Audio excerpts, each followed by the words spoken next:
It's the Miss Knockout Show. Everybody come on in. We got a lot to talk about today. That's why. So like, if I share, if I bless, if I the flow. It's the Miss Knockout Show. Now you already know. Hot topics, music, info, and more. If you ain't tapped in, what you came here for?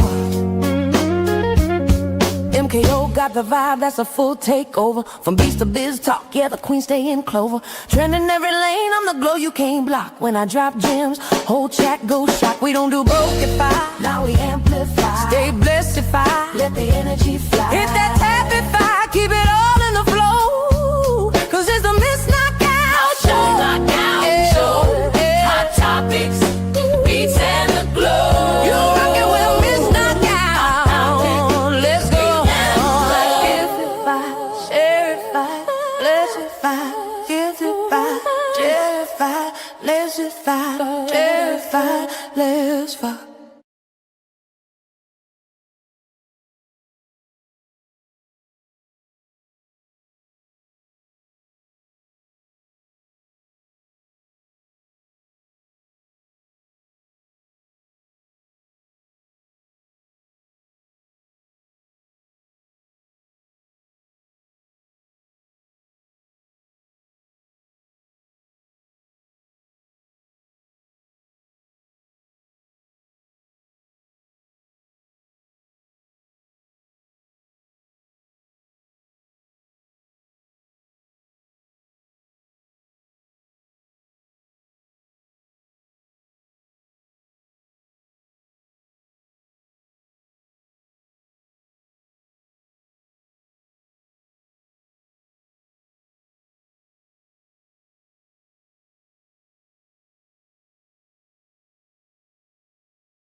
You go.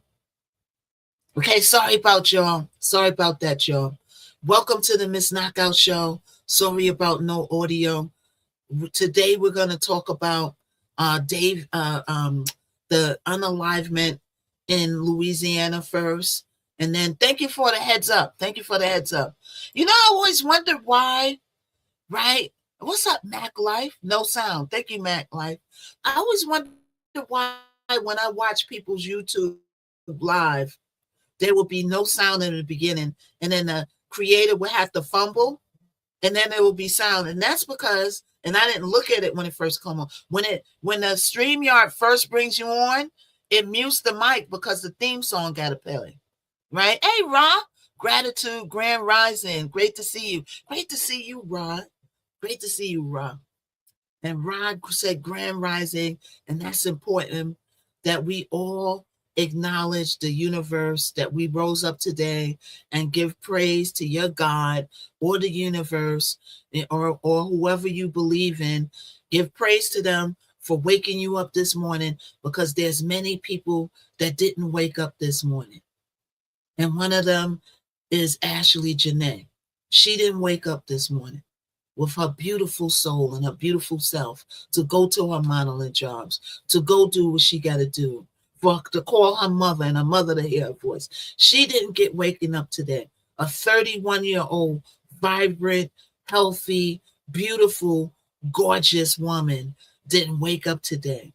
So if you don't give thanks that you woke up today, you are ungrateful son of a bee, because you didn't have to wake up today. You know what I'm saying? And I don't care if you're 2 years old, and I don't care if you're 85. Give praise that you woke up today, especially if you're older. But now, the universe is not claiming just older people. When we were younger, we used to be like, you get old and then you pass away. Well, a lot of people ain't even making it to teens. They're not making it through their 20s. They're not making it through their 30s, because there's all this effery going on in the world today. We got weird people. We got weird things. We got the warification going on, killing our young people, unaliving our young people. The war going on. What's up, Deshaun? What's up, Farmatube? What's up, Famatube? Is that my friend Famatube? What's up with you? Is this my friend Famatube? Did you make another page? I haven't seen you on YouTube in a minute. Is that the same person or no? Yeah, so, we got to give praise that we woke up today, because we living in a weird time, weird world with weird people. And you got to find your tribe and your safety net and your safety zone of people who have your best interests. Because clearly, and everything's all alleged in Miss Knockout's live, from the time she lifted the live up and pressed the live to the time she closes up the live, everything is all alleged. Clearly, Mr. Joe McCann didn't have Ashley's well-being in his best interest. I'm going to say allegedly, but why do I think that? You didn't call the mother hey, Sky Blue, you didn't call her family till 12, 11 hours later. Let me cut the talking on so y'all can talk. Everybody join the super fans. Everybody join the super fans. Everybody put hashtags in the comment. We got to manually bring people in the room, because the clock chooses and picks who they want to push out. So they might push out the power beggars before they push out a knockout that's really talking about something. Social media is built in a weird way. What's up, doctor? But I like to get it out of the paint. We getting it in out the paint on YouTube. The only problem is I need the same time every morning. A minister, registered deacon. How are you today?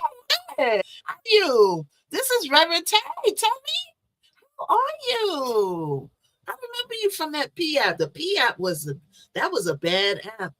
The people that own it was nice, but those content creators on there, there was some evil. I met some good friends, not everybody. I met some good friends off of the P app.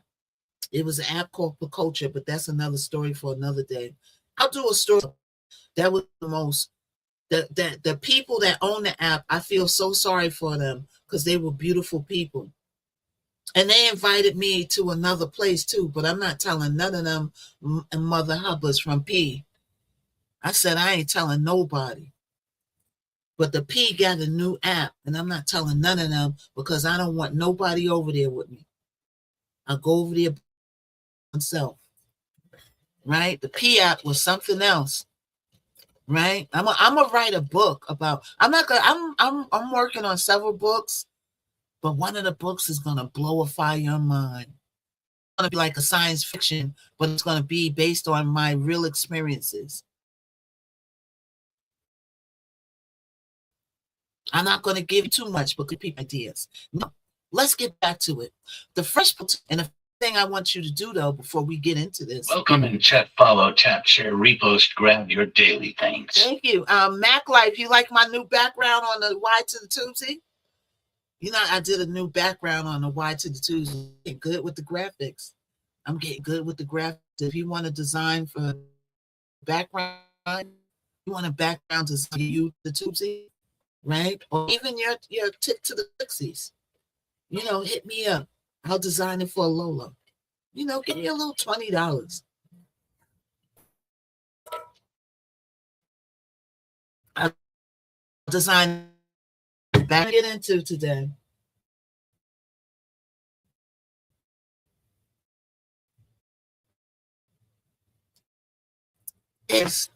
Let me show YouTube.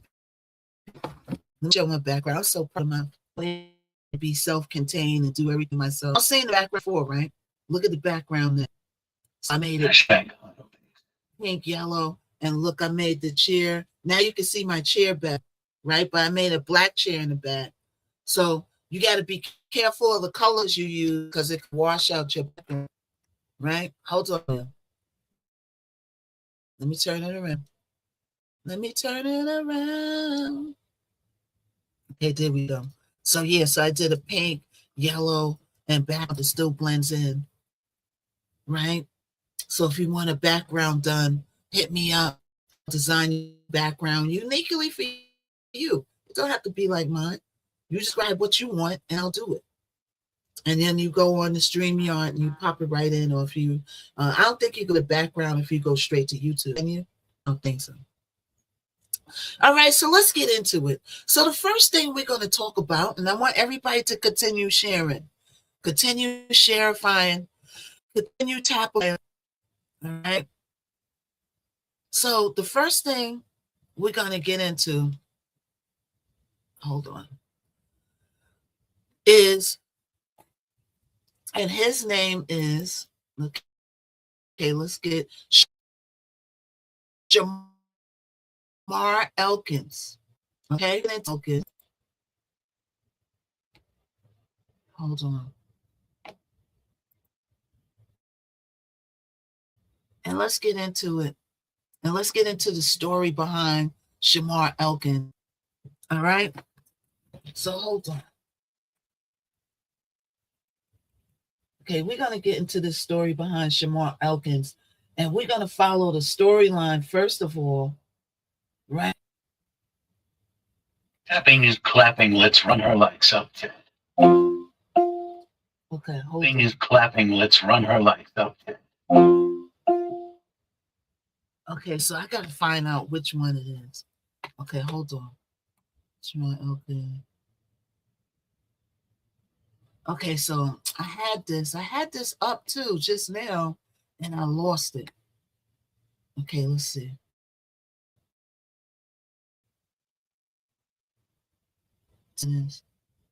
Details why father.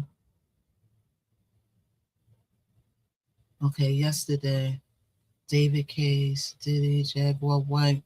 Okay, so let's get into why this man unalived these kids. All right. So hold on. Oh, why he did it. Okay, so let's get into this. And the man who did it had just taken his oldest daughter out for a burger the night before. Okay, let's listen to this. Okay, let's listen, y'all. This is going to tell why. Breaking news out of Louisiana, where 8 did. children are dead in what's now being called the nation's deadliest mass shooting in more than 2 years. Taking place in Shreveport, Louisiana. The mayor of that city describing the crime scene as horrific. 8 children discovered in a home, all of them shot and killed. Police say the youngest victim was just 18 months old. The oldest was 12. Officers responded to a domestic violence call when they made that shocking discovery. Police say the gunman, now identified as Jamar Elkins, stole a car from the scene and then led officers on a chase. He was eventually shot and killed by police officers. Investigators now say tonight Elkins was the father of 7 of those children. 8 children, 7 of them his own, shot in their sleep. And the man who did it had just taken his oldest daughter out for a burger the night before. That is where this story starts. And I need you to understand, this is not a story about a monster.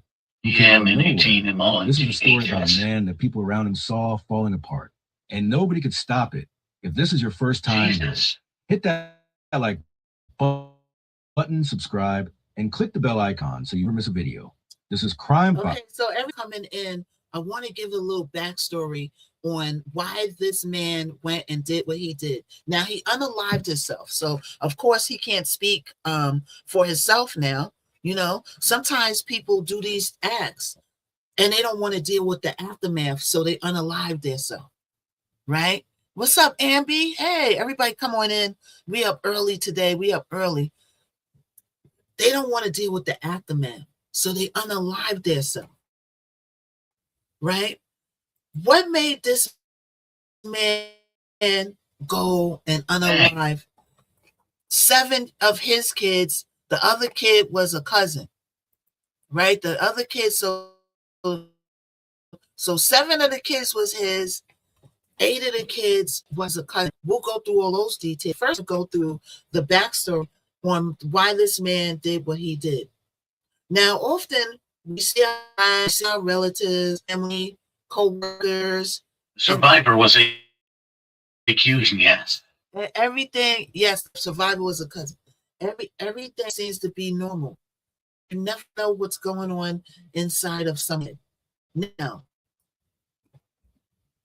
Shamar, who is the person who is the suspect, he unalived himself, so he's no longer on Earth. All right. He happy family. He was married. He had all these kids living in him, right? All these kids with this woman that he'd been with for a long time, right? And they came to a point where they had problems in the relationship. She had a divorce, and everything else live is all alleged. Everything's all alleged. All right. So apparently, she discovered some infidelity, and she wasn't having it. So she found some infidelity, and she was not having it, right? And she wanted a divorce. Now, everybody handles things in different ways. I'm hearing that divorce is a hard pill to swallow. When you're in love, when you go as far to marry somebody, you have a certain kind of investment in them. And that love, you invested in it. Different ways, yes. Right? After being with somebody for so long, and then it was, people handle things in different ways. And Shamar, his intellect, and he was able to handle this turning point in marriage. They wanted a divorce. So they broke up. His family's noticed his whole demeanor changed after that. His whole demeanor changed. It was more quieter. And when he'd speak, all he would talk about is how he wanted his wife back. Now, let me ask you and pose a question to the studio. Okay? Everybody on the Y to the Tuesday, make sure you give us thumb over there. Y to the Tuesday, we on to the to the then, and we on the and we on the Twitchy. We got to scramble the words because the clock can get a little tricky. And we on the tick to the Clizza. Everybody come on, everybody share the love. And you can what's up, Queen Slayer? Praise is in the building. What up, dog? So you can watch this whole live back when Miss Knockout leaves. You can watch the live over if you're late. Okay. Amen. So that's part of the reason why I went. And everybody kept telling me, you need to go across all platforms, not on TikTok. So I branded up, right? Watch me on all platforms. To the Tuesday, if you give us a thumbs up. CTS. Over there, give me a thumbs up now so that the could go right back. Or if you got 2 devices, Smart. or go compare and give me a likes up. Okay, give me a like. Subscribe to my channel.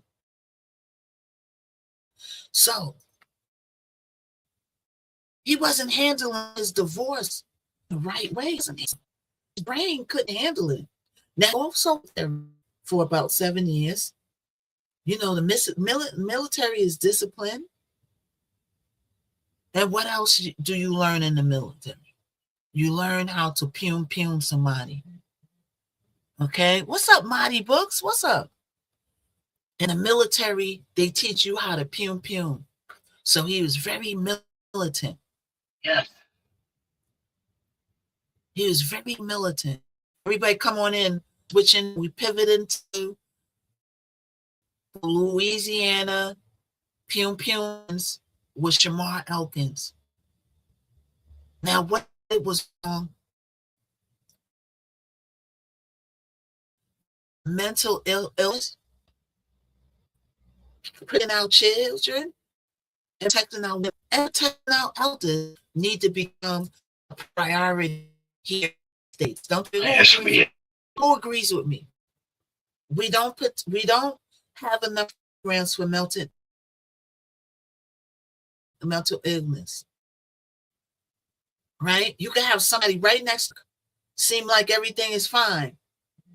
But you don't know what somebody's going through in their head. Sometimes you need somebody to talk to. Sometimes hardship, you need somebody to talk to. So the United States far.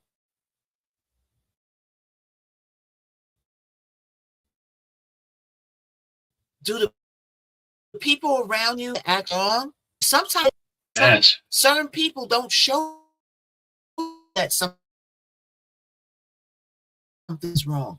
They operate as usual on some art. You do have to know the point. His breaking point was his divorce. That was his breaking point. The divorce from his wife.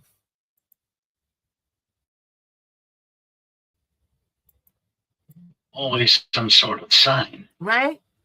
But because the sign was, anytime they talk to him, he's like, I want my wife back. But do you know that that's a sign that sometimes you don't realize signs? Sometimes a person is good at masking. Yes. With me, I've become good at masking when things are wrong because I'm an entertainer, and a lot of entertainers do that. Yes.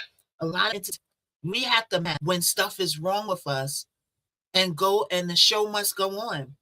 So right now, Miss Knockout's on the show. She's talking to everybody. She got to be knowledgeable. She got to be resourceful, right? But everybody doesn't know what Miss Knockout's going through behind the scenes. And I'm not saying I'm going through this big thing, but I have problems that I run into. I have emotions.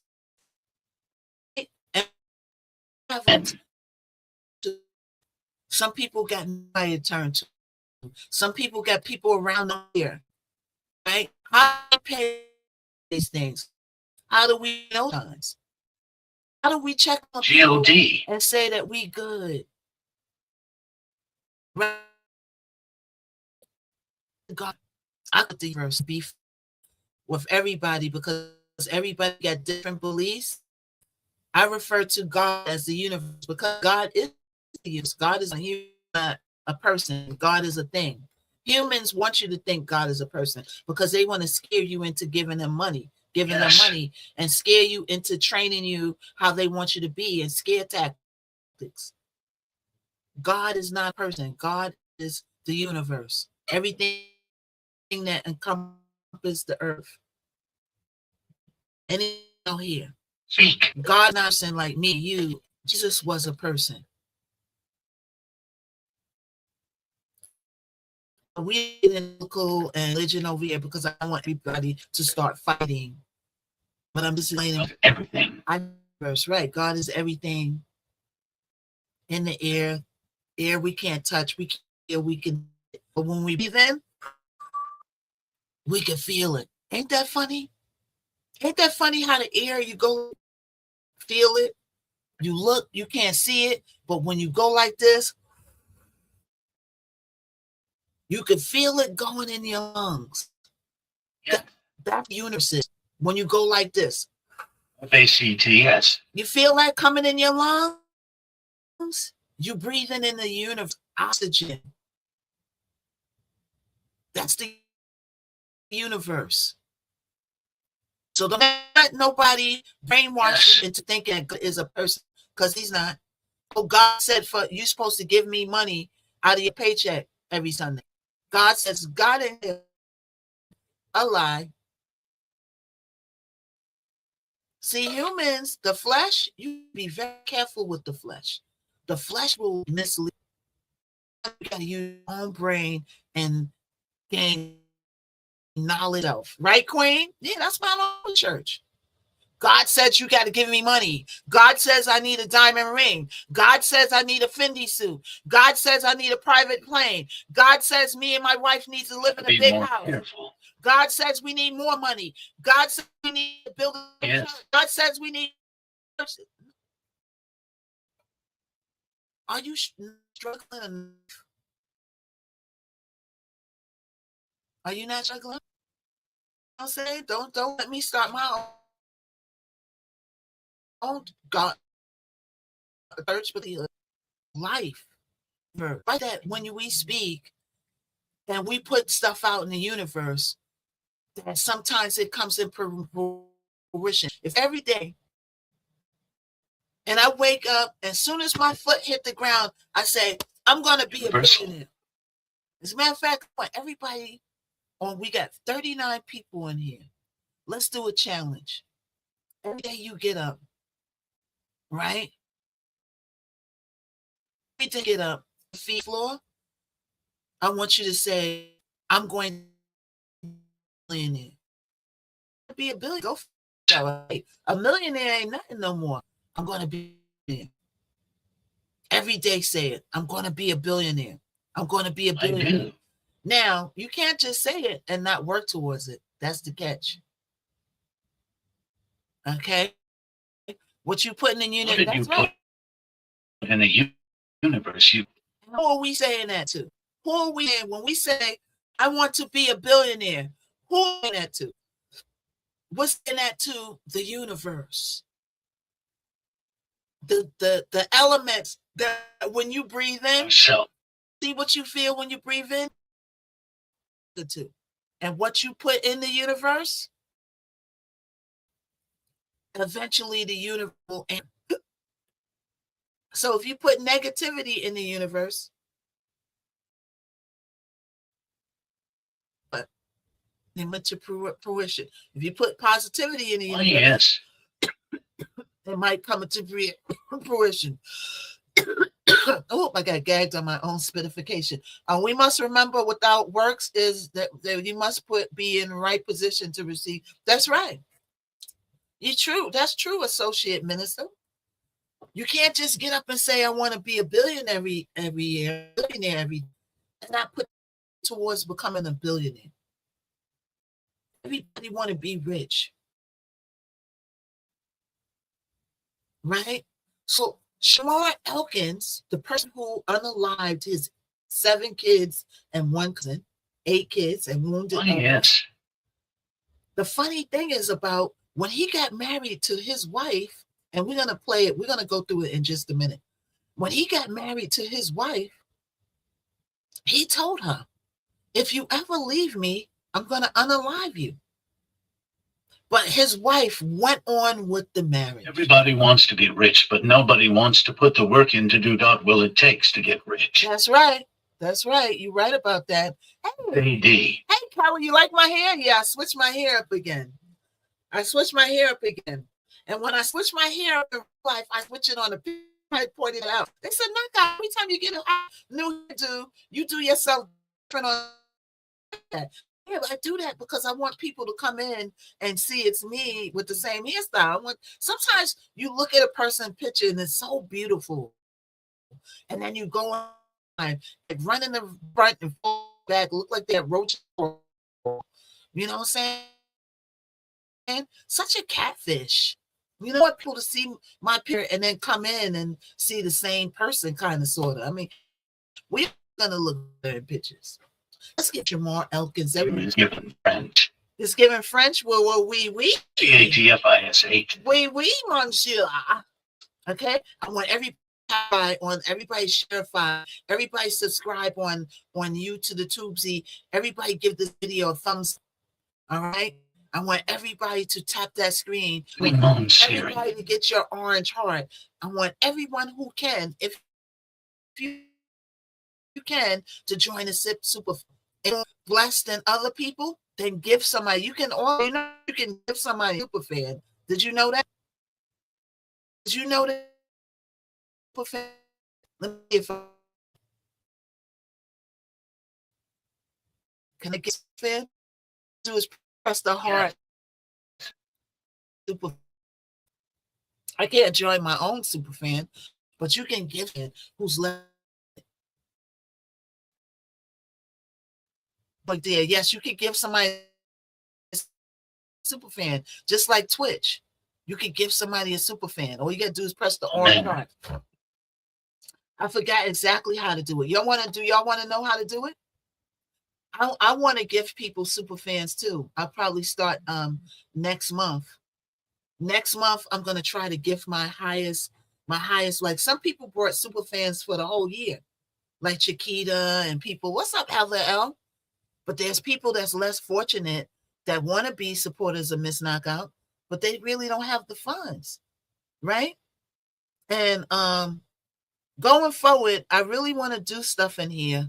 Like I just gave who's hiring?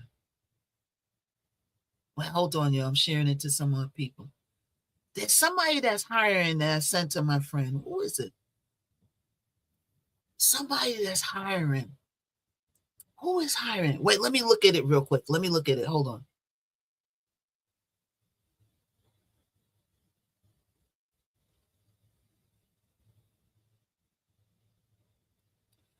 Oh man, it's on TikTok. So somebody's hiring. I think it's in New York City. One of it was the MTA, but I know about certain, and this is remote too.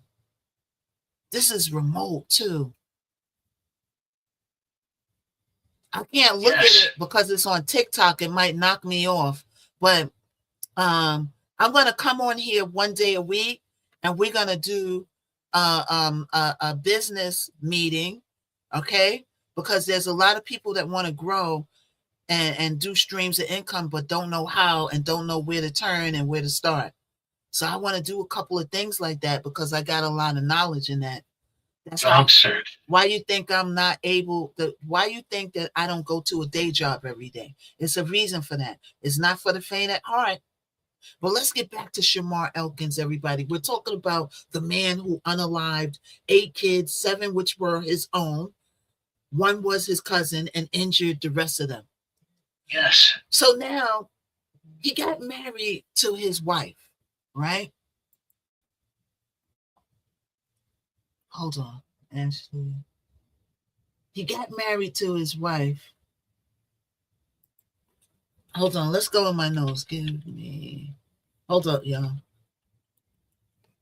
Hold up. Let me pull my notes up. I have my notes, but I lost them. Hold up. So I got to get the backstory so I can get the names.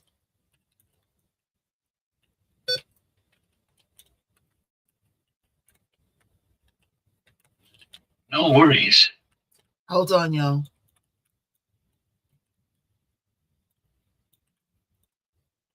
Take your time, sis. Okay, so I had the whole story up, but I lost the story, but we're going to get it back now. All right. So let's see. So he asked his wife to marry him. She agreed, right? But then he told his wife, right? If you ever leave me, I'm going to unalive you. I love you, sis. Thank you, sis. Slave Blaze, I love you too. Let's clean the screen, y'all. Oh man, how did that happen? So he told his wife, if you ever leave me, I will unalive you. And she continued on with the wedding. Now, let me ask, thank you, Deborah. Thank you. Now let me ask, yeah, thank you, Wes.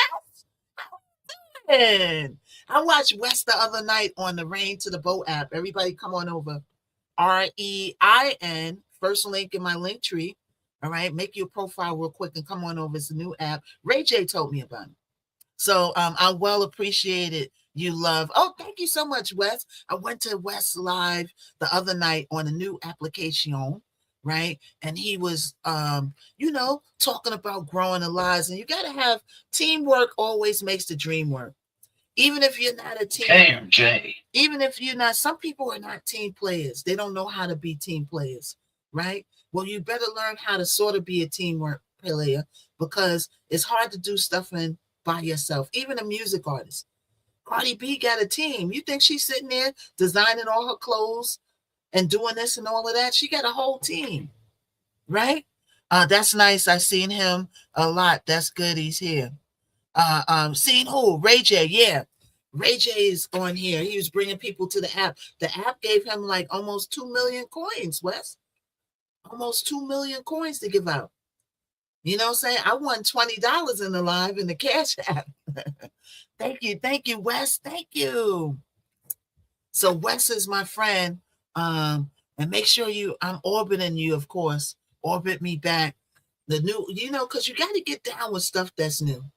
Right? So on fire. Thank you, Wes. Thank you. Yes. Thank you so much, Wes.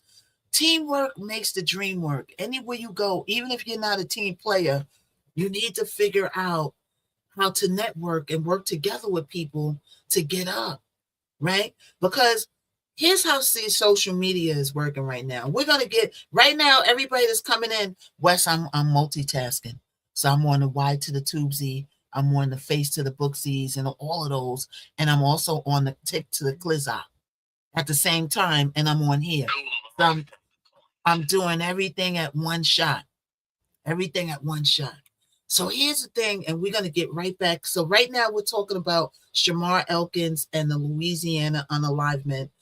That's what I do in my live. I do hot topics. I'm a journalist in real life. I have my press pass. I went viral for covering the Diddy trial worldwide, around the world, globally.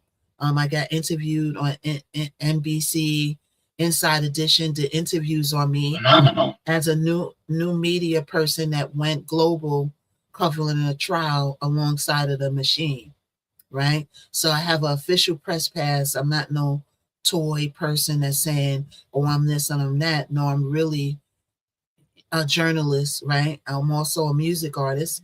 I've been in music since I was 16. I started out as a battle rapper. I have a new song out called Knockout, coming with the heat, that's doing really well. I have songs that's on television. My song Knock 'Em Out is playing right now on the Zeus channel on Baddies. You're really here. And I do all these things, right? But social media and streaming is built like this. Social media don't care about your talents. Now, TikTok is a little bit different. That's why everybody's leaving TikTok. Not everybody's leaving, but that's why a lot of people, I listen to their disgruntlement, right? And see, TikTok is about pure support, the power beggars, which is the battlers, and people talking about stuff. On these other apps, people are not talking about nothing. It's the people that's working in teams that's getting at the top of the app. And then if you're talking about something and you're lucky and you get visible, then people will start watching you. But if you just come on these apps doing what I'm doing, actually talking to people, I actually have a niche. I'm actually giving people something like they really want to watch. If they don't care, ain't that messed up? It's almost like with music, right? With music, nobody cares about how good of a rapper you are. Nobody cares about that. The labels don't care. Yes. That. It used to be you got signed because of your talent. Eminem was a good rapper. That's why he got signed.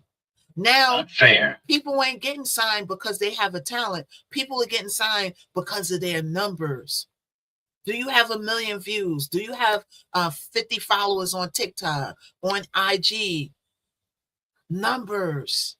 It's all about numbers. So when you go to these new apps, it's all about numbers. They don't care that Miss Knockout sitting here talking her heart about out and like the Wendy Williams of the streaming app. They don't care about that. All they care about are people dropping coins, are people watching you, are your numbers going up.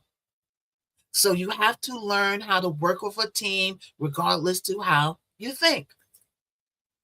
Right? So teamwork makes the dream work. You get with your people's. Snoop Dogg reached out to me, sister DAY years ago. Oh yeah? Snoop Dogg reached out to you 2 days ago. What Snoop Dogg say, Queen? You never know. What is Snoop Dogg? Do you mean the real Snoop Dogg? Or do you mean the Snoop Dogg that you could go down to the... Oh, wow. Yeah, Snoop is cool. I met him a few times in New York. Oh, yes. He got some good butterlicious, if you know what I mean. Real. Got some good broccoli. I'm taking a break from the broccoli because the broccoli slows me down. All right, let's get back into it. Everybody tapify, everybody shareify. If you're on the YT, what's cracking, Queen? He said, "What's cracking, Queen?" Everybody tapify. Okay, hold on, love. I have to take a call. Okay, Wes.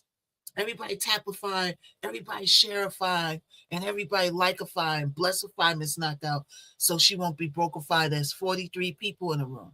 All right. So let's get back to Shamar Elkins, aka the Louisiana, Shreveport, Louisiana. I almost want to call it a massacre because it's almost like a massacre. Thank you, Danielle. Thank you. It's almost like a massacre to me. It's just so sad that these kids, they didn't touch the arc of their life. They haven't even began to live their life. So Shamar Elkins, yes, asked him. Shamar Elkins asked his wife to marry him, but he said, "If you marry me, you better not never leave me because I'm going to unalive you." And she still went on with the wedding. But for me, that red flag. Let me get my red flag. Red flag. Red flag. If somebody tells me, Knockout, I want to love you, Miss Knockout, I love you, bro. Yeah. They come on TV. Turn your TV off. Turn your TV off. I'm gonna turn your TV off. This deal for Knockout. Queen. Is that a deal? It's a deal breaker for me. I'm sorry. Put a yes or no. If you are in love with somebody and they are marry them, and they say, if you marry me, yes. If you leave on the life, is that a deal breaker for you? Because it's a deal breaker, it's a death breaker for me. Hey, Bevy, hey, everybody. That's a definite deal breaker for me. But she went on with marriage. Marriage was going great until allegedly he cheatified. And when he cheatified, she said that's a no-go. Right? It must be crazy like her. Yeah, sometimes you're so much in love. Sometimes you're so in love, right? She had faith in him. That you overlook this. She had faith in him. He didn't show up. Now, he did have a small little charge before that he was not supposed to have, but he did impugn him. Okay? So let's go into this clip on this note. I just wanted to give you a couple of things, and then I'm going to go back into my notes. But I want to play this backstory, right? So you can see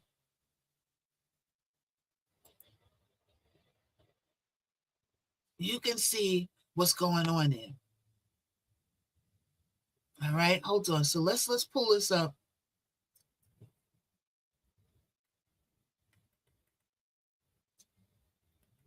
Okay, let's listen, y'all.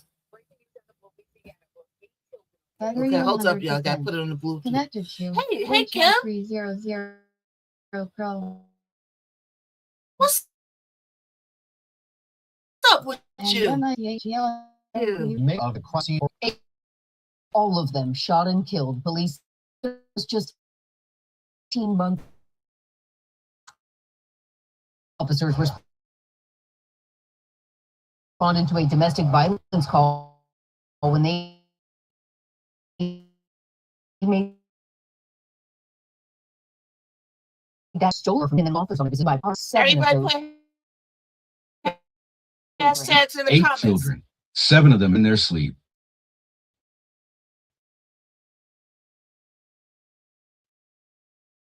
And the man who did it, that is where the story starts.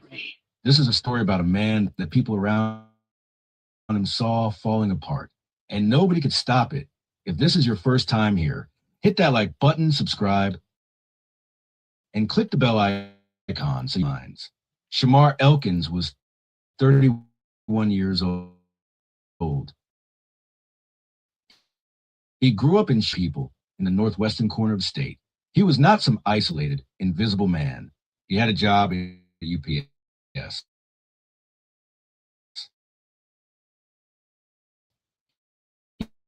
He served in the Louisiana Army National Guard for 7 years, from 2013 to 2025. Who was present, who was trying, but the surface was hiding something that had been building for a long time. His biological mother was largely absent from his life because of addiction. The woman who raised him stepped in and did what she could, but that early instability left a mark. He struggled.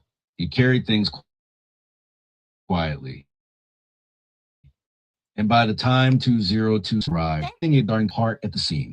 He had been with Shaniqua Pugh for 10 years. They got married in April 2024, just 2 years before the shooting. They had 4 children together. He also had 3 more children with another woman, his girlfriend, Christina Snow, who lived nearby. 2 households, 2 women, 2 children spread across. Okay, so a lot of people believe that he had these kids with one woman. So now we see that he had another relationship in which he had one setting, and then he had the relationship, the wife who he, did the pum spree with, had another set of children, but they totaled up to 7. So he didn't have kids. Welcome in, everyone. One wife. He didn't have all kids with him. Okay, welcome in, everybody. All right. He had kids spread across 2 relationships. All right, let's continue. And Shaniqua filed for divorce. The reason? Infidelity.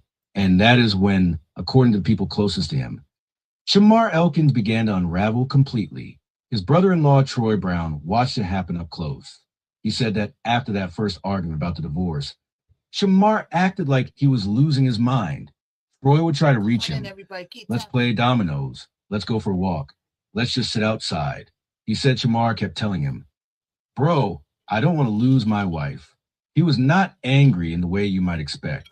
He was desperate. So you see, they got him after he started going through his divorce to, come on, like, life ain't over. Let's play dominoes. Let's do this. And all he could talk about is he didn't want to lose his wife. So his mind is already clicked.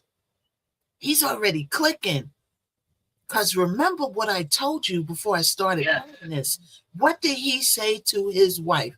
He said, if you ever leave me, I'm going to unalive you. So the unalivement, I'm going to get you, was going on in here. And his friends seen a change, but they don't know what's going on in his mind. Let's listen. Desperate in a way that scared the people around him. And then things got darker. In January, Shamar voluntarily checked himself into the VA hospital for mental health treatment. He stayed for about a week and a half. When he came home, Troy said he seemed better, happy even. He was back to loving on his kids. And everyone around him exhaled. Maybe the worst was over. It was not over. Easter Sunday, April 5th, 2026. 2 weeks before the shooting, You did Shamar try called that. his mother Mahalia and his stepfather Marcus Jackson Yeah. and said on that final alarm, he told them he was drowning in blood. He said he wanted to take his own. He was crying. So this is what he was saying to just people on the phone, right? We got to risk taking heed when people say this. What did they do when he was on the phone saying, I want to Quiet. this self? When people are expressing themselves, you got to listen. Now, sometimes if nothing you can do, reach in the head and rearrange his thoughts, right? The only thing we could That was the truth. The only thing we could try to do is to keep talking to him. That's it. It's hard to stop somebody from doing something when we don't know because we're not in their head. They did nothing. Yeah, they surely didn't do because I believe that they didn't know how to do nothing. What are you going to do? Race over there and hand in his minds and rearrange his thoughts? What can you really do? The person's talking like this, but talk to them. Let's listen. Stepfather, he told him he could beat this, that it didn't matter what he was going through. He had the strength through it. And in a moment, maybe it seemed like the words were landing. But then Shamar said something his stepfather could not shake. Control He said, some people don't come back from their demons. Right? Think about that. He was not asking for help at that point. He was telling them where he was going. What makes this even harder to sit with is what he was doing publicly during the same period on social media. He was posting prayers about guarding his mind and his emotions. He was resharing posts about fatherhood. The day before the shooting, the very night before, he took his oldest daughter out for a one-on-one dinner date, posted a photo of her eating a burger, a proud dad moment, normal, sweet, the kind of thing you'd scroll past without a second thought. And that same night, his brother-in-law Troy left for his night shift at 9 p.m. He said tomorrow was calm, sitting outside, just existing. Nothing that said tomorrow, everything changes. His neighbor Freddie Montgomery walked past that same afternoon and saw Shamar on his front porch while the kids played in the yard. They waved at each other. That was it. 12 hours later, Freddie would wake up and watch police fill that street. There was one more thing that came out afterward that you need to know. Before Shamar and Shaniqua were even married, before any of this, he had already told her what he would do if she ever tried to leave. He told her he would kill her, kill their kids, and kill himself. She stayed. They got married anyway, and he made good on the threat 2 years later. The morning of April 19th, 2026, started before the sun came up, around 5 a.m. Shamar Elkins went home on Harrison Street, the home where Shaniqua was. He shot her multiple times, including in the face. She survived, but barely. Then he left. He drove a few blocks to the house on West 79th Street. That was Christina Snow's home. That was where the children were. All 8 of them, ranging from 3 years old to 11 years old, were inside the house. Most of them were asleep. He walked 3 years old to 11 years old, y'all. 3 years old to 11 years old. Kids didn't even get to even begin their life. Ain't this sad? So much sad stuff going over here, and we worried about some war, and over there with those people worried about their oil and opening up the Strait of Hormuz or whatever. Devastating. Meanwhile, we got problems in our own backyard going on that's serious. IGHT. The USA needs, if I was the president, I would put all my attention in the needs of the country. What are we doing right now? Why do we even have? Why we got a? What are we doing right now?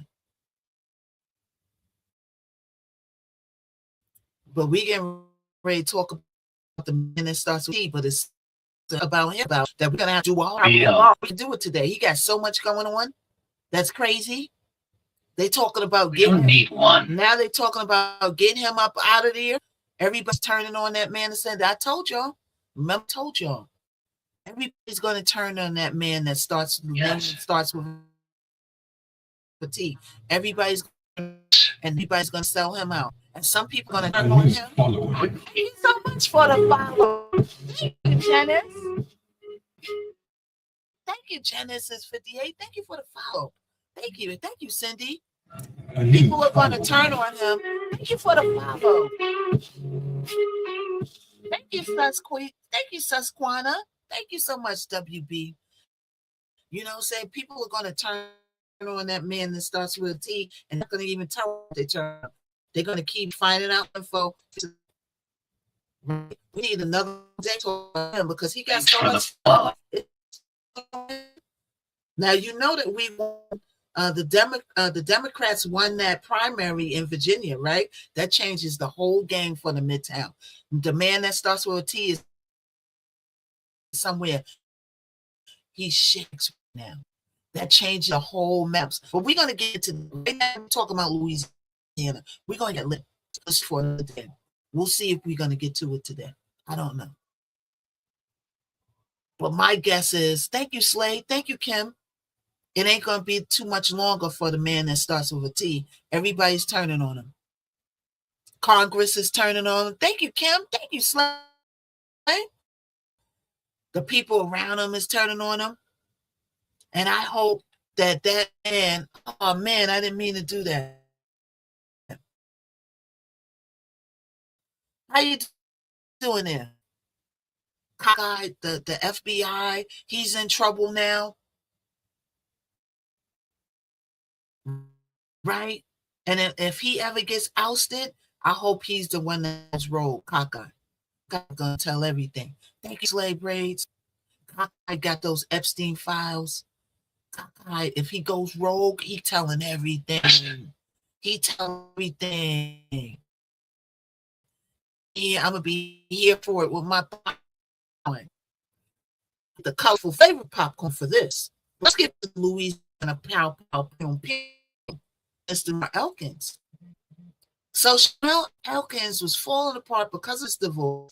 Some people that he had thoughts they do something good more to do something to himself. People are listening. Popcorn to it. What are the people around him doing?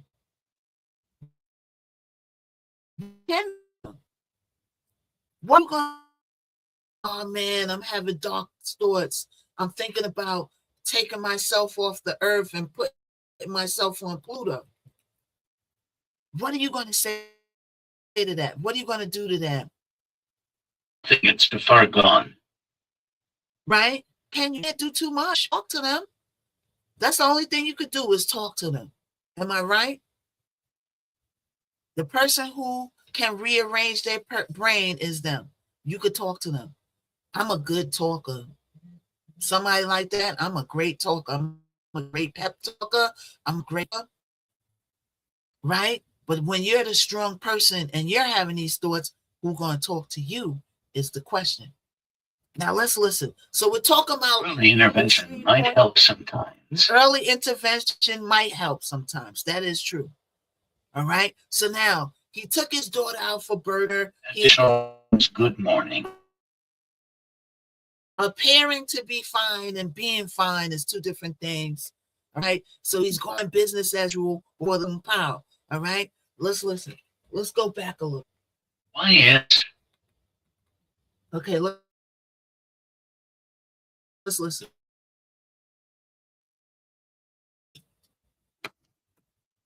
Starkins went a home on Harrison Street, a home where Shaniqua was. He shot her multiple times, including in the face. She survived, but barely. Then he left. He drove a few blocks to the house on West 79th Street.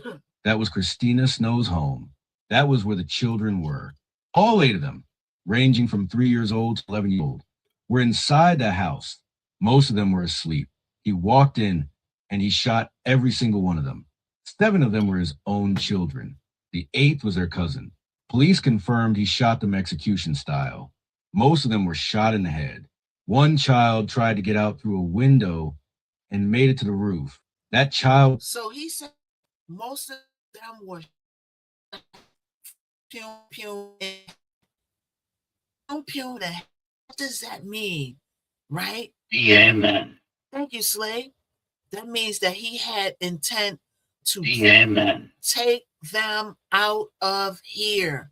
That was his intent. He didn't shoot him in the leg. He didn't shoot him in the toe. He shot them in the Over head, K. right? Listen. Was found dead on the roof. Christina Snow was shot in the head. Shaniqua's sister and a 12-year-old girl jumped off the roof trying to escape. The sister fractured bones. Girl walked away with scratches. A 13-year-old boy inside the home managed to jump in the roof without being shot. He broke bones. So a boy ran on the roof, and another on the roof. Little boy, right? One jumped their bone, but broke their bones. Imagine trying to get away from a pume. That was a couple of club pumans. Thanks, Star. Thank you, Star. I was right in a very popular pume that involved Diddy and Shine. I was standing right next to them. Very scary. In Club New York, I was right in New York. Geez, your life flashes before your eyes.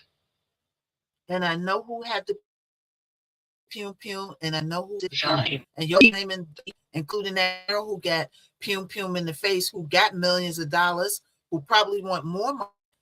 And that shout out to Shine. She seen who pumed her. Meanwhile, she's always in the VIP. VIP is at least 50 to 100 feet. It's dark. How do you see who got IGHT? See, people don't use light. How did you see, lady, in the dark club from the VIP? How did you see who got a pume? And when a pume starts going off, are you looking to see who got a pume? Or are you hightailing your behind out of there? That's why those people they won't. It's fight or flight. Bullets. You can't fight some bullets, so you better get on out of there. So once the hands started flying, we looked over at the corner of our, because we was going to get our coats. And it was gridlock because the club was so crowded, and that's why we were going to get our coats, because it was so clear. So we wanted to get our clothes so we won't have to wait on this long line. And in the gridlock, we look over and Shine and Diddy is arguing with Scar. God bless Scar's soul. Say South City. Scar is no earth. They hands start flying. But soon as the pume went on, we started running. We wasn't looking around to see who got pume. But being that I was right next to them, I will say one thing. Thing went on. Gotta cut the thing back on. Being that I was right next to them. Yes. Hold up, y'all. Hold up, y'all. The projector came out. Hold up. Hold on. All right. Hold up, y'all. All right, we gotta see why the projector's off. Why is the projector off? There it is. All right. So you're not looking to see who's doing what. So that's why these people, they jumped from the roof. They said, I'll take my chances. It's the pume or jump a fight from the one you picking. Because you can't face no pume. You ain't fighting no bullifications. Okay, let's wait for it to come back up. HY300 Pro and Why did shut off, y'all? But we back. Okay, so let's listen to the rest of the story, and then we're gonna go through my notes, and then we're gonna go through some more clips. All right. So far we got that he's having a divorce. He's not taking it well, but it's business as usual. He took the kid to Burger King. Okay, hold on, y'all. We gotta get back in there. Let's get back in there.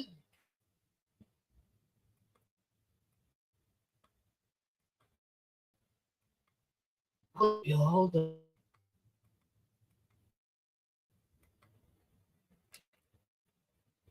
Okay, so we had it.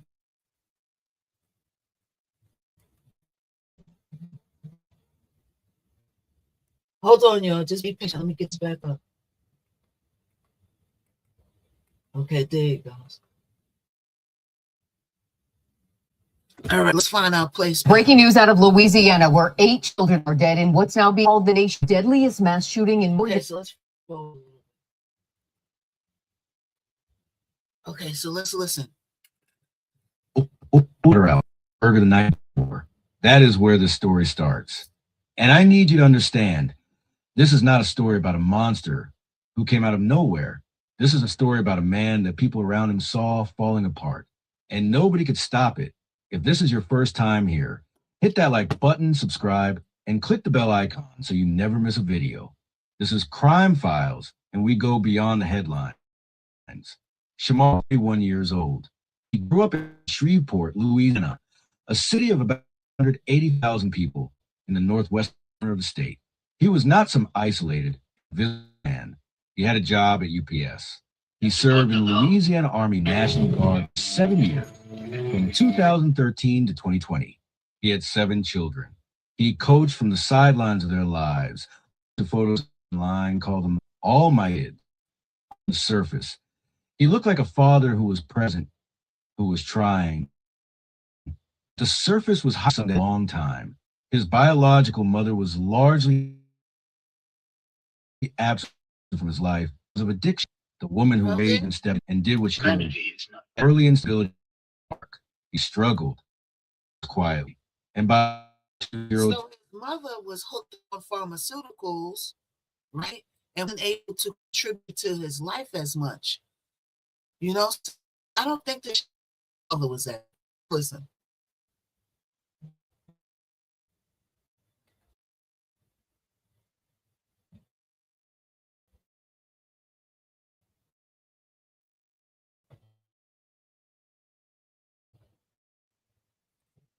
Come apart. Right? He'd been with Pew for 10 years. They got married in April 2024, just 2 years before the shooting. They had 4 children together. He also had 3 more children with another woman, his girlfriend, Christina Snow, who lived nearby.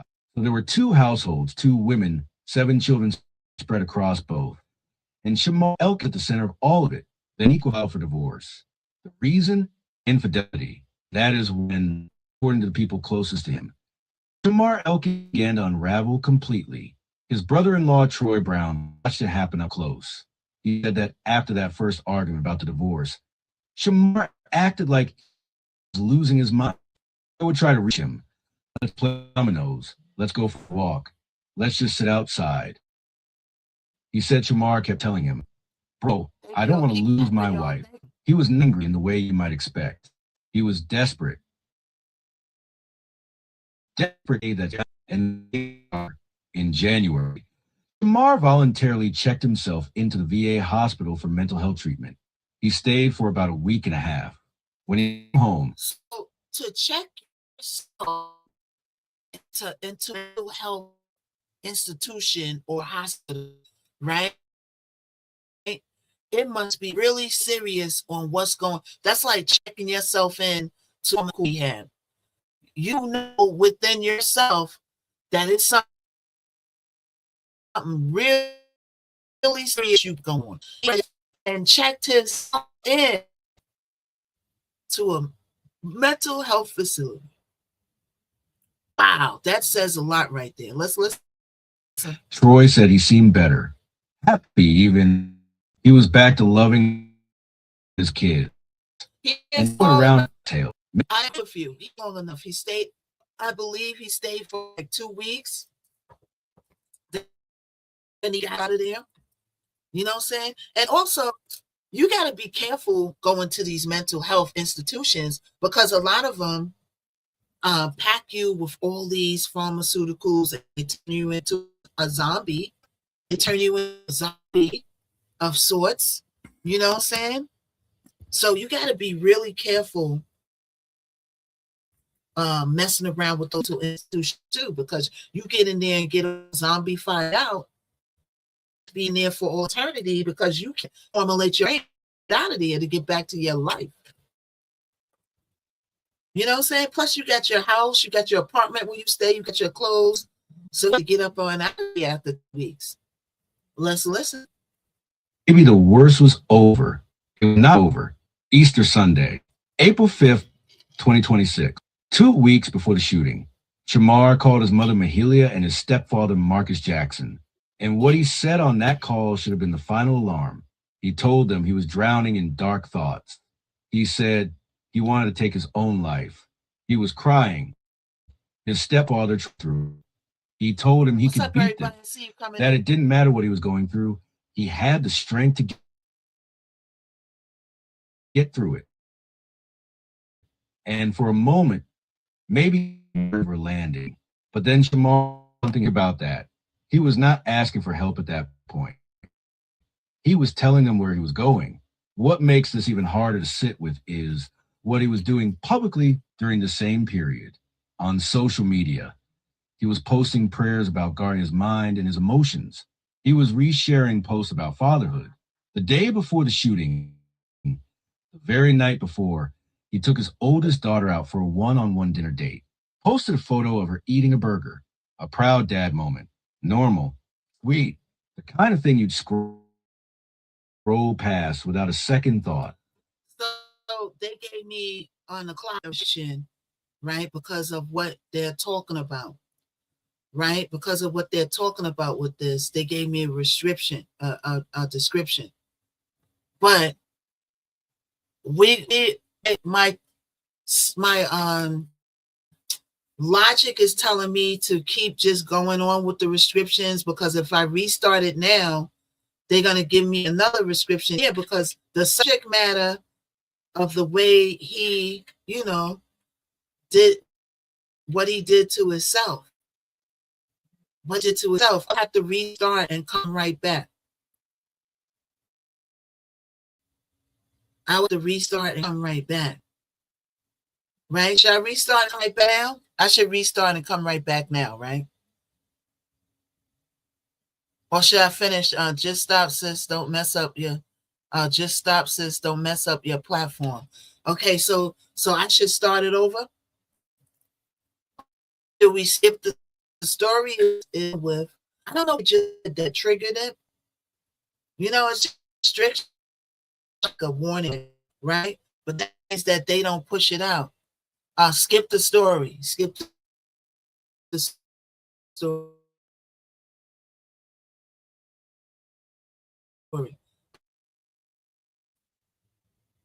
Okay, Gary, we talk about it. We'll talk about it from my notes. That way I can censor it. I'll go back on a later day. Yeah, because they're talking about suicide a lot. Okay, but you're the only one talking about the real stuff. I know. That's why I want to kind of keep going, right? But the clock isn't going to push my live out. So should I stop it and then just restart it? Y'all come right back. Let's restart it, right? Let's restart it and let's come right back. Stop. I will come back. Okay, listen, y'all. It's 35 people in the room. 35, right? You're going to restart away. Right away, we're going to restart. I want you to come right back. As soon as I hang up, I'm going to come right back. See, the tube is good. The tube is good. It's on the clock. That's the problem. All right? So we're going to come right back. And if we get restricted again, then we'll start again and we'll pivot to the other stories I got. All right? All right? So we'll try. All right, everybody come right back. Everybody come right back. All 35. It's the new rules. What's the new rules, Wayne? I didn't know there was the rules. Okay, right back. Come right back. The clock, I'm telling you, the clock, y'all. That's why everybody's leaving the clock, because the clock has a lot of rules and restrictions. I don't even know what was said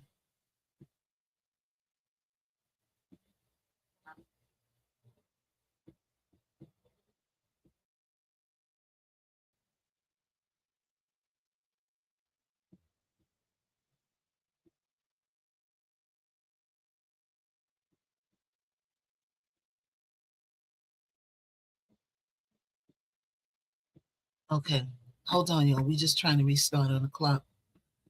The clock got a lot of new rules.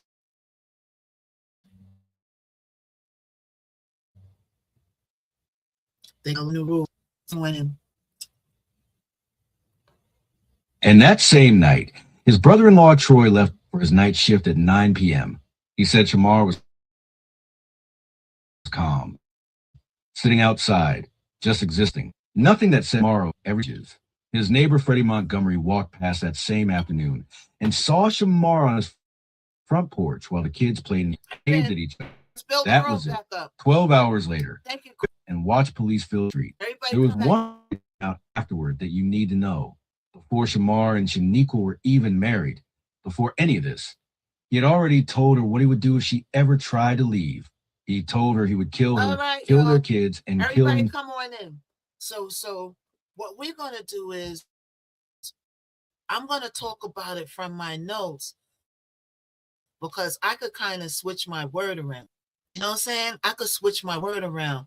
When somebody else is talking, you can't switch the words around. You know, they say what they say, but me, I could switch my words around. So we're going to go off of my notes. But let's build the room up, okay, while we're getting everybody back on the clock.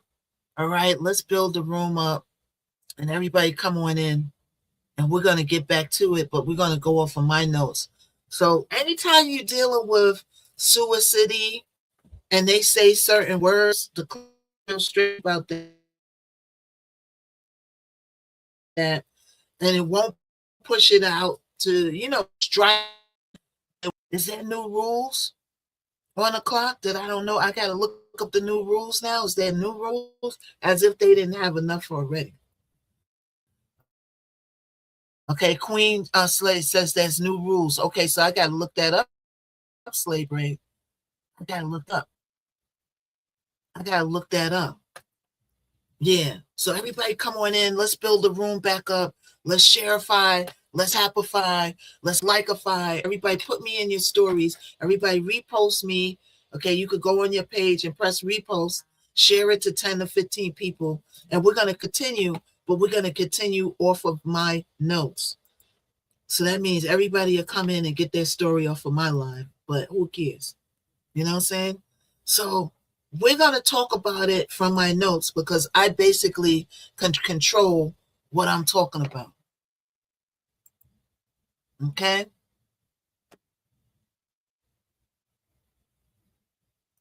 So let's talk about it. So everybody come on in. Once everybody gets back in the room, we back.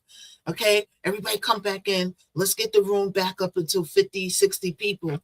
All right? I want you to tapify. I want you to shareify. I want you to likeify. Everybody on Y to the Tube Z, make sure you subscribe. Okay? And make sure you drop me a comment. Let me know that you're here. And everybody come on in. All right. And we're going to continue talking about it, but we're going to continue talking about it from my notes. Okay. So everybody come on in. So we're going to give a chance the room to fill up because I don't want anybody to miss anything. So we're going to give a chance for the room to fill back up. Everybody shareify the room. Let's push it out. So the clock got a lot of strict rules. That's why a lot of people don't survive over here. I mean, we do good, but it doesn't matter how perfect you are. The clock is going to catch you on something, right? Ain't that the truth? Where's all my streamers out there? Where's all my streamers at? It's like no matter how good you are, right? The clock always catches something or it'll make a mistake and you'll still get a restriction on your record. And the restrictions on your record restrict how the clock pushes you out. It affects you in the long run. It affects you in the long run. You know what I'm saying? So, it's like you got to work around this and it's a tough thing. So I had almost 40 people in the live. Now I got to start all over. Meanwhile, right. I don't even look, Queen. I don't even know what he said to trigger that. But he was talking about how Shamar had deep, dark thoughts of doing something to his selfification. So if I write from myself and from my notes, and I could basically control the narrative. Okay, I basically control the narrative on what's going on. Okay, we on the Rainbow app too, y'all. It's the first link in my profile. Make your profile. Come on over there. Brand new app. Let's go over there and take over. Let's take over, y'all. We need to be going over there like an army and take over these apps. Where's my streamers at? Where's all my streamers at? Click that my profile for the Rainbow app and come over there and let's get in something from the ground up. Okay.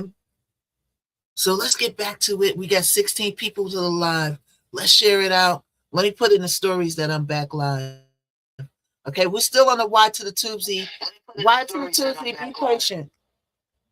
Be patient, Y to the Tubesy. Okay.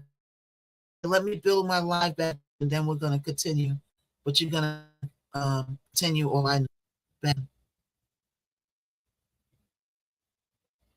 Come back. All right. So we put back live again, and then we're going to share it again with some people. Let's share it and hold on, share the live with people so that they could come back. All right, everybody. Some people are MIA, like they went MIA. Did I see Mississippi? Where's Mississippi at? I haven't seen her in a few. Where's Mississippi? All right, I'm just sharing it with people since we're back, y'all. Bear with me, bear with me. But we're sharing it with some people. All right, so everybody come on in. And then back to my low. And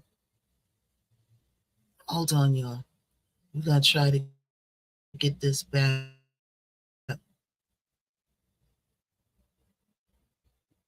All right. Thank you, Andrea. Thank you. Thank you. So I had to restart the live because the clock said, we was talking about Sewer City.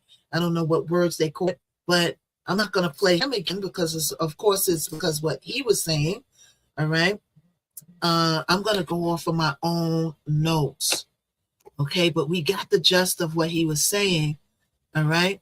And I'm going to go off of my own notes so that I could kind of curb the words, right? I could curb those words that I think the clock doesn't like. All right. So everybody come on back in. I see you, Andrea is in the building. Let's do a roll call. All right. And everybody coming in on my Y to the TZ, make sure you give a thumbs up and make sure you subscribe over there. All right. Oh, I didn't know this swan was a set of my gift goal. No. Okay. So let's change this. Let's update. Okay. So let's edit the gifts. Okay, the swan is cool, but we want, let's see, is it donuts? Okay, let's do the heart hands. Let's do like 20 heart hands. Okay.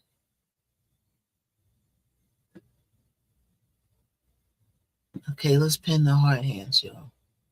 All right. So everybody come on in. Let's tapify. Let's shareify. Everybody put me in the repost. Thank you, Queen. Okay. Put me in your stories. Let's build the room back up and let's get back where we need to be. There's so much censorship. There's so much on the other app, on the Rainbow app. I could talk about what I want to talk about.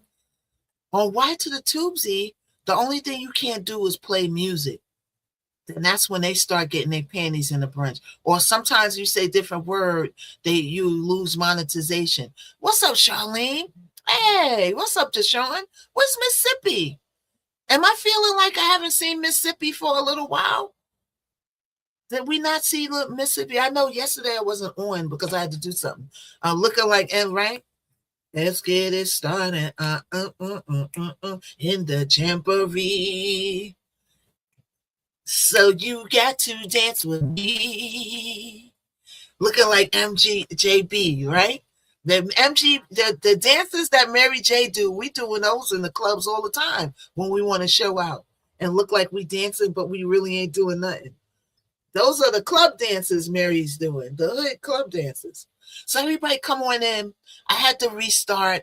We're talking about Shamar Elkins, but now I'm going to go off of my notes because I don't know what they're going to be all saying, because this story is dealing with suicide. Okay? Turn that word around, because that's the word that got me a restriction if I say it straight out. Because this story is dealing with suicide, meaning that Shamar is no longer with us. So because Shamar is no longer on earth, that's a part of the story that got to be talked about. And the clock doesn't like that. So I don't know what the last guy said, right, that triggered it, but we're going to go off of my notes now, right? But that's okay. We'll go over my notes. All right. And that way I can control what I'm saying. Okay, so let's get back into it. All right. So, 31-year-old Shamar Elkins. 31. What does that number have in common? How old was Ashley? Ashley was 31. Right? We got a 28 club with all these entertainers and stuff that was unalived at 28. Or is it 27? Is it the 27 club or 28, y'all? Right now we got the 31 club. 31 was the age of what? When Jesus did what in the Bible? At 38. What happened to Jesus at the age of 31? Hey, Bevy, everybody come on in. So everybody, I got a restriction on the last live. So now we're going to go over my notes because I can control what I say. Hey, how you doing there? What's your name? Rooney. Is it Unrooney? They need to make these words a little bigger. Hi, Rooney. How you pronounce your name? Rooney. Hi, Rooney. You want me to orbit you, don't you? Orbit me back. Let's see. I orbit you. Oh, looks like I'm your first orbit. So on the Rainbow app, they got orbits. All right. So we're talking about the gut-wrenching story of Shamar Elkins from Louisiana, Shreveport to be exact. I'm going to go off on my own notes because I don't know what they're going to say on these clips. And the tick to the Clizot doesn't like certain words. They restricted me. So we don't want to get another restriction and have to start again. So I'm going to go off on my own notes. So everybody come on in. Everybody sharify. We got 8 people in the room. Sharify it with 10 to 15 people. Everybody put hashtags in the comments. Put hashtags in the comments. All right? Put hashtags in the comments. Share it to your stories. Share it to your story. And let's build the room up again. So we're talking about the Shamar Elkins story, where he was going through a hard battle in his head with his divorce, with his wife that he'd been with for a long time, right? And he had some stuff going on in his head, and he went and unalived 8 kids, 7 being his own, 1 was a cousin, injured adults. And we're going to go through this story, but we're going to go off of my notes because the clock doesn't like what they're talking about. So Miss Knockout knows how to siphon and decipher her words. so that we won't get a restrictification. So everybody build the room back up to where it needs to be because we had to restart. Thank you for the 13K likeifications. Everybody, you need to go in your Play Store and get an order clickification so that you don't have to physically get one. You could just put it on your phone. Join my Discord. I promise today I'm going to make it a point to put the clickers up in the Discordification. If I got one for Android, I got to find one for Apple. I have to find one for Apple. So now I got to dig up my Apple phone, which is laying around here somewhere, and find one for Apple. But I'll find it though. And that way we can all attach the clickifications to our stream and you don't have to worry about buying one or whatever. Okay? The one I got is free. All right, the one I got is for Android and it's called Auto Clicker. Okay, who got an Android in the phone? Who got an Android? Who has an Android in their phone? Put a yes in the comments if you got an Android in your phone. I'm going to give it to you right now so you can screenshot it. Who got an Android in their phone? So, you see that on the bottom?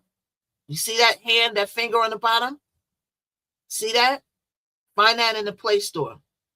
It's labeled Auto Clicker. Right? This is what it looks like. It's at the top. Right there. It's at the top. Screenshot that if you got Android. Screenshot it if you got Apple too, because you could probably find it in the Apple app. Screenshot that, y'all. Real easy to use. Real easy to use. All you gotta do is set it at 400. You set that at 400 and then you save it. You set it at 400 and you save it. 400 is a safe number. And then all you gotta do is press it and then boom, it goes on its own. Okay? Work smart and not hard.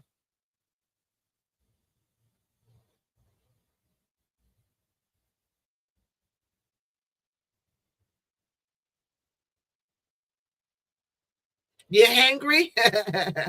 You hangry? I'm poor. Can you help me because I'm hangry? Well, where you at? I'm in New York. How am I going to get food to you? Open live and work like everybody else, right? That's what Echo said.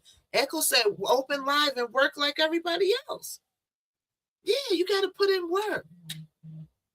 And in my lifetime, I went all the way down to $0 and worked myself all the way back up. I remember a moment in my life, right, where I had a nickel in the bank after I paid all my bills to stay afloat. I had a nickel in my account, and I had to work myself all the way back up because I had something that come up that I had to pay off of or else, right? And I paid it off and I wound up with a nickel. And this is like years ago. And I worked myself all the way back up. We need to learn how to get ourselves out the mud. So the person said, I'm poor. Can you help me because I'm hangry? And then another person came on and said, open your live and work like everybody else. Yes. See that? That part. That part. Open your live, or you don't even have to open your live. Because a person that go out in the street and hold their hand out and beg, they actually, even though we don't think of it, they actually doing work themselves. They doing work themselves. That's work. So true. There's many things to get yourself out of the mud. So let's get back into it. We're talking about Shamar Elkins, who went on a pum spree and a massacre and unalived 8 kids, 7 being his own, injured the others, his baby mother, certain adults. You look, thank you so much. Hey, Ivy. It's called closed mouth don't get fed. That's right. Closed mouth don't get fed. That's one of the regrets of me coming up in my journey, is that I felt some kind of way like I was begging people. I feel awkward when I'm in a position where it depends on somebody else to give me something. Like here goes an A&R of a record company. So now I got to go to the A&R and say, hey, I'm knockout. I got this record. I'm doing this. I'm doing it. Yes. And it's like I'm begging him to get on. I always felt the way about that. But my other friends went and begged people and went beside people and formed relationship, and they got somewhere. But me, I had to take the long route because I do my hard work. Same. Hard work takes you to get somewhere longer. It takes you longer to get somewhere with hard work than begging somebody. When somebody hands you something, you owe them. If an A&R signed you to a record label, now you owe the record label your publishing. They're going to take your publishing. Some of us are shy. Well, I'm not shy. I just feel like I'm begging people. If I went out to the store right now and I seen Drake, right?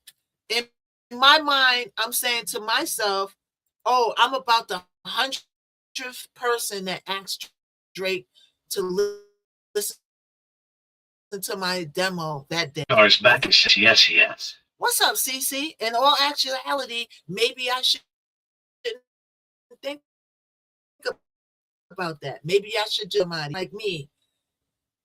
And I also feel like when you sign with another artist, they don't want you to be bigger than them, so you'll never reach your full potential. So I feel like over there to Drake, I'm not tap dancing and doing an audition for Drake for him to sign me, for him to sign me and to keep me at bay like he did that guy going up on a Tuesday. Remember that guy? You don't see him no more, right? Hey, Lila.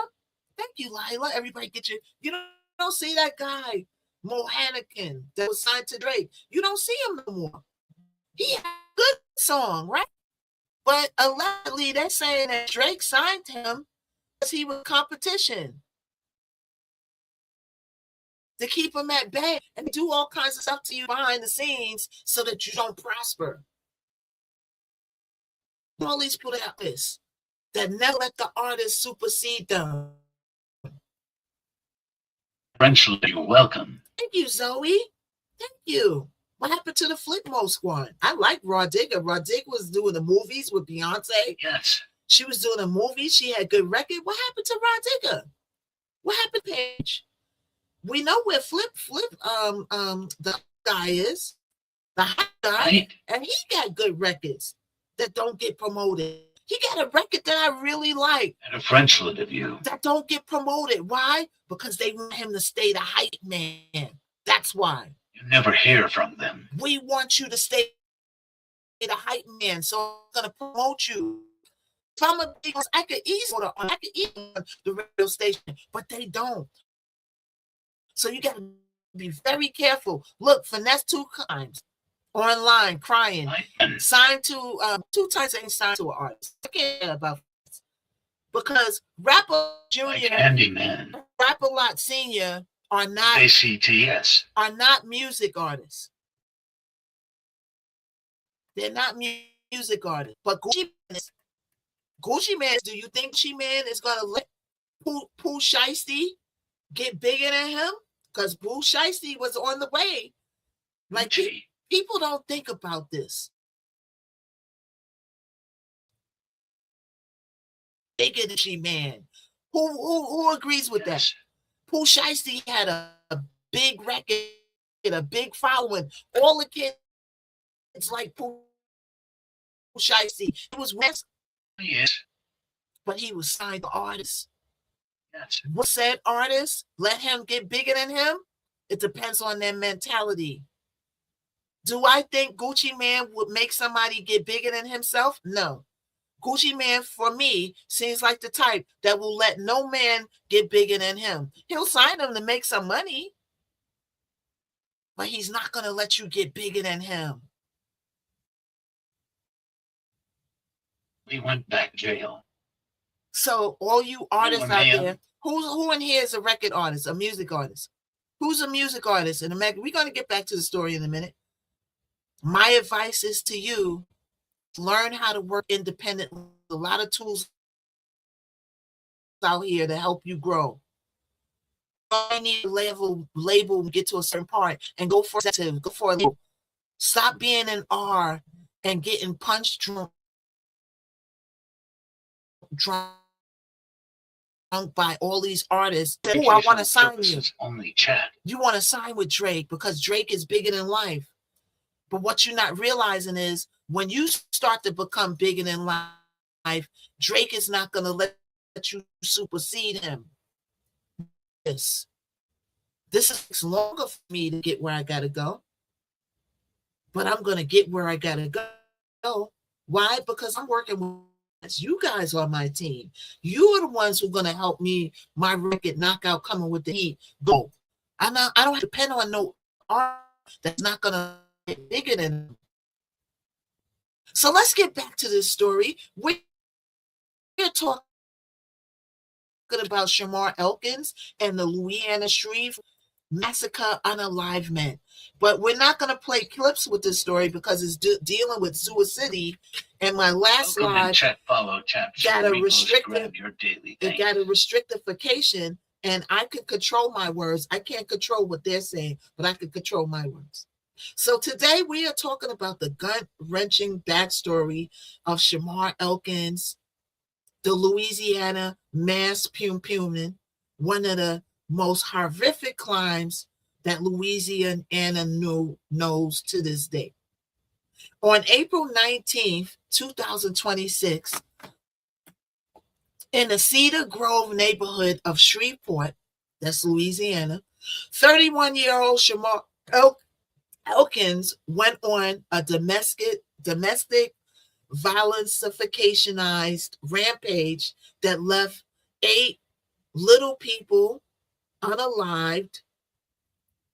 7 of them was his own kids, and 1 of them was a cousin.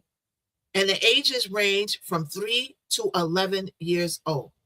The 2 women were critically injured. That means they're alive to tell a story.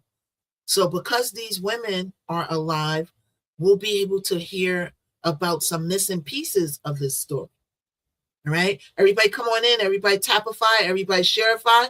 I want everybody on the clock right now to please drop some hashtagifications in the comments.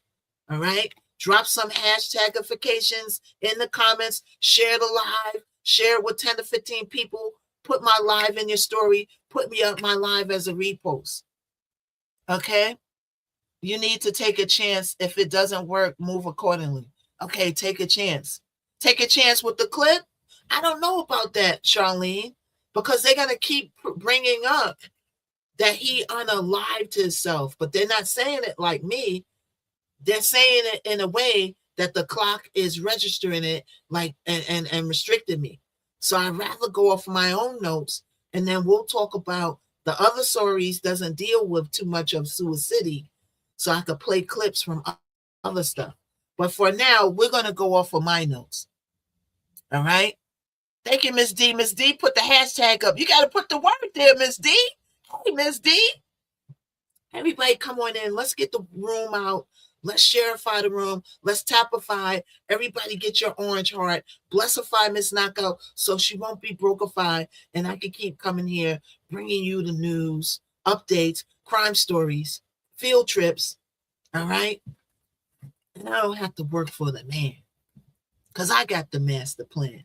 All right. Know about your music. Oh, about my music? Oh, okay. I got you. You need to take a chance, even if it doesn't work, move accordingly. Yeah. You know, people do take chances, Charlene, and they sign to these big artists and they take a chance. And then the next year you find out you're not getting paid. Then what? You're moving along, and you so figure out that artist that's already big doesn't want you to get bigger than them. And you can tell this by the movement behind the scenes. Then what? Now they got you in a contract that you can't get out of.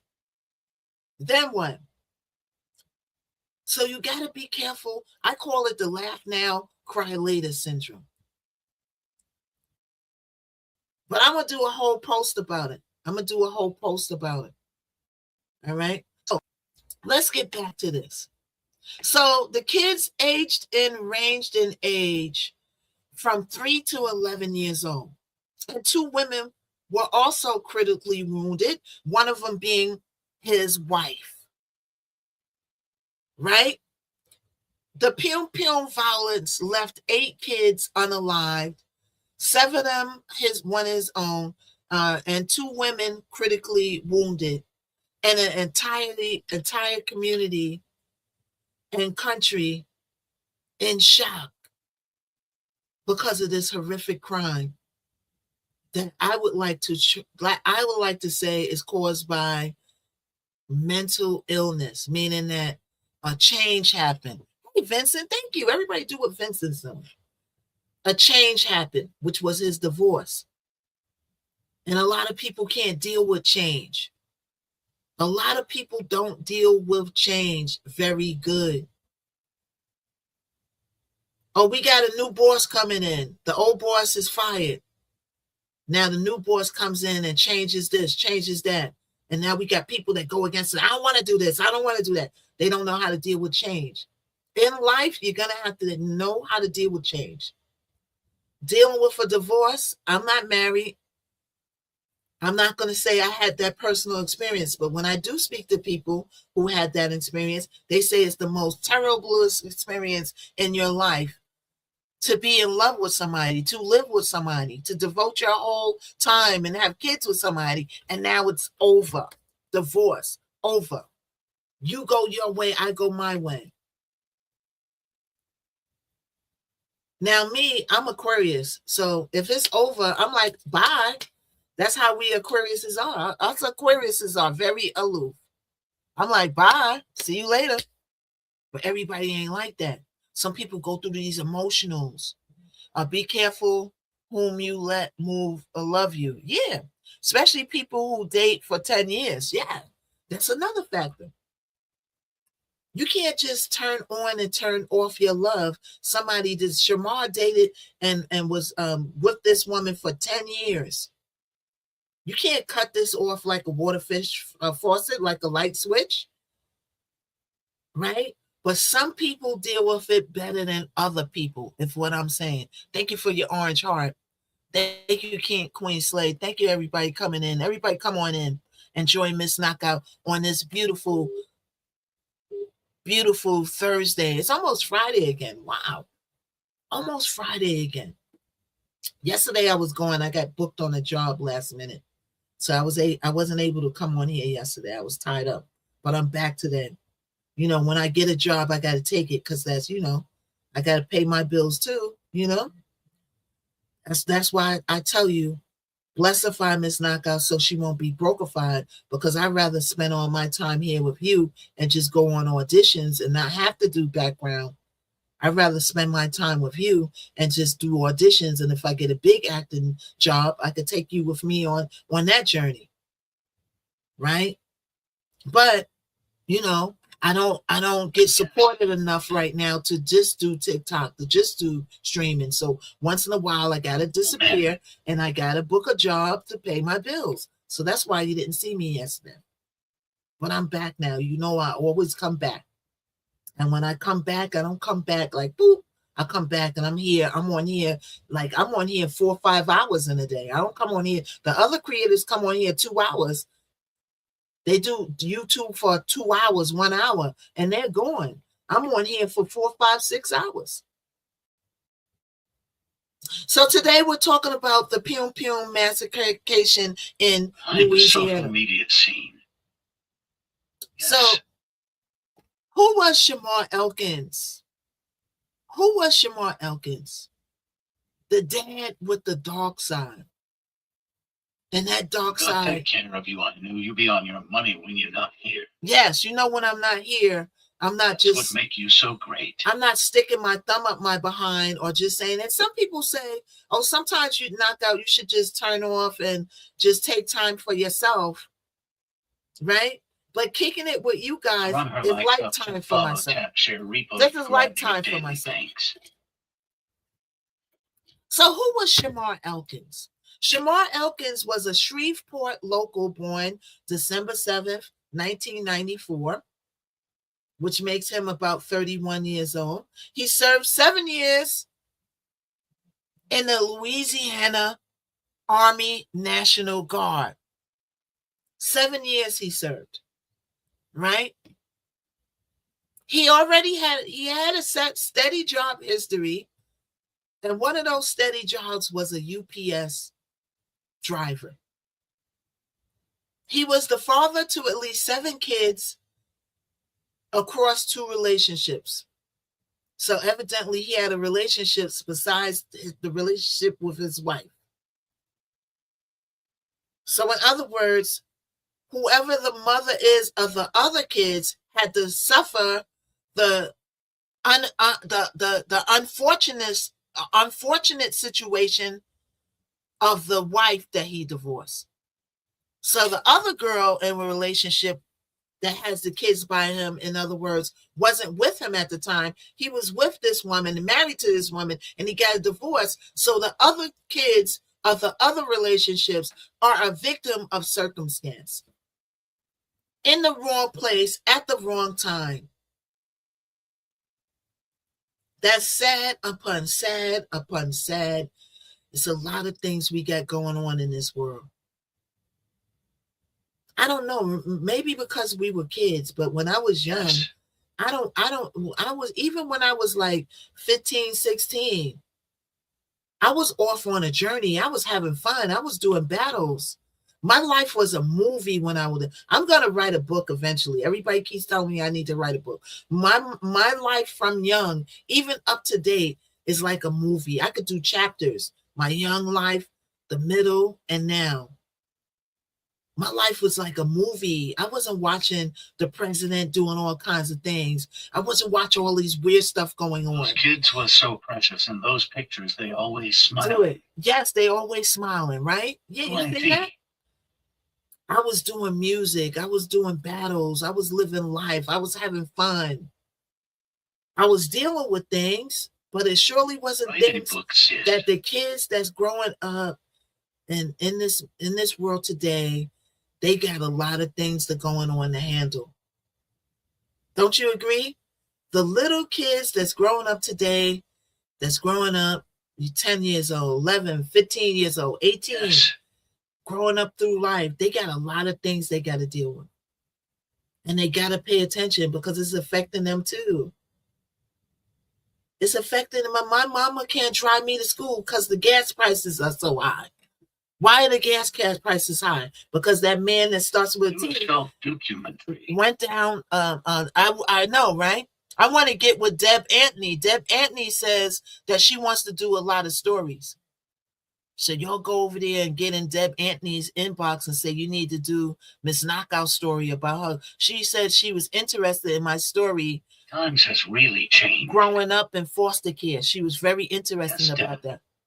She was very interested about that. It's very heartbreaking for those innocent kids, sad. And I grew up around Deb Anthony's way. I knew of Deb Anthony when I was growing up, but I never really met them. I met Bimmy before, her brother. Bimmy used to play my demos when I was doing demos in Queens when I was younger. But I never really met Deb, but I heard about Deb. And I went into her store a couple of times that she ran on Southside. I went to a store, you know, hanging out, going on my journeys, hanging in that area. But I didn't know that that was Deb at the time. I just knew that, you know, there was this woman in the store. I went to get my candy and whatever. And my foster mother used to send me to play numbers in that store. Many, many moons ago. But that's another story for another day. So Shamar Elkins, we're talking about the Louisiana massacre. Charles Meekin's 7 years. Was born December 7th, 1974. He served 7 years in the Louisiana Army National Guard from 2013 to 2020. So that means he left the National Guard about 6 years ago. And what happens when you join the National Guard? They teach you discipline. They teach you how to use the pum pow.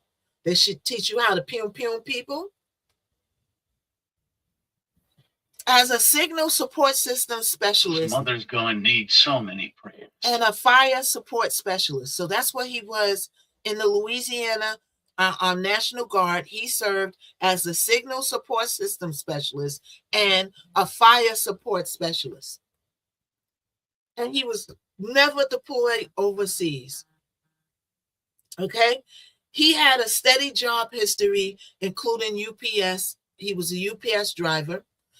He was a father of at least 7 kids, split across 2 relationships.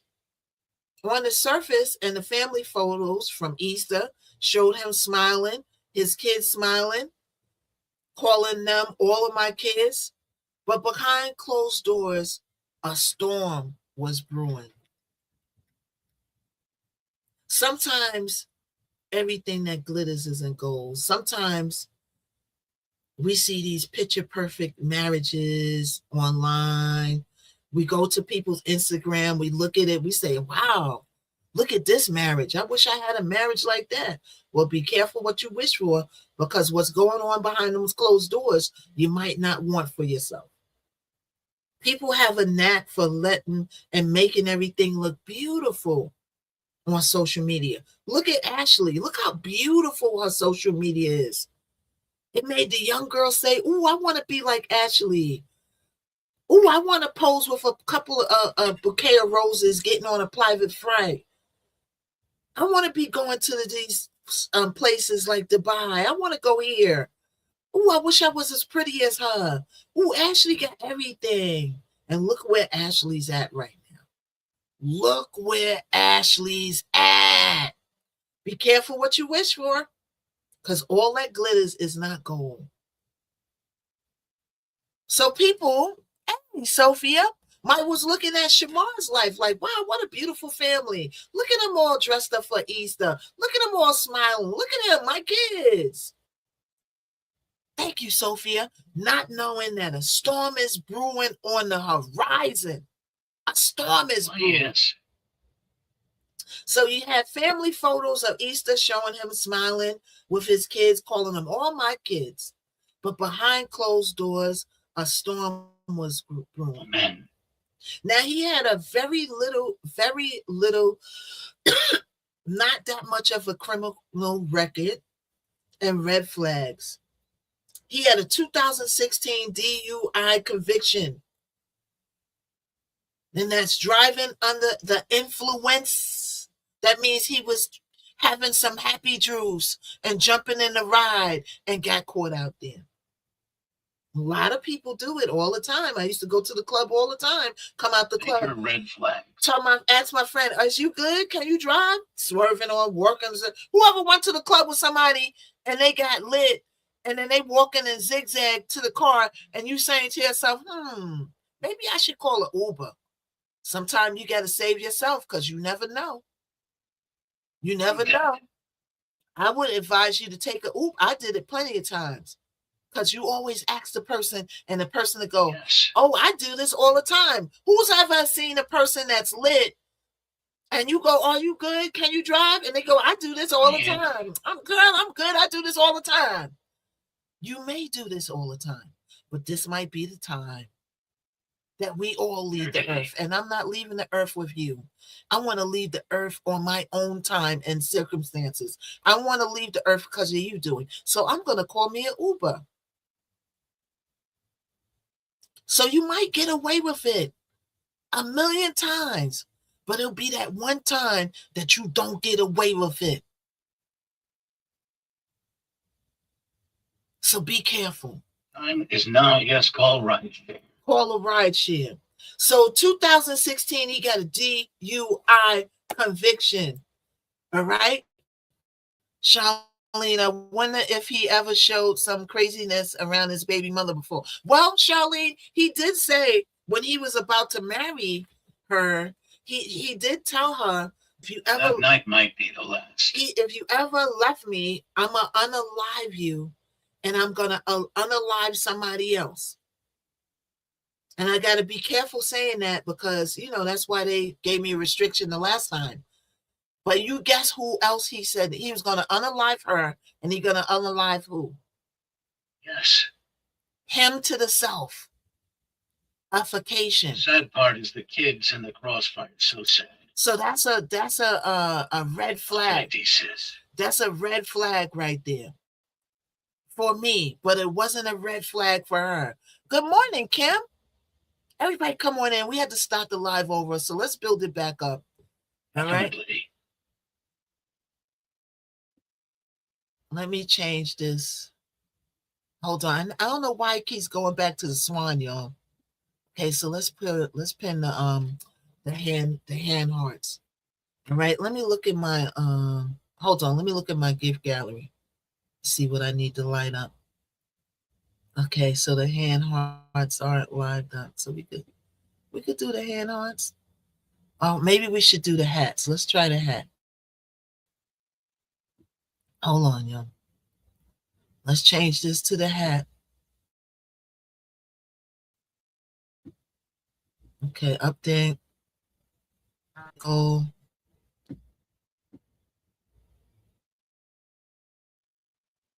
Okay, so let's change this to the hat. All right, hold on, y'all.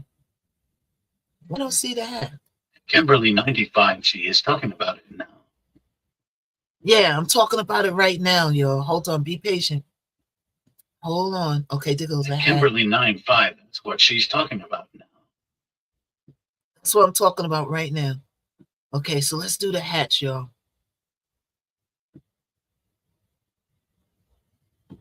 Okay, so let's pin the hat. All right. So yes, we're talking about the Shreveport unalivement massacreification. Sending Yachim Pebbles, good morning. We're going through his background and all what led up to.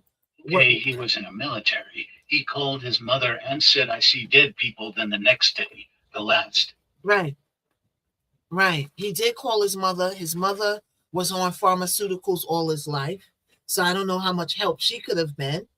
All right. Thank you, Bevy. Thank you, everybody, for the hat. Finally figured out that crazy ass gift gallery. They keep changing it. All right. Local Mia. Hey, hello there. Issa Gill. Hi, Issa Gill. Hey, everybody come on in. Everybody come on in. How do you put the chair? July, good morning. Hold on. How do I put the chair up? Wait, verification, manage seats. Okay. Enable seats. Hold up, y'all. Enable seats.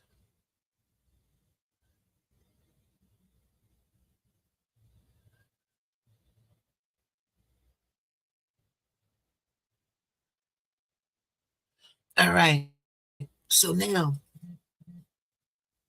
he was in the military. We're talking about Shamar Elkins. All right. Thank you so much, Queen. Okay, so he had a DUI conviction, right? We might we'll look at that as a minor conviction. And he also, on March 19th, he was arrested for illegal use of pum-pums and carrying a pum-pum on school property.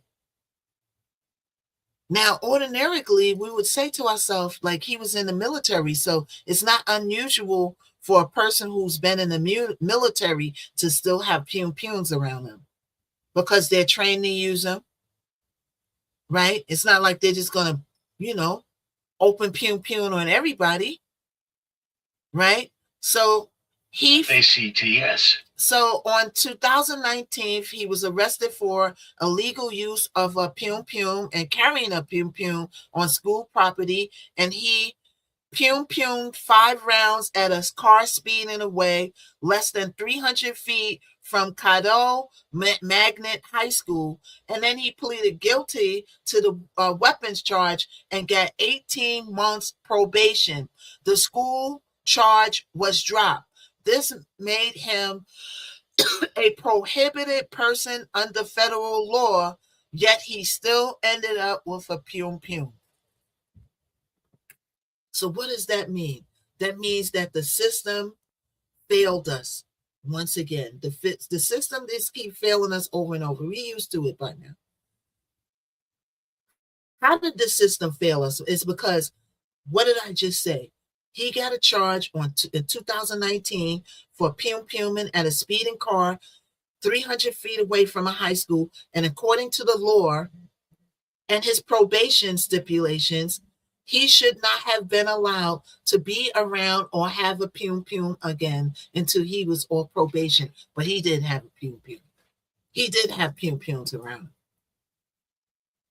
There lies the problem. So who regulates you to not have a pum-pum around you? So he knew. That's why he displaced himself and took himself off of earth, right? He took himself off of earth because he knew he had to deal with the consequences of him violating his probation, because he was not supposed to be around pum-pums. He would have had to deal with the consequences of unaliving 8 lives and injuring a few people.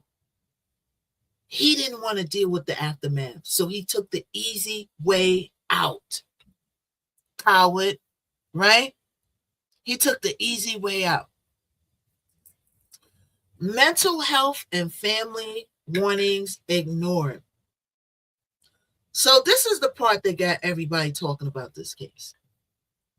The I told you so family revelations that went viral 3 years ago when his wife, Shaniqua Pugh, hinted at leaving and taking the kids. So meaning that she threatened him to take the kids and leave 3 years ago, right?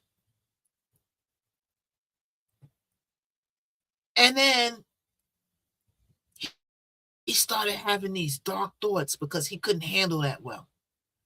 On Easter 2026, which Easter just passed, he called his mom, Mahalia Elkins, and stepdad. They don't mention the father too much, I noticed, right? Do you notice that? They don't mention the father too much. Marcus Jenkins, and he was in tears saying that his wife had filed for divorce and he was drowning in dark fortifications. What does that mean when somebody's telling you that they're drowning in dark fortifications?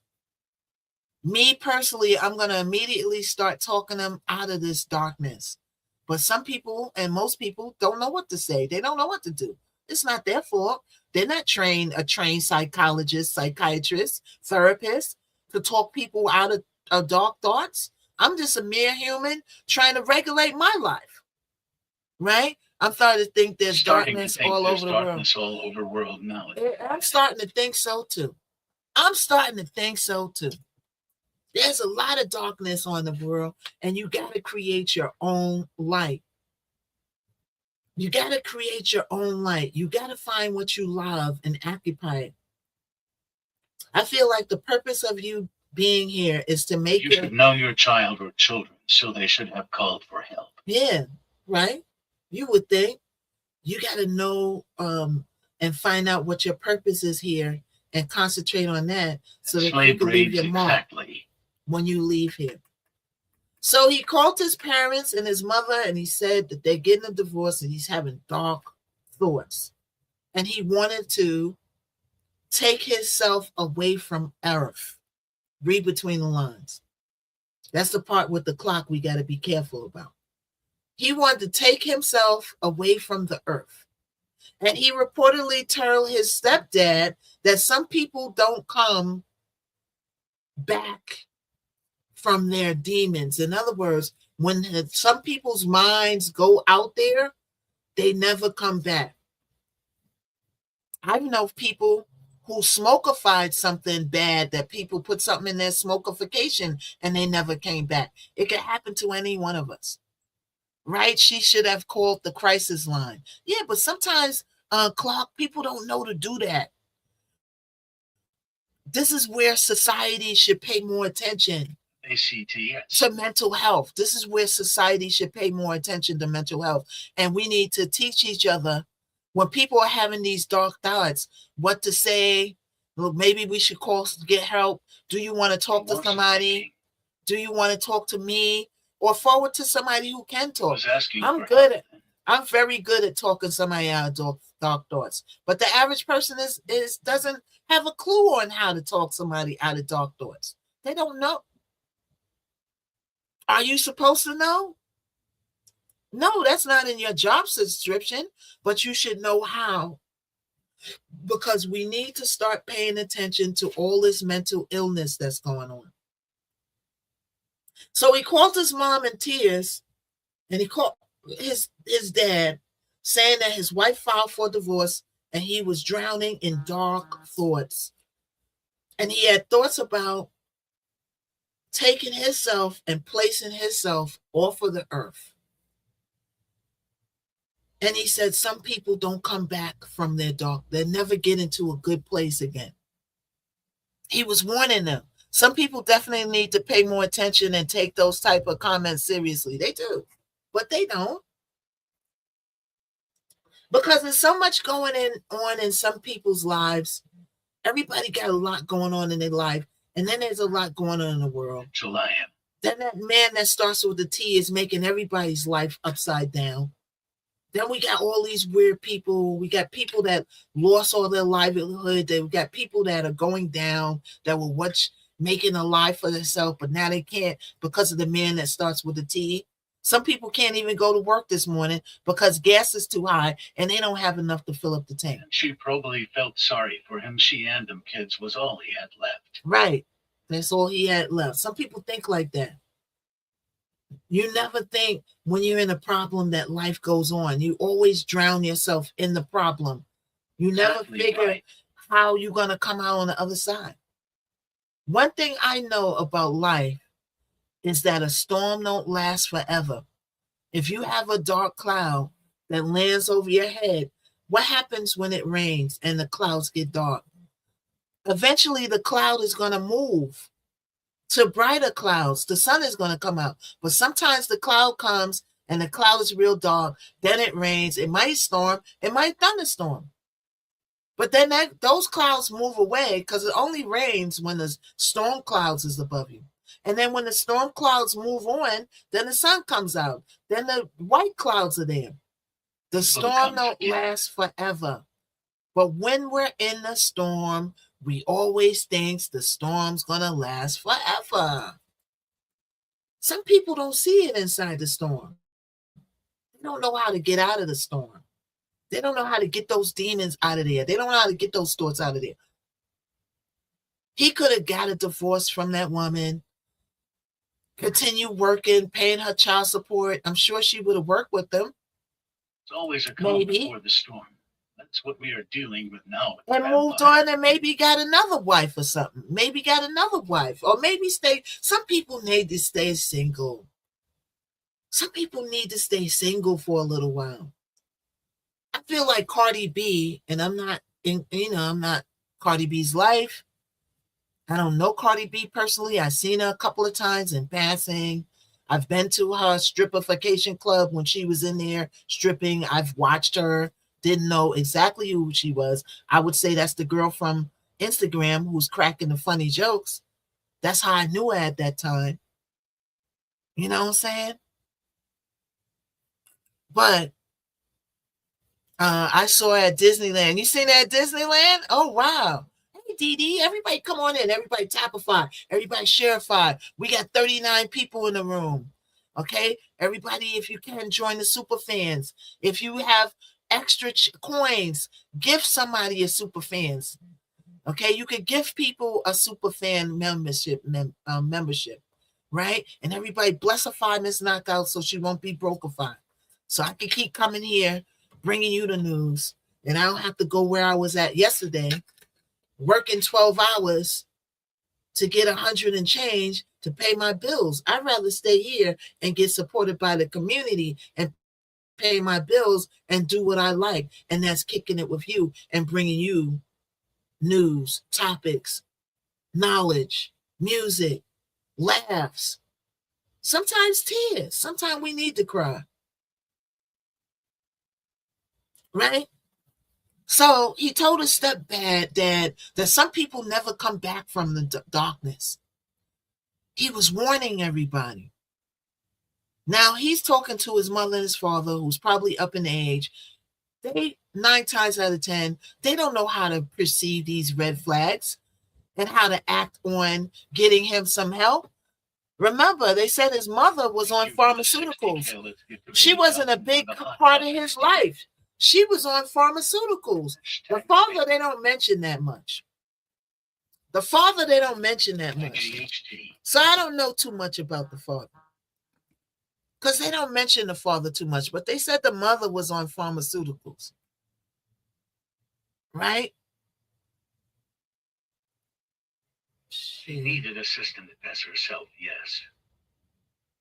So, the family described severe ongoing mental health struggles with him in the midst of the turning point of his relationship, aka wife saying, I want a divorce. No one knows if he was ever going to get real help. But remember, they did say that he checked himself in a mental institution for 2 weeks. But like somebody said in the comments, that he should have stayed longer looking at the situation. But sometimes you can't stay longer. Remember, you still got an outside life. You still got your apartment. You still got your house. You still got 7 kids. You still have a job at UPF. Because of the mother use. Yeah. So you still got a job at UPS. The UPS is going to be wondering, well, where you at for 2 weeks? You got to go back to your life. So maybe it's a reason why he couldn't stay longer. So let's go minute by minute the timeline of the April 19th rampage. So this happened on April 19th, right? Police pieced together a devastating timeline from 911 calls, surveillance, and witnesses' accounts. Queen, we are what we think other Queen of Essence, all of my support. Yeah, thank you so much. Thank you, Queen.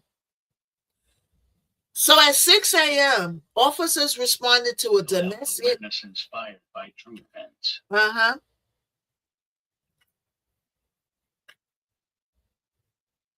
Okay, hold on, y'all. So 6 a.m., officers responded to a domestic disturbance on West 79th Street, nearby Harrison Street. Elkins was armed with a modified pium style, assaultification style. Like, in other words, he ain't have no small stuff. He had that military shiznit. Thank you, Queen.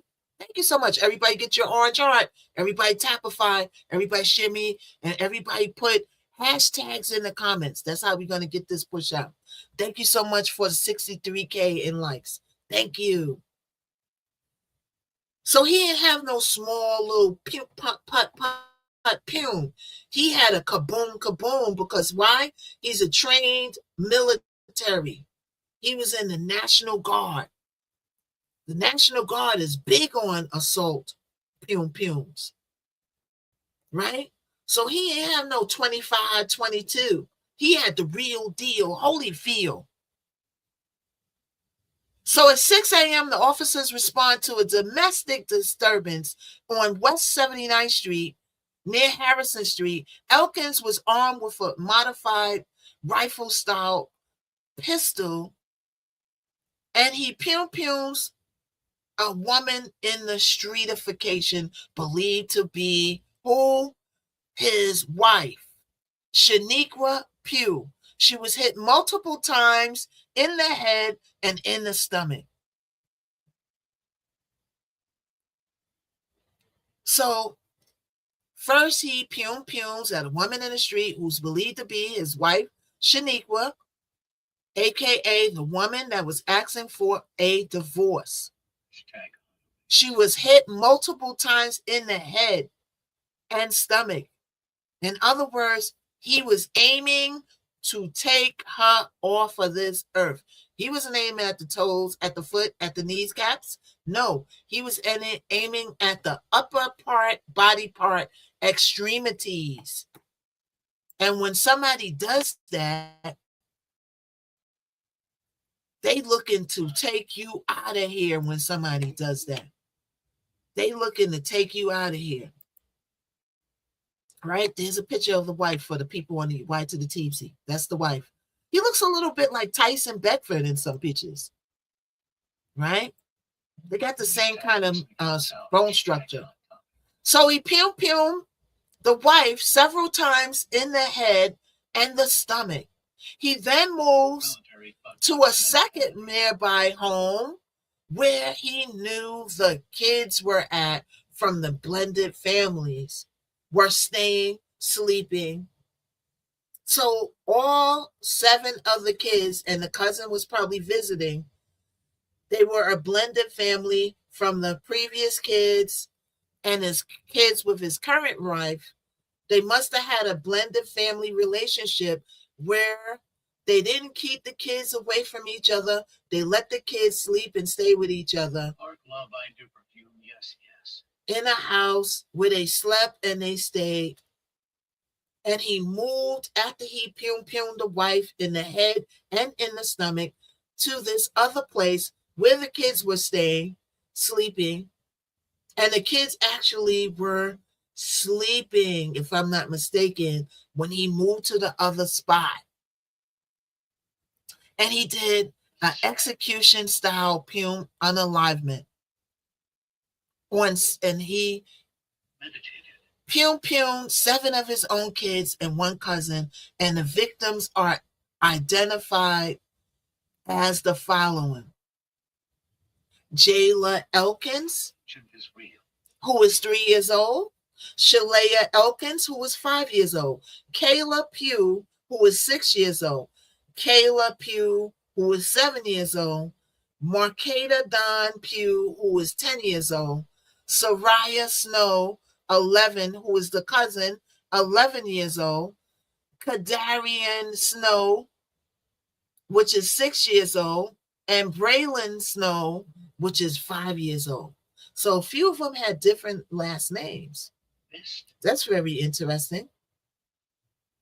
Very interesting. So Soraya Snow was the cousin. He also Pum Christina Snow, the mother of the 3 of the victims, described as his girlfriend's ex in the head. So Christina Snow, which you notice one of the kids' last name is Snow, is described as his ex. That's because they had a blended family. They let the kids go and stay with the ex sometime, right? And she got Pum in the head. Christina Snow. Chaos erupts. Elkin's wife's sister and a 12-year-old girl got to the roof somehow and jumped off the roof to escape. The girl survived with broken bones, and one 13-year-old boy also escaped by jumping. But one of them got Pum on the roof. What leads me to believe that he went all the way up on the roof. Now, remember, he's a trained military person. So they trained to do maneuvers. He trained to go up on that roof. I want to know how the kids got up on that roof. How did you get up on the roof? Did you climb through the window? Did you go to the chimney? Hey, y'all. Hey, Lizzie. Hey, everybody. Welcome in. He was definitely on a mission. So them kids and that adult was so scared that they found themselves. When your adrenaline starts flowing, because I've been in a couple of clubs when they had a couple of Pum-Pumans. And when they start Pum-Puming, your heart starts racing, your adrenaline starts flowing. And it's fight or flight. And by flight, meaning that you going to jump over that rail. That the club, I was in one club, they had this rail that was about this high. We was jumping over that rail with no problem because of adrenaline. So that's probably how they got up on that roof, the adrenaline, fighting away. First instinct, fighting away. So yeah, a few got away. We're going to talk about that, clock. A few got away. We're going to talk about who survived. But that adrenaline started flowing, How and do you think it was these survived? people found their way on the roof. One jump, they broke bones. They said, hey, I'd rather have broken bones than to be down in the dirt. If you had a choice, broken bones or be in the dirt, I'll take the broken bones for 500, Bill. So they jumped. Right? So Elkin's wife's sister, his wife's sister, that's the kid's aunt, and a 12-year-old girl jump off the roof to escape. The girl survived with broken bones. And one 13-year-old boy also escaped by jumping. Now, we're going to talk about who survived in a minute. Let's get through this timeline. 6:15 a.m., Elkins then carjacks a vehicle at gunpoint near Linwood Avenue and 79th Street and flees into a neighborhood, Beausier Parish. That seems like it's some sort of a church. At 6:29 a.m., police catch up on Brumpton Lane in Beausier City, and pum-pums are fired, and Elkins is pronounced unalived at the scene just after 7 a.m. So he was pum-pummed and taken out of here by the officers, not himself. But I'm feeling like mentally that's what he wanted, and he mentally didn't care about that because he probably was going to do it himselfification. The cause is still under investigation. Officers say that they've pum-pum. Some reports suggest possible is self-inflicted. So what does that mean? That means that they're still investigating. It's still got to come out. It probably already came out on whether he was pum-pum by the authorities or did he pum-pum his selfification. Louisiana State Police are handling the officer involved in the shooting. But I got a good after doing the family, he knew, right. So the officer in question, that they don't know whether he did it or it was self-inflicted, is probably a lot of pum-pums flying. So they got to investigate what bullets are what. But I'm willing to bet that that officer is not going to have any charges brought up on him because he was put in a situation where this man was going around unaliving people and they didn't know at the moment why he was doing it and the whole backstory. All they seen was somebody's going ballistic. I hate when people do that. Just take yourself, leave other people out of it. Right? So they were probably doing the best that they could to stop him from going on a pum-pum spree. He wanted everyone to feel his pain and darkness. That is a very good depiction of what's going on. Very good. He wanted, yes, that's a very, that's a very good statement and a good picture that's you drawing. He wanted the way that this is all coming out, he wanted everybody to feel what was going on in his brain, which was darkness, which was, I can't handle it that this woman wants to leave me. I can't handle it in here.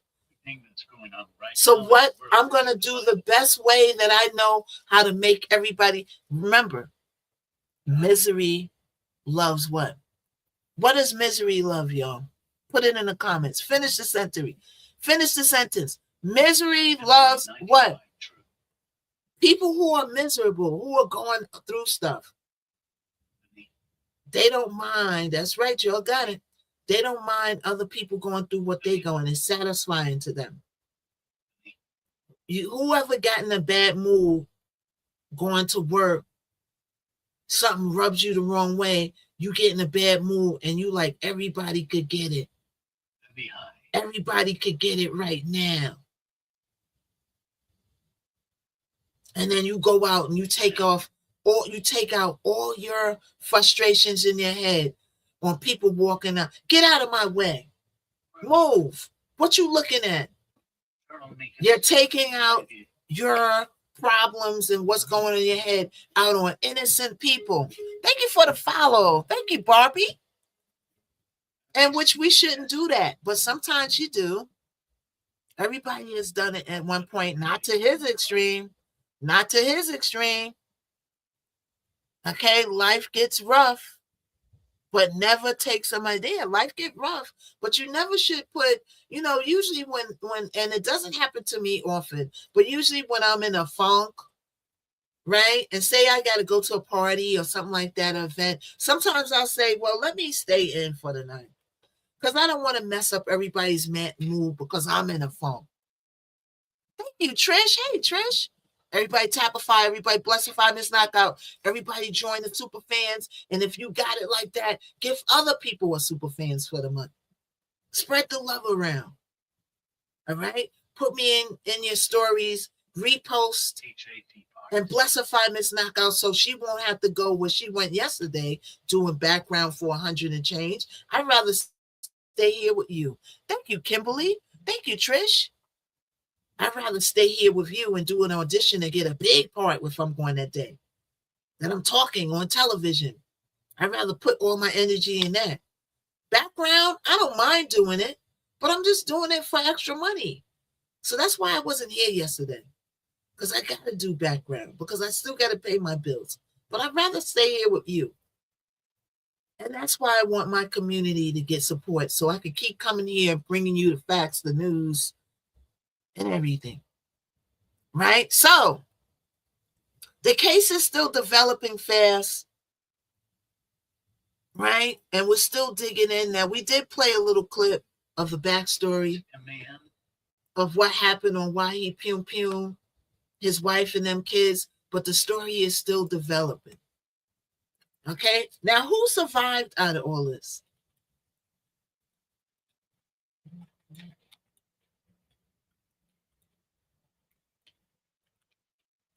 Okay, so let me see. Let's go to my notes. Let's see who survived out of all this. Everybody come on. You can watch this replay afterwards on my Wide to the Tubes. Right? You can watch the whole replay back. Mine is Tubesy. So subscribe over there is Miss Knockout TV. All right. So now let's see who survived.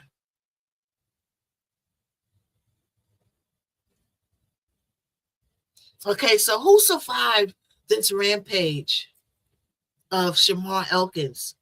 Okay, so Elkins' wife and the mother of his 4 children. So she had 4 children, and the other woman in the relationship had 3 children. Right? So Shaniqua, the mother of the children, of the 4 children, survived. Why? Ain't that something? Boy, what must be going through her mind?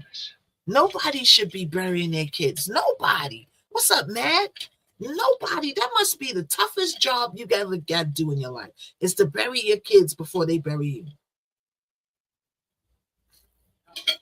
I know her mind is going through hell. She probably is feeling like, oh, I'm the cause of everything. I'm the one who asked him for a divorce. He said what he was going to do to me if he got a divorce. I'm the one who, that's probably going through her mind. She's probably blaming herself, that lady. So Christina Snow, and we're talking about the survivors now. His ex-girlfriend's, his Elkins ex-girlfriend's ex-wife, and the mother of the 3 children, Christina Snow. Thank you for the hat. Thank you, Oni. Thank you. She survived. She was shot in the head and the face. She was pew. The pew itself is still lodged in her head. She's in serious condition. Thank you, Oni. But conscious and recovering. Her aunt has been given emotional updates in the media. So we'll see what her aunt has to say in a minute.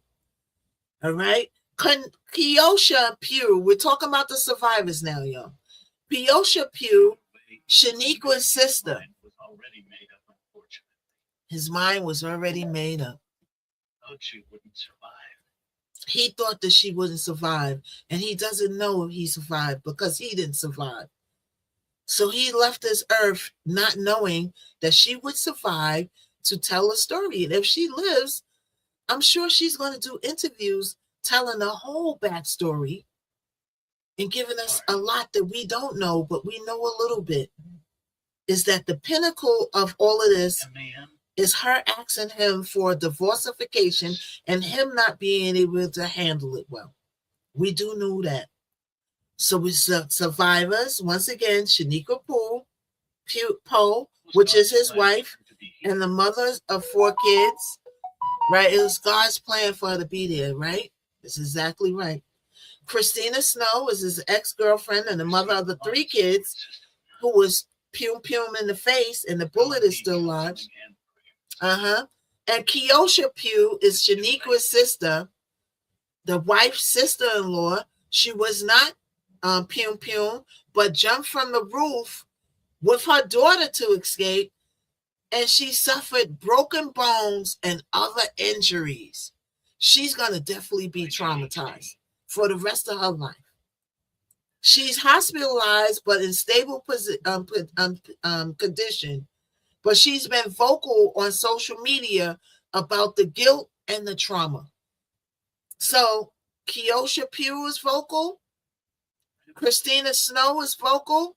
They don't say too much about Shaniqua, the wife who was giving him divorce, being vocal, but I'm sure she'll get vocal in a little bit. Keosha Poe's 12-year-old daughter, not named publicly, name is not released to protect her privacy, jumped from the roof alongside her mom, and she only suffered minor scratches and bruises. She's the only child who escaped the puming alive. Wow.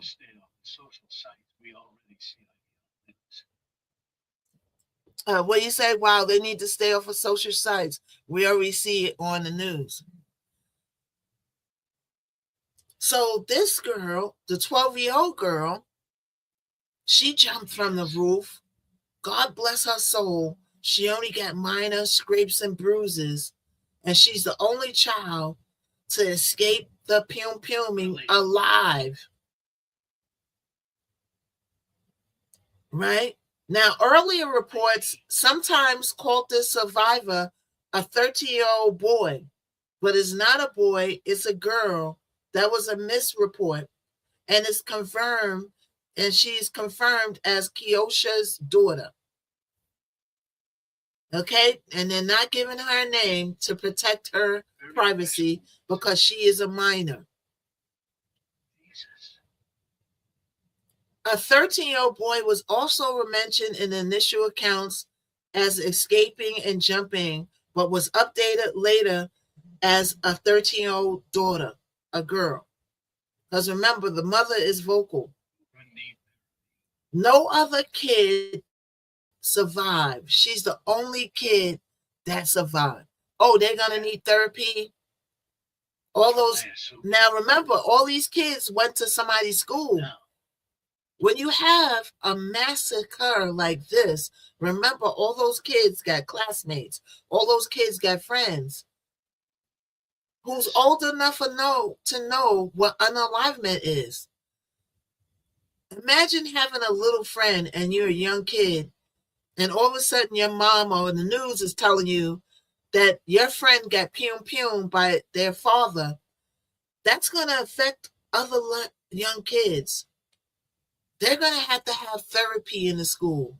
They're going to have therapists in the neighborhood. They're going to have therapy for the neighbors.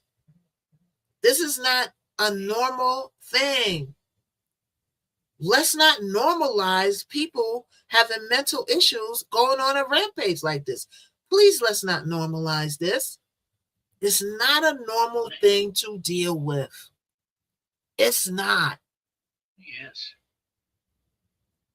Now, family members like Troy Brown, the brother-in-law of one of the victims, have been breaking down in a tearful CNN interviews, saying that he treated all the kids like his own and will never get to throw a football with his son again. The surviving moms and aunts are sharing raw updates from hospital beds. One still has a pum in her face. The roof jumpy escape has become the miracle part of the nightmare, with the neighbors and vigils praising the bravery of the mother and the daughter who literally jumped from the roof and survived. Flight or fight. They made it up to roof. It's almost like a fire. Your house is on fire. Sometimes you got to jump. It's either jump or face the fire. Right? So let's go through. Okay?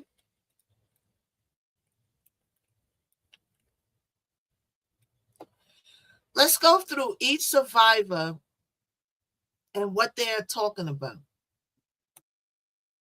What is Christina Snow?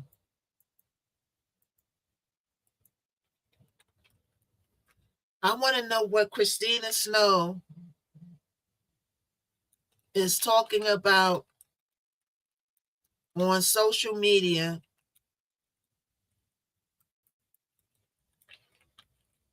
It's gonna spread the house.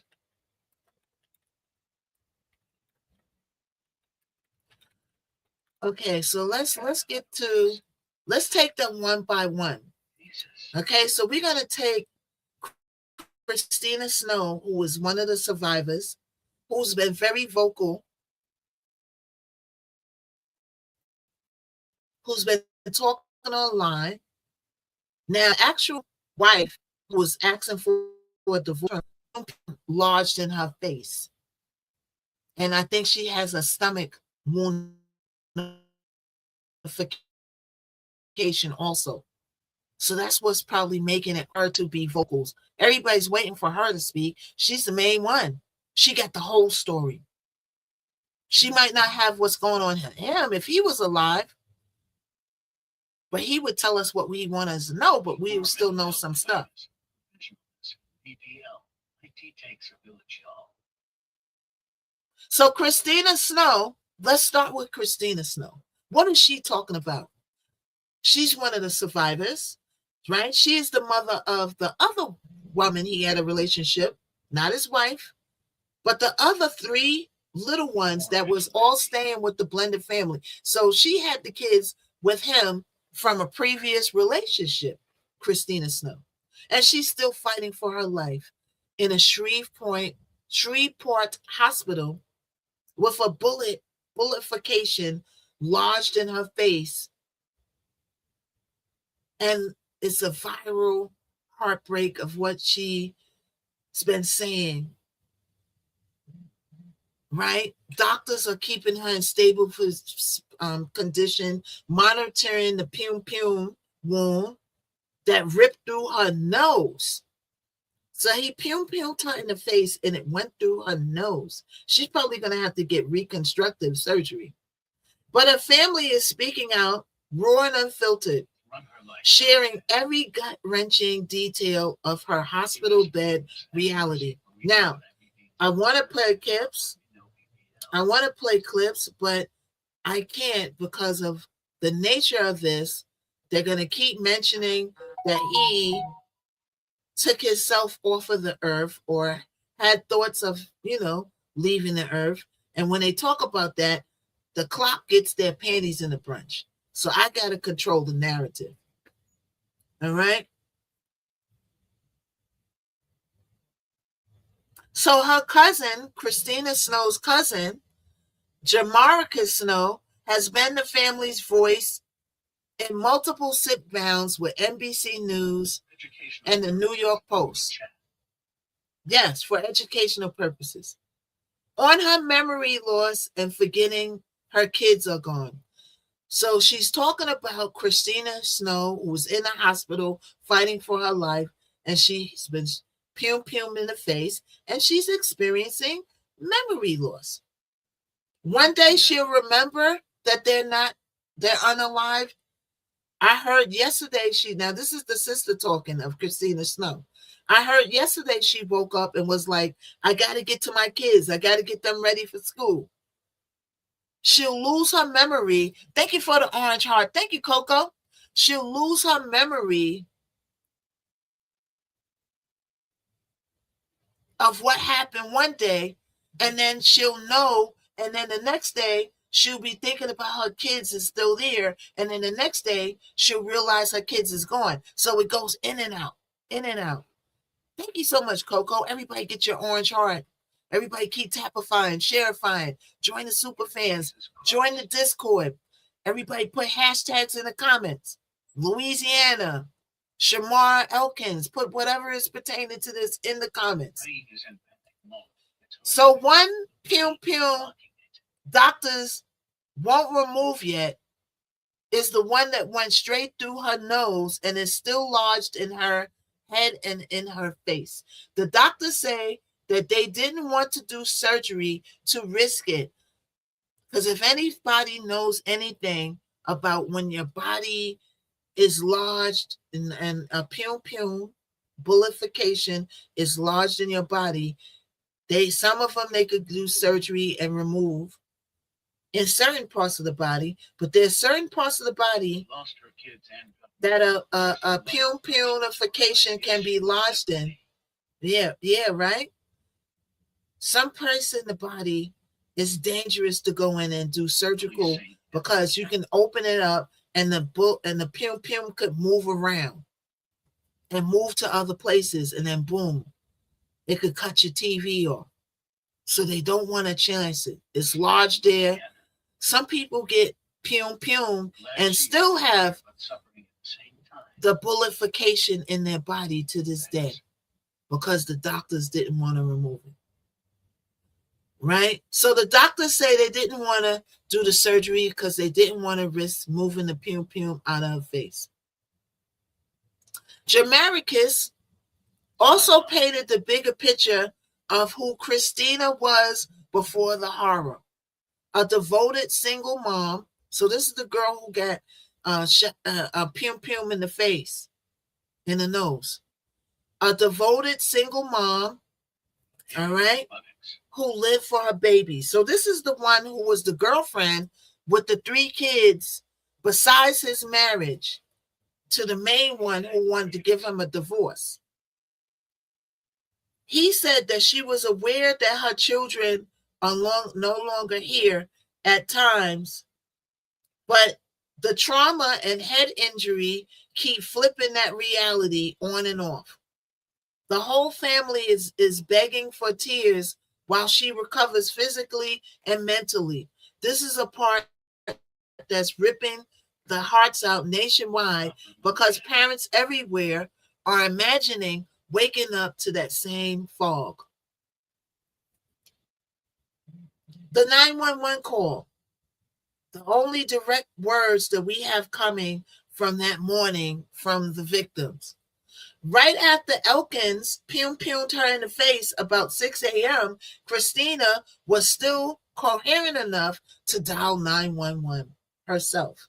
The dispatchers have confirmed that a female caller identified as her reported a pum wound to the face and said that the pumper had taken her 3 kids and left the house. So after he pum her, he took the 3 kids and he left the house. No full audio transcript has been released yet. But the Popo says that she got the words out clearly enough to trigger the massive response. That call now is part of the official investigation timeline. Now let's go through some old Facebook posts resurfacing, and that's going mega viral. Because Christina's full Facebook name, right, her name on Facebook, you can go look it up, is Christina Love Him Dearly Snow. She spells it LUVYNHYMDEARLY Snow, hasn't posted anything new. The internet has dug up her old public posts from her on-again, off-again relationship with Shamar Elkins. Love him too. Now remember, she had 3 kids by him. The other girl had 4 kids by him.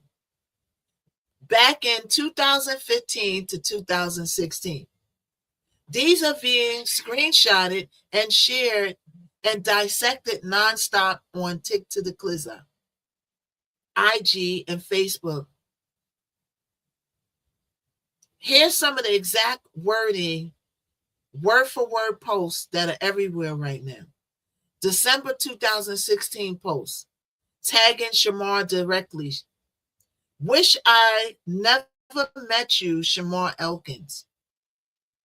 This is what she said to him in 2016. Wish that I never met you. In 2016, she said this. Christina Snow, that's the one who was pumed in her nose in the hospital, fighting for her life. Why did she say in 2016, I wish I never met you, Shamar Elkins? That's stuck in his brain.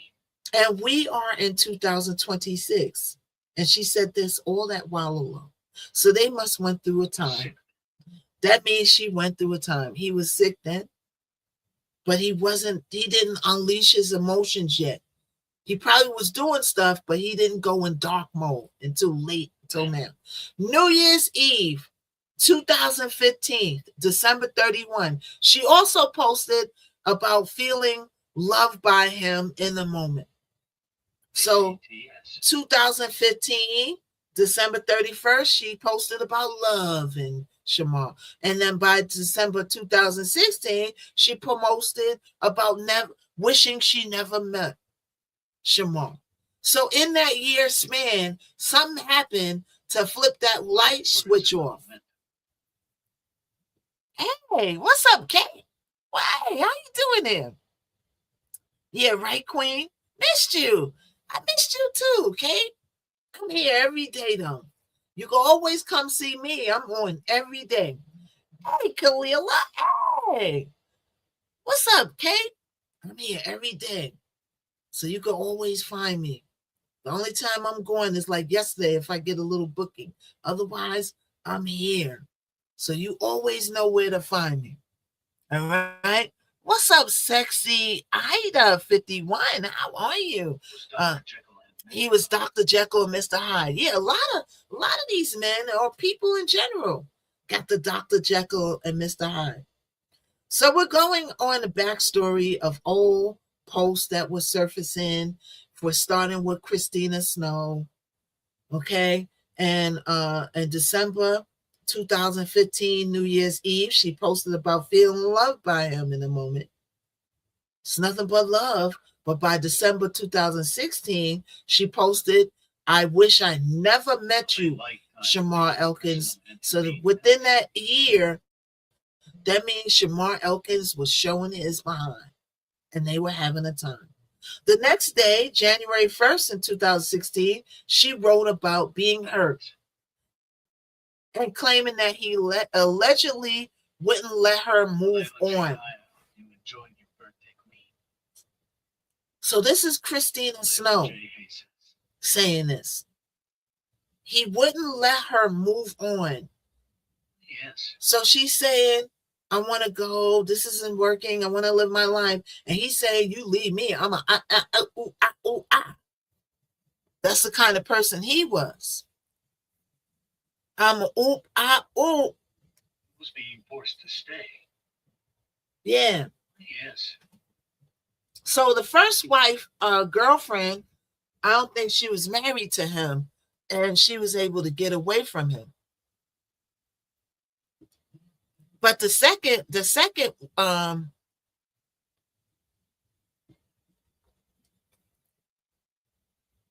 hold on.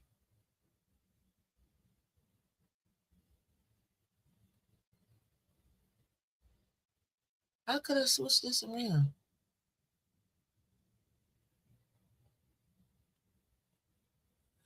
All right, y'all. Hold on. You for the 100K. Thank you for the 100K, y'all. Thank you. Thank you for the 100K. Hold on, I gotta clean this off. Hold up, you. Thank you so much for the 100K. Yeah, right? So,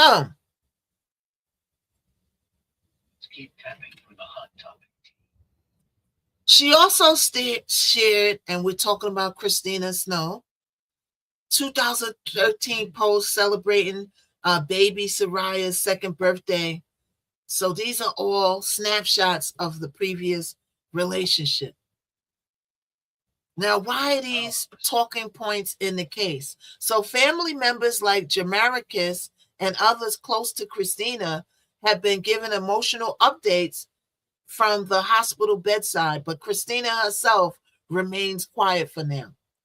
Because Christina is dealing with a pum in her nose and her face, right? And when that happens, you're not too vocal. But the family members and people that's visiting her are talking. Doctors say that the head trauma and pum make talking and posting impossible at the moment. The contrast is brutal, while the surviving moms, including Shanika Pugh, are slowly opening up through relatives. So Shanika Pugh Poe also survived.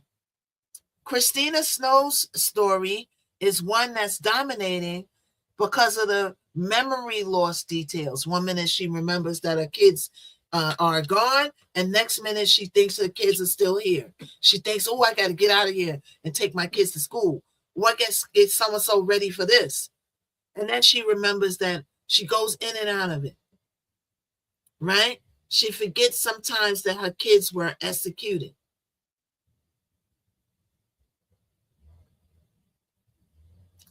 So she's recovering, right? So let's move on to the next survivor. Who is Shanika Pugh. So let's see if Shanika Pugh is saying anything. Let's see.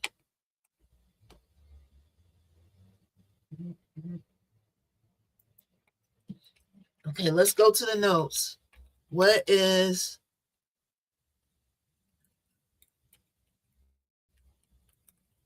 Hold on, y'all. Coco channel, she would have to protect her and her kids now, but she was prepared better.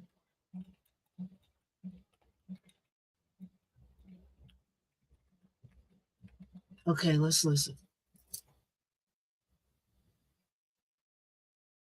Okay, so that's Christina Snow, right? So Christina Snow got a pum in her face, and the doctors say it's difficult for her to communicate. Family members around her are communicating, protect you and your cubs. That's right. They're talking for her at the moment until, God willing, that she survives. You know, I hope she survives her injuries. If she came this far, she should be able to have some kind of healing. I feel like if it was going to take her out of here, it would have.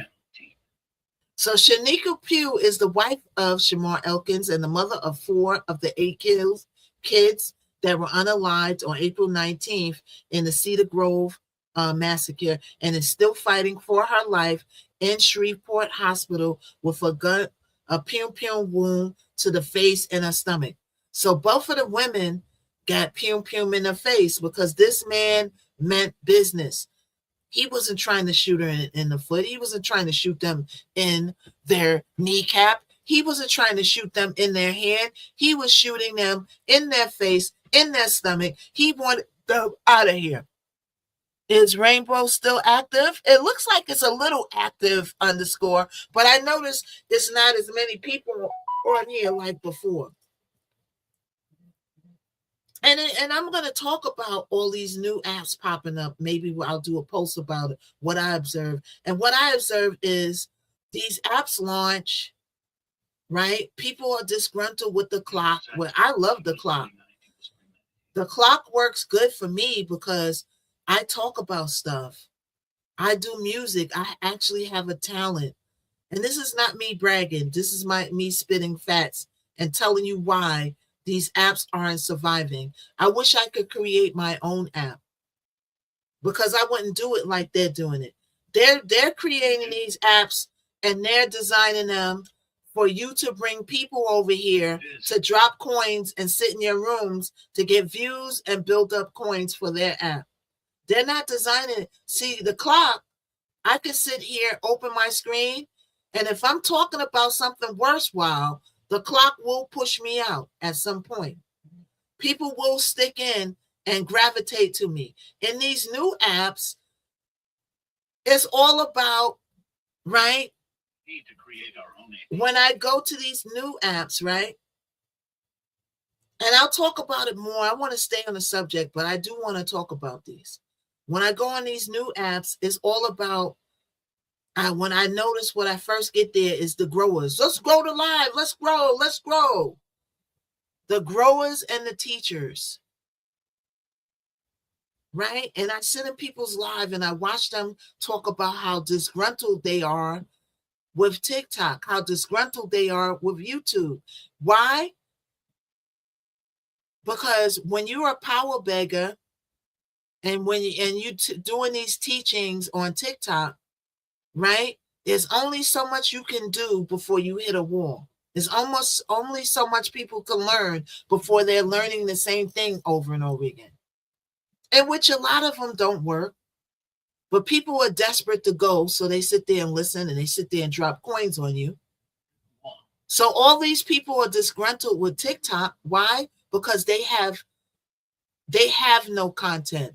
They're not talking about nothing. They can't sing. They can't act. They can't dance. They can't do anything. So they develop, but some people got the good gift of gab. Jim Jones had a good gift of gab too. And he was able to talk everybody to get a cup and do what? We won't say because the clock don't like that. Some people got the good gift of gab to make you sit in there and listen to them and drop coins and do what they say because you in your mind want to grow too. But you soon find out that the only person is growing is who? Them.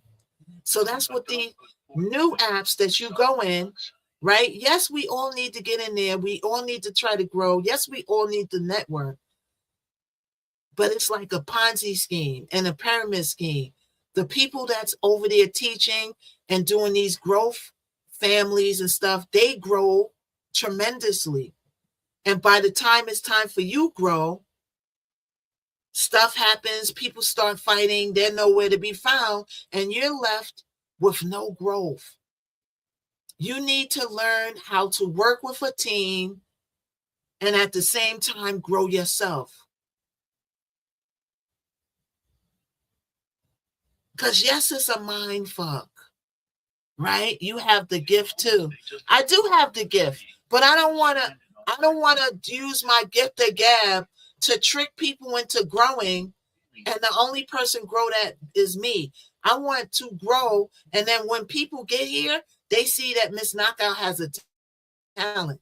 I'm the only one on the Rainbow app that's actually talking about something besides growing and dropping coins and sitting in people's rooms.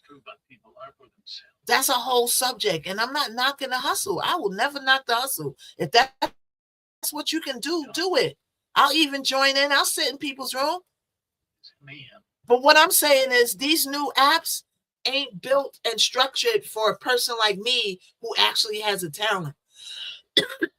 It's structured for the growers and the builders and the Ponzi scheme and the pyramid scheme and the gift of gabbers. Everybody, let's grow. Let's grow. Everybody come sit in my live. Everybody drop me coins. Get in the top of my bubble. But I'm going to help you all grow. We all are going to grow. I can't talk about that my whole life. Yes, we do need to learn to be teens. We do need to have a family. You do need to work with other people. But I'm saying that's not all what I talk about. Because I'm a different person with a different skill set. But if that's the only skill set you got, you can't sing, you can't act, you don't do what I'm doing.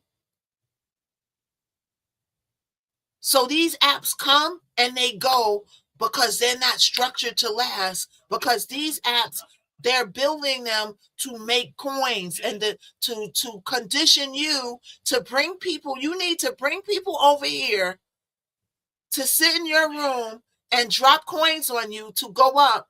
Or you need to convince the people that's already over here to sit in your rooms to drop coins and give you time to go up. You talking and having the skill. I don't care if I was in here. I could be in here singing like Mariah Carey every day. Whitney Houston, Mariah Carey. I could be talking about, I could be walking on water. I could have the second coming of Jesus, the Michael Jackson and Prince all together in my room. They don't care. Nobody cares about that. This is how social media and these apps are designed. They don't care about your talent. It's who can you bring to your room to make you grow. And this is why people with those gifted gabs survive on the app longer than you do. So you got to either beat them or join them. If you can't beat them, then you got to join them. And then you're going all around. You're sitting in the people's room. That's why the Culture app left. Hey, I agree with you 100%. Hey, Kate.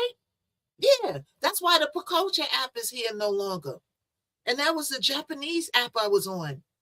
The bullying grew so big on that the Japanese said, let's get rid of the U.S. side. Because on that app, they had it set up that to benefit them was trading. Right? Thank you for the orange heart. So let's wrap this up. I do want to talk about this.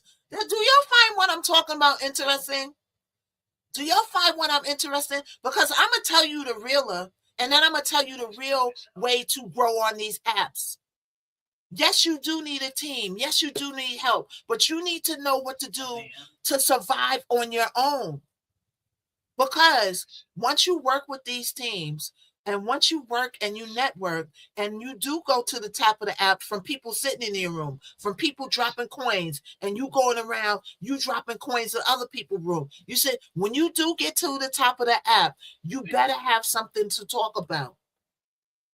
Now, some people get to the top of the app and they still doing that get the gab stuff. Hey, everybody, let's grow. Let's grow. Yeah, it's all about family. Oh, I'm starting, and I do want to start to knock out family on other apps, but I want to start on an app where it's really going to turn into something. Not no Ponzi scheme and no pyramid scheme. I want to start families that really have, are really working together and growing, but they also know how to have skill sets and talent to grow by themselves. A lot of people on social media have no talent whatsoever. They created a button that everybody can press and go live with no talent. Can't sing, can't act, no skill set. They ain't talking about nothing. Right? Many people want to go on their own lives also. Right? They want to go. Right? Who got time to be sitting in people's rooms? Now, on the Culture app, they were threatening people. Either you come sit in my room and you trade and drop these many coins, or I'm going to make sure and nobody else with you. And that's what they did. And that's why that app is no longer here. So me, I have a talent. I'm talking about something. I have a niche. Once the people get in my live, they're going to stay in here because it's interesting. And this is not me bragging. I'm talking fact. This is who Miss Knockout is. I wrote for magazines in real life. I have a real live press pass. Let me show you. I have a real live press pass.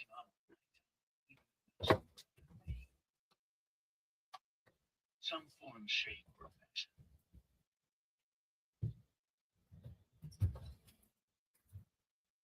Look at this.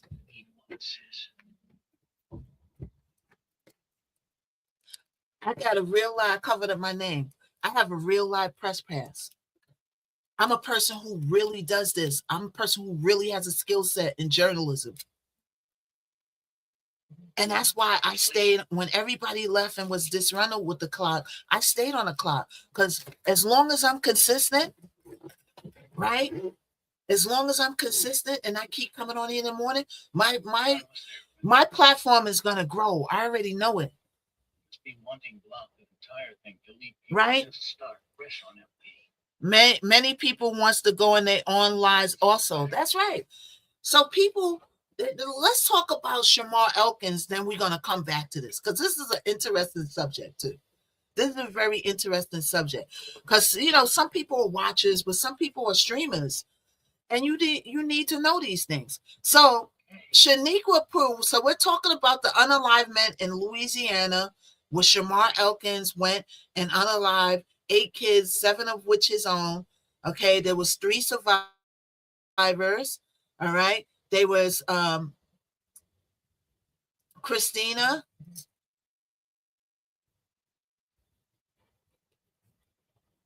Okay, hold on. There was 3 survivors. It was the woman and her daughter, and it was Christina Snow. All right. Okay, let's see. Let me go to the survivors again. That's a very interesting conversation because we have these apps popping up all over. We've got the Epic app. The favorite app is already done. They had a big blowout over there. A lot of people, I've been left the favorite app alone. Epic, I barely go on there either. I'm trying out the new Rainbow. They're all the same for me. Somebody needs to make an app closer to TikTok for people who actually have talent that can grow and garner people's attention and get peer support. A lot of these apps, when they're first starting out, they don't have the people to watch. So what do? They force you to sit there and bring people over and stay in people's lives and do that whole thing. And now we got the gift of gabbers that's winning, not the people with talent. What's up, Layla? So Shaniqua Pugh, the wife of Shamar Elkins and the mother of 4 children, slaughtered in April 19th, and they're calling this a massification. She's still fighting for her life in a Shreveport hospital with gunshot wounds to the head and stomach. And Roy, I promise I wouldn't take none. Yeah, right? Mm-hmm. Now, she hasn't did any interviews. She hasn't posted on any social medias, and doctors are keeping her heavy monitored. Why? Because she got pew-pewed in her face. She got pew-pewed in her face. She got pew-pewed in her stomach. Who is thinking about now? I must say, in my years on social media, thank you, K-Matt, this social media thing is something else, these apps. Why? Because I've been on the Beagle. I've been on all apps, right? And what I notice is people are desperate for attention. And they will drag themselves online. And I've seen people in the hospital having open heart surgery, getting ready to go in for open, talking about tap the screen, share the live. Oh, I'm getting ready to go in heart surgery. Everybody feels sorry for me. Everybody give me tap. Drop me universes. They so much want to be famous and seen and heard online that they won't even attend to it. This is a good time to get rest and prepare for your surgery, sir and ma'am. Is this a good time to go online? No. But Shaniqua Poe is not online because her injuries are serious and preventing her from getting online. She physically can't do it. But what I notice in social media world and the social media age, where anybody could push that button and be a star with no talent, that I've watched people go live when they shouldn't be live in hospital beds, getting arrested, getting their kids taken away. When are you going to not press that button? How much attention do you want? People's minds don't work that way, unfortunately. Yeah. So people think I'm at the bottom of the bottom and the bottom of the barrel. I'm in the hospital getting life-threatening surgery. I know. This is the time where I'm going to become famous and I'm going to go viral. I'm going to press that button. I'm going to talk about my injuries and surgeries, and people are going to feel sorry for me. And I'm going to have and you are going to have all these people in your life. Because people, and I notice this on my Facebook and my Instagram, if I put my music up, I barely get any hits, any comments, any shares, no nothing. But let me put up that I'm in the hospital and I'm getting ready to go in surgery and I'm really sick. I'll have thousands of comments, thousands of people People respond to grief. And that's why people go online in their most vulnerable times where they shouldn't be online. You have an open heart surgery, you should be getting ready for your surgery. No, your mind is thinking about still being famous. People feeling sorry for me. I'm going viral because I'm in the hospital getting ready to get my chest cut open. Grief and pain. This is the social media age that we live in. Respond to trauma because that's all they know. Yeah. So I put a post up, my music, my business, nobody respond. I put a post up, oh, I'm sick, I don't feel well. Oh my God, I'm in the hospital. I have a lot. And then you got thousands of people flooding your line. People respond to grief better than they respond for you being successful in life. It's the sad, almost true, honest truth that people are more interested in your demise than interested in you going up. I feel my song is a good song. You think my friends and my family on Facebook and Instagram are saying, "Ooh, knockout, ooh, that's good, ooh, I'm sending it." No, they sitting there looking, saying, "Yo, we ain't gonna give Miss Knockout song a time of day. I ain't trying to make her help her go up." But you let me go in there and say I'm in the hospital and I'm sick. God forbid. I have thousands of comments, thousands of shares, thousands of people on there talking about get well soon. How come you ain't putting those thousands of comments on my new song that I put up? It's a reason for that. That's why I tell people when you got a business or you got a song or music or whatever you're doing, promote that shit to strangers. Because strangers are fans and haters are people you know. No cap. Get my song No Cap out on all platforms. That's what I say in one of my songs. Haters are fans and strangers are fans and haters are people I know. The people I know don't support me, but y'all do. I'm just meeting y'all. A lot of y'all have never met me and laid eyes on me in real life, but y'all support me to the hills. Why? Because strangers are fans and haters are people you know. Okay? Don't let no one put their foot on your neck. Yeah. So you got to know that and you got to operate like that and you better promote that. I haven't even sent my records to certain family, friends, people I grew up with. Why? Because I know they don't give a F about it. As a matter of fact, they're going to despise it. They making all these records that sound like they from the 99 and the 2000 that nobody cares about. But Miss Knockout made a record that people care about and it's moving. But some people I look in my phone book, I say, "Oh, I'm not going to send it to them because then they're going to start working against me." Oh, she got something good too? Oh, let's dismantle this. This is the world we live in. This is how you got to operate. You got to operate knowing these things. Thank you, Queen. You got to know this because you got to know how to move in life. You got to know how to move in life. You got to.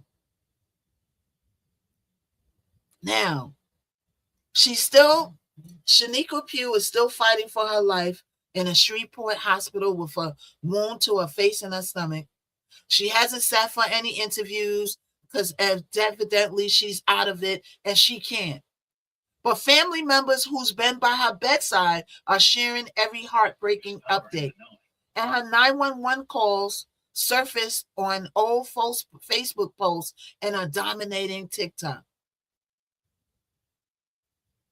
What Shaniqua's family is saying right now. So Crystal Brown Page, the cousin of her brother-in-law, Tony Brown, and a key family spokesperson, is giving the only direct updates on Shaniqua's actual words during a sit-down with reporters. She confirmed that the family has been able to speak with her and that she's been responsive and talking despite the trauma and injuries.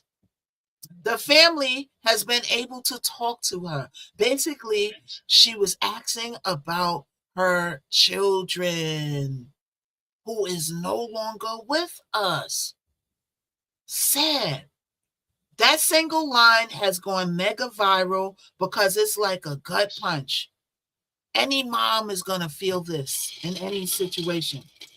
You're in the hospital, you pew to the face and stomach. Your kids are gone.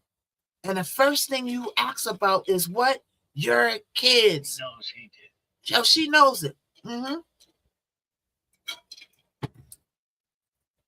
A mom who is barely conscious and in critical condition, still asking about her kids and does not fully realize that they are gone. I wonder, does any of the family members tell her, look, your kids are no longer with us? Or do they hold it from her? I'm a stranger and I support you. Thank you, Charlene. Y'all ain't no strangers no more, but I'm just telling y'all an example. I'm just telling y'all an example because I want any artist, anybody that want to be in music, acting, or whatever it is, I want you to know how to move.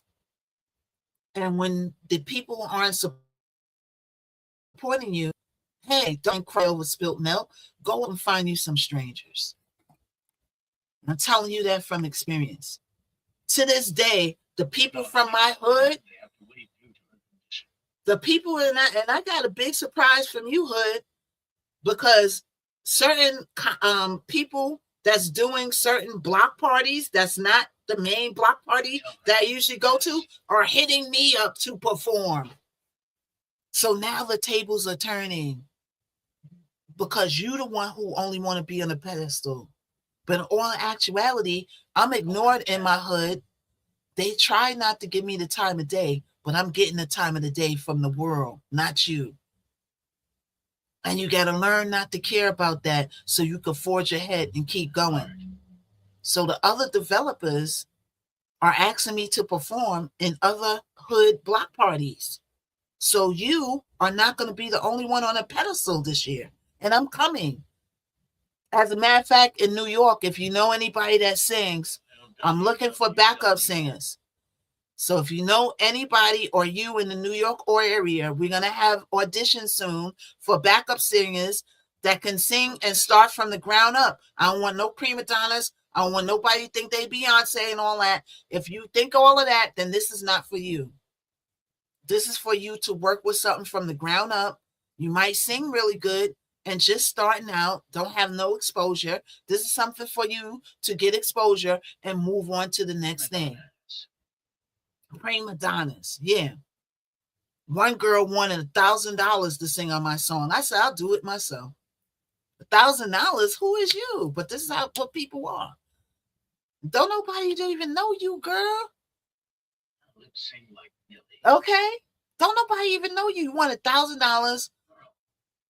One girl who was my friend, it's not her fault. She had stuff going on. It took her a mad long time to learn a 3-minute song, 7 weeks. Ooh. So I went and did it myself. And I just performed it up in Atlantic City. Everybody's like, yes, I'm singing my song. Uh-oh, yeah, you in trouble now. And I got mad songs to come behind it. This ain't the only song I got. As a matter of fact, this is the lesser of the song. You better get ready. You ain't seen nothing yet. So the people from my hood who don't give me the time of day, who don't acknowledge me, they acknowledge that I rap, they acknowledge this, acknowledge that, but they don't acknowledge the contributions that I gave to hip hop and the culture. They won't acknowledge that. And I've actually did more stuff than they did. They stuck in a time warp back in the 2000s and the 99, like Cash Money. I'm doing stuff today. I've been on Basketball Wives. I've been on Orange is the New Black. I've been on Law and Order. I've been in Yo Gotti's videos. I've been in commercials for Dr. Dre, Beats by Dre. And yet y'all still won't acknowledge me. Yes, you did stuff back in the days. But if you put our resumes side by side, I actually did more than you. But you getting more notoriety because that's how the hood works. They give attention to who the F they want to give attention to. If you want your props, you got to take your props. And how you take your props? By hard work. Scammers. Queen says scammers. It is kind of a scammer. It is kind of a scammer because why are you a legend? To me, LL Cool J's a legend. Beyonce's a legend. Patti LaBelle's a legend. Aretha Franklin is a legend. Why are you a legend? You didn't even make it out the hood. Nobody don't know you. If we go to Atlanta, maybe Cali, some people know you. We go to Atlanta, Florida, wherever, nobody don't know you. Nobody don't know me either, but I'm not acting like I'm all of that in a bag of chips. I'm out here working. Even the guy who reviewed my song, Ray Daniels, when my name came up, he said, I feel like I heard this name before. Yes, you did hear my name, sir, because my name rings bell out in these streets. And all the streets except for my hood. Why? Because they want to give the attention who they want to give the attention to. And it's not me. But I'm going to take my doggone pedestal. And I don't even want to be on a pedestal. I just want to be a successful person. See, y'all want to be put on a pedestal. Y'all want people to worship and acknowledge all the stuff that y'all did, which is compared to me. I'm telling you, if you put out resumes side by side, oh, yeah, I've been on national. Yeah, but I've been on national TV several times. So I got you beat. So if we put out resumes side by side, I won, bitch. I won. But you winning because y'all give the attention to who y'all want attention to. So I went back and I did a song that I know people was going to gravitate to. And y'all still don't acknowledge me. Well, this summer, I'm taking my props. I'm not waiting for nobody to give Miss Knockout props. I'm taking my props. And my props is not going to come from you. You still going to be in the hood promoting your 99, cash money in the 99 and 2000 sounding songs. I'm entertaining the future. You entertaining the past. Why? Because you can't keep up with the times. It's not in you. Me, I study all genres. I'm not stuck in 1999 with the hoo-ah, and the hip and the hop and the hippie. You're stuck there, but you getting all the props. I'm going to take my props, and you're going to be forced to acknowledge me. We're talking about the people in my hood right now, but we also talking about Shamar Elkins, who unalived 8 people. But I went off on a tangent, so I'm going to come back to the subject. So we're talking about Shamar Elkins. And then we're going to move on to other, right, coming with the heat. Yeah, that's how it be like. I went off on a little tangent, y'all. You know what I'm saying? Because I do feel some kind of way when I go back to the hood. Springfield Park Jam, Farmers Boulevard Jam, the whole Farmers Boulevard Rock Jam. Everybody asking, who is that performing? Who's Knockout? Why you ain't performing? That's a good damn question. Why am I not performing? Because they don't want to acknowledge me. That's why. But this year, that ends this year. I'm taking my acknowledgement. You're going to be forced to acknowledge me. So I'm going to be performing places out there that you're going to be like, oh, shit, it's Knockout. Yeah, it's me, bitch. What? And I got a song that don't sound like it's Cash Money in the 99 and 2000s. People don't want to hear stuff that sound like the hip, the hop, the hip, the hip, hoo-ha. They don't want to hear all that stuff. If they want to hear it, they'll go to YouTube. My stuff is future. You are the past, still holding on to the past. Having people calling you a legend. You ain't no legend. Patti LaBelle is a legend. Aretha Franklin is a legend. Beyonce is a legend. A legend is worldwide. A legend is not somebody who's famous in the hood. And that's an actual fact. Am I right or wrong? If a legend is somebody that's famous in the hood, stop calling these people legends. You're falsely putting legend status on people that haven't earned it. Only for you to not acknowledge somebody who did more than them. Anyway, let's get back to this. I go off on a tangent because this is what's in my brain. I got to get it out.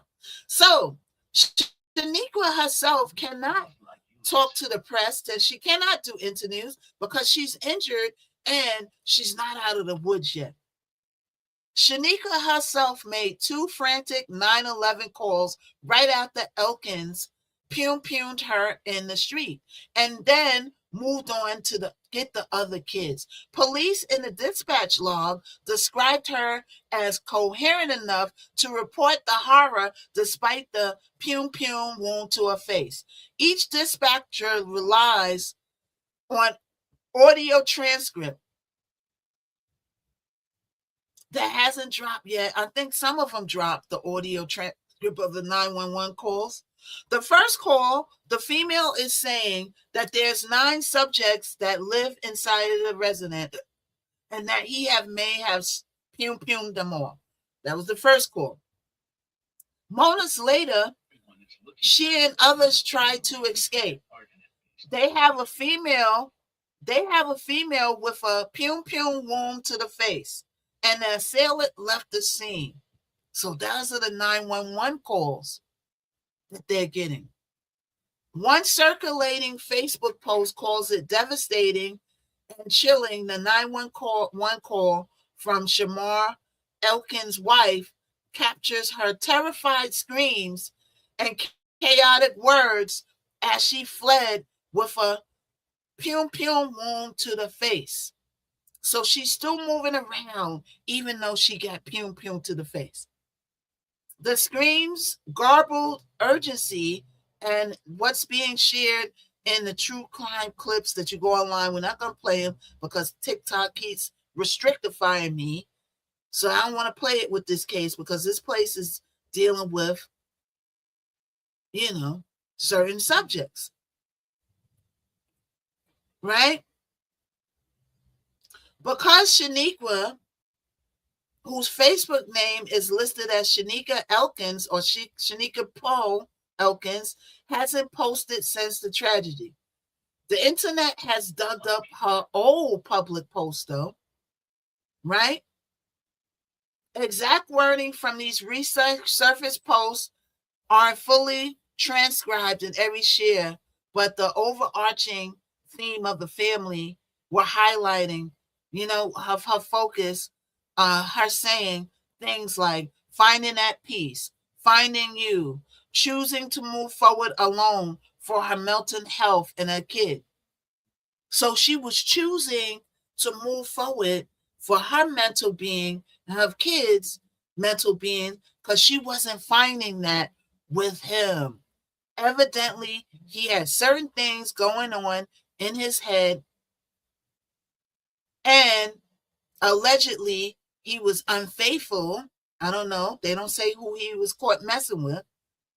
But this is what got the divorce wheels turning, his unfaithfulness. I'm sure the other stuff she could have worked through. Hard to be around, doing this to her. When he's unfaithful, she was trying to choose. He left her no opportunity. Yeah, he left her no opportunity. Right? So she posted things like finding you, you did nothing to deserve this, and those babies definitely didn't. So those are other people posting and making posters about the tragedy. These posts are now being dissected as proof that she was quietly trying to leave a toxic situation. Right? Some people, when you are going with them and dating or married with them, and you say it's over, then hey, some people will in their mind say, okay, it's over. Let me try to move on and work out the next move for me moving on and just seeing my kids. But he wasn't in that space. He was a type of person that wouldn't take no for an answer. The first girlfriend said that. He cool, be well. Hey, dude. What's up, dude? What's up with you?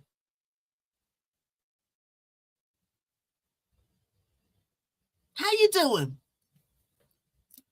Toxic he had a demonic spirit. Yeah, his look and his face, it looks like he, is going through some things. He looks like he was going through some things. You know what I'm saying? Yes.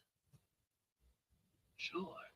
So her sister Keosha's Pugh's emotional social media posts speaking for the family. While Shaniqua can't post yet, her sister Keosha Poe, who jumped off the roof with her 12-year-old daughter to escape, is also hospitalized with broken bones, have been pouring her heart out online. So now this one has broken bones. So that means her hand still works and her mouth still works. And she been talking and posting. Keosha's raw apologize and trauma updates are being shared everywhere. Thank you for getting your orange heart. Everybody come on in. Everybody get your orange heart. We're talking about the Louisiana tragedy where the 8 kids were unalived. A couple of people escaped with broken bones, bruises, scratches. And the mother of the kid is in the hospital, pum in the face and in the stomach. The GoFundMe. So that's the sister is online pouring her heart out. The GoFundMe and broader family, please. A verified GoFundMe titled Support for Elkins Family, which I think is very deserving of a GoFundMe, because you gotta bury 8 kids. Do you know how much it costs to bury one person, one child? And now you gotta bury 8 bodies, including his own children. Somebody gotta pay for that. He gotta be buried. His family gonna probably focus on him. Her family is not gonna focus on him for obvious reasons, right? TikTok is still great if you compare all these apps. Oh, I love TikTok the best. Kate, I survive on TikTok because I got something that I actually do. A lot of them don't survive on TikTok because that get the gab of work for a little while, but eventually you're going to go into a wall because people will realize that the only person growing is you. Everybody's going to realize that at some point.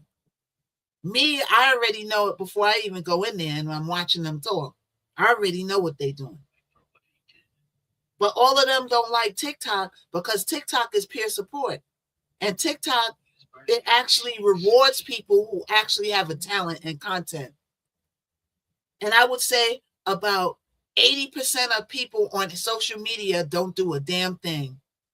They don't sing, they don't act, they don't talk about nothing, they don't do nothing, they don't have a niche, they don't got nothing but the gift the gab. And a lot of them are good at it, especially the power beggars. I watched people get 70,000 coins the other day. Cheering on the screen. Oh, come on, y'all, drop it for what? What are you doing? Nothing.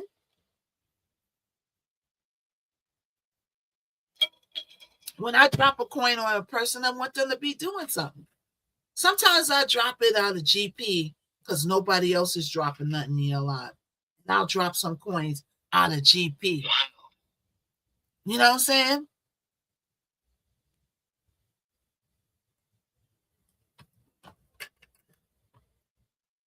There's something wrong with my camera on my phone, y'all. Hold on. I gotta take it back to the guy because there's something wrong with my camera on my phone. All right. So they have a GoFundMe, all right, and it's called Support for the Elkins Family, Community Unity, and it was set up by Shreveport resident Carla Collins, specifically for Shaniqua and the surviving family, and it's raising money for medical bills, funerals, and recovery. And the comments under it is filled with prayers for Shaniqua's healing and strength when she learns the full truth. So Shaniqua is traumatized, shot in the face, in the pew in the face, pew in the stomach, and she's in and out. So she don't realize what exactly happened yet. Because when she got pew and she called the 911, then she went unconscious at some point, dealing with her injuries. She don't really know the rest of the story. She might know now, She might move now or as the day goes long, right? But she hasn't processed this yet because she's dealing with her own injuries. So we're going to keep an eye on this story. All right? We're going to keep an eye on this story. And let's move on to the next thing that we didn't get to talk about. And the next thing that we didn't get to talk about is D4D,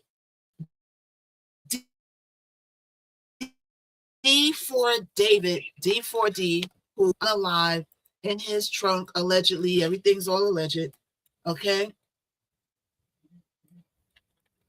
Just got arrested. Okay, hold on. Let me pull up my notes.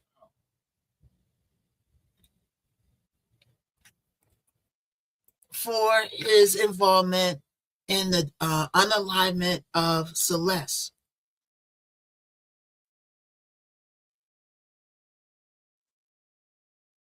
All right. I'm going to some clips of this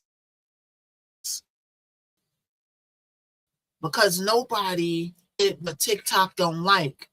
And the other story is talks of people taking self and pics. So, okay, hold on, pull it, and we're gonna get into the back story. Okay, so please go back into the story. Everybody might not be familiar. Okay. Everybody might not be. So D4VD pronounced David, right? Oh, we got the Julio Folio case going on too. Who's following the Julio Folio trial? We're going to talk about that too. So I'm going to put the Julio Folio trial up, right? I'm going to put it up there. I'm going to continue play it. Y'all come in and watch it. I'm going to play it overnight on my TikTok, but it's going to be up there on the screen and y'all will be able to watch it. All right. So let's talk about it.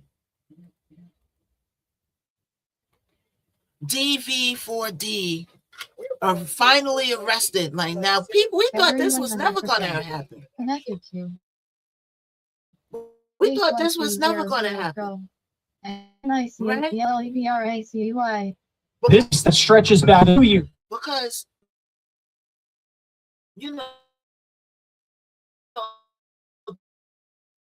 this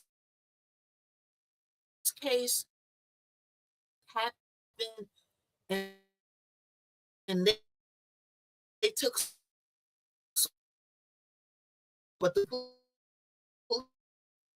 police or the person to China who had he thought he'd get away.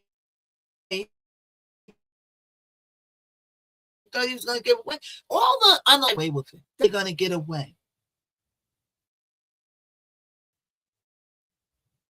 Now, Joe McKim, who is actually out in Tanzania, is looking like he might get away with stuff, but I'm going to get some of them up to them up. You see, going to get away with it because David's case happened in America. Ashley's case happened in Tanzania, and that's where the disconnect is. It's hard to manage a case when it didn't happen in the USA. But David's case in the USA, and they could fully investigate it. And while we were all crying about how long they are taking, they were behind the scenes working. All right. So we're going to go through this update, all right, of the arrestification. We're going to go through the update of the arrestification, and then we're going to go into the backstory. So now, for everybody that don't know, David was a big singer. He had a large following. Did I know about him? I wasn't following him. But just because people are you don't know them, don't mean that they ain't popping. That's how the world works. As many entertainers out here doing the damn thing that we don't have a clue about. That's how large the world is. So I didn't know about David until this case came about.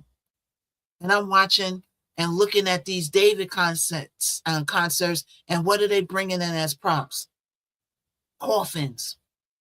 Anybody that's bringing a coffin as a prop, aloha, hey, boom. Anybody that's bringing in a coffin as a prop at a concert is not the concert I need to be at. I don't want to be following an artist who props are coffins and deathification. No, I don't want to go and to be depressed at a concert. So I'm looking at a post. Here's David his people is bringing in a casket for one of his shows. Why? What? So David was into some deep, dark stuff. His music was deep and dark. Some of these titles is like, ooh, I see what happened. His titles was dark. So Celeste, hey, thank you, boom. Yeah. They say Celeste will run away, but now we're reading reports that parents let date David. I'm seeing reports that the parents let David. Just like some of the parents let their kids go off with R. Kelly. Them kids got mothers, they got fathers. Thank you, Debbie. No one talks about these parents being held responsible for letting their kids go off with Piper because they thought their kid was going to be the next Aaliyah. We don't talk about that part. Thank you, SC. So now you think that your child's going to be the next Aaliyah, but instead, and everything's all alleged, your child is the next 304. Your kid is the next person on the trackification being pimpified. Thank you, SC. And once you see that your kid wasn't going to be the next Aaliyah, now you want to be in an uproar and turn against this man. What was your feelings about that when you were sending your kid up the river? Because you thought your kid was going to be famous because your kid is rolling around with R. Kelly. Thank you, Debbie. It's all about right. You send your kids to Neverland to see Michael Jackson, and then a light bulb goes off. Bing! Oh, we could get some money out of Michael. Go say that Michael touched Michael touched you, didn't he? Michael, yep. The parents coached those kids to say that Michael did something. I don't believe that Michael did nothing to those kids. What? Because trying out for the Mickey Mouse Club senior, Brittany and Justin tried out. Yeah, okay. God. You know, I forgot my train of thought. I'm sorry, y'all. I forgot the train of thought. But you know, so you sent your kid off with David, but in the same breath, you calling her a runaway. Is she a runaway, or did you sell your kids up the river because she was rolling around with a famous person? At how old? Oprah tried. How old was Celeste? She was like 13, right? Getting ready to turn 14. Around with this thing. I'm giving a backstory before we talk about his arrest, and then we're going to go into the backstory and dive deep. 11 to 12. What's I think she was 13 going on 14. I think she was 13 when she ran away. Right? I heard she was 12 when they met at the ball.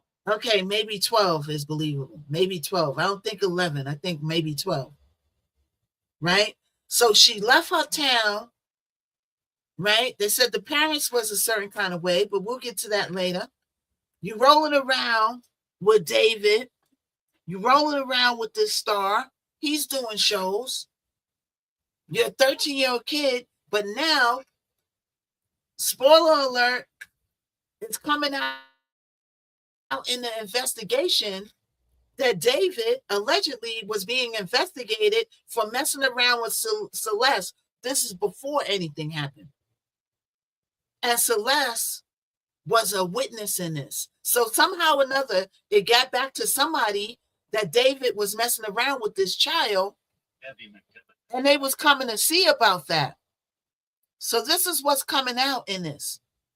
This is what we didn't know before. We thought that they was just hanging around, and we was just wondering why she was unalive. And there's something that they want to silence in this child that they didn't want her to tell the authorities, because I'm willing to bet that she had that hanging over their head. Anytime she didn't get her way, she was probably like, yeah, well, I'm going to go and call this person, the CPS or whoever, and tell them I'm 13 years old, and you're doing this to me. You're doing it to me. She probably had that over their head. And they had to get rid of her. Allegedly. They had to silence this child. A child is a child. Remember when you was a child, you still finding your way. Some kids are smart. Some kids are naive. Some kids are innocent. Some kids are worldly. I was watching some kids on the train cussing up a song. Suck my D. They couldn't be no more than 11 years old, 10 years old. Suck my D, this, that, talk about everything.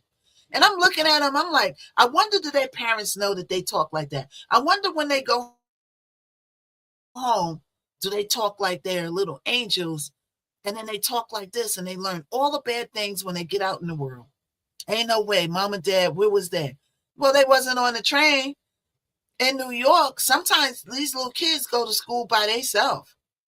I would have put soap in their mouth. Oh, you can't go around touching other people's kids. Sometimes in New York, these kids go to the store by themselves. They go to school by themselves.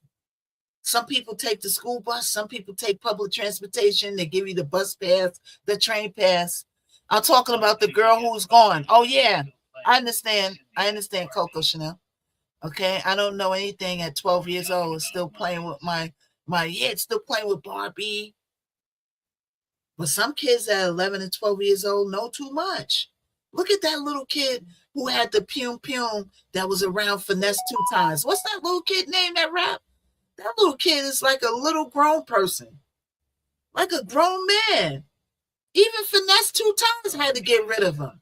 He was so bad. Finesse had to get rid of him. Her parents was at home. Mm-hmm. Okay, hold on. Okay, so let's go through this David update. They finally made an arrest. Everybody was wondering. When are they going to arrest him? When are they going to see about him? Well, they came and they seen about him like a mother.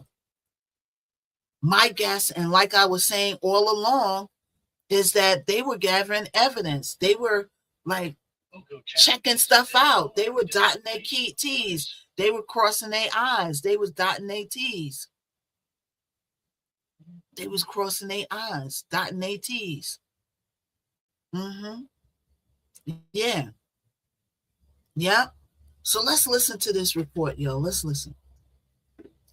She was last seen alive. Her decomposed body found in the trunk of Sid by Law and Crime. I'm Chris Stewart.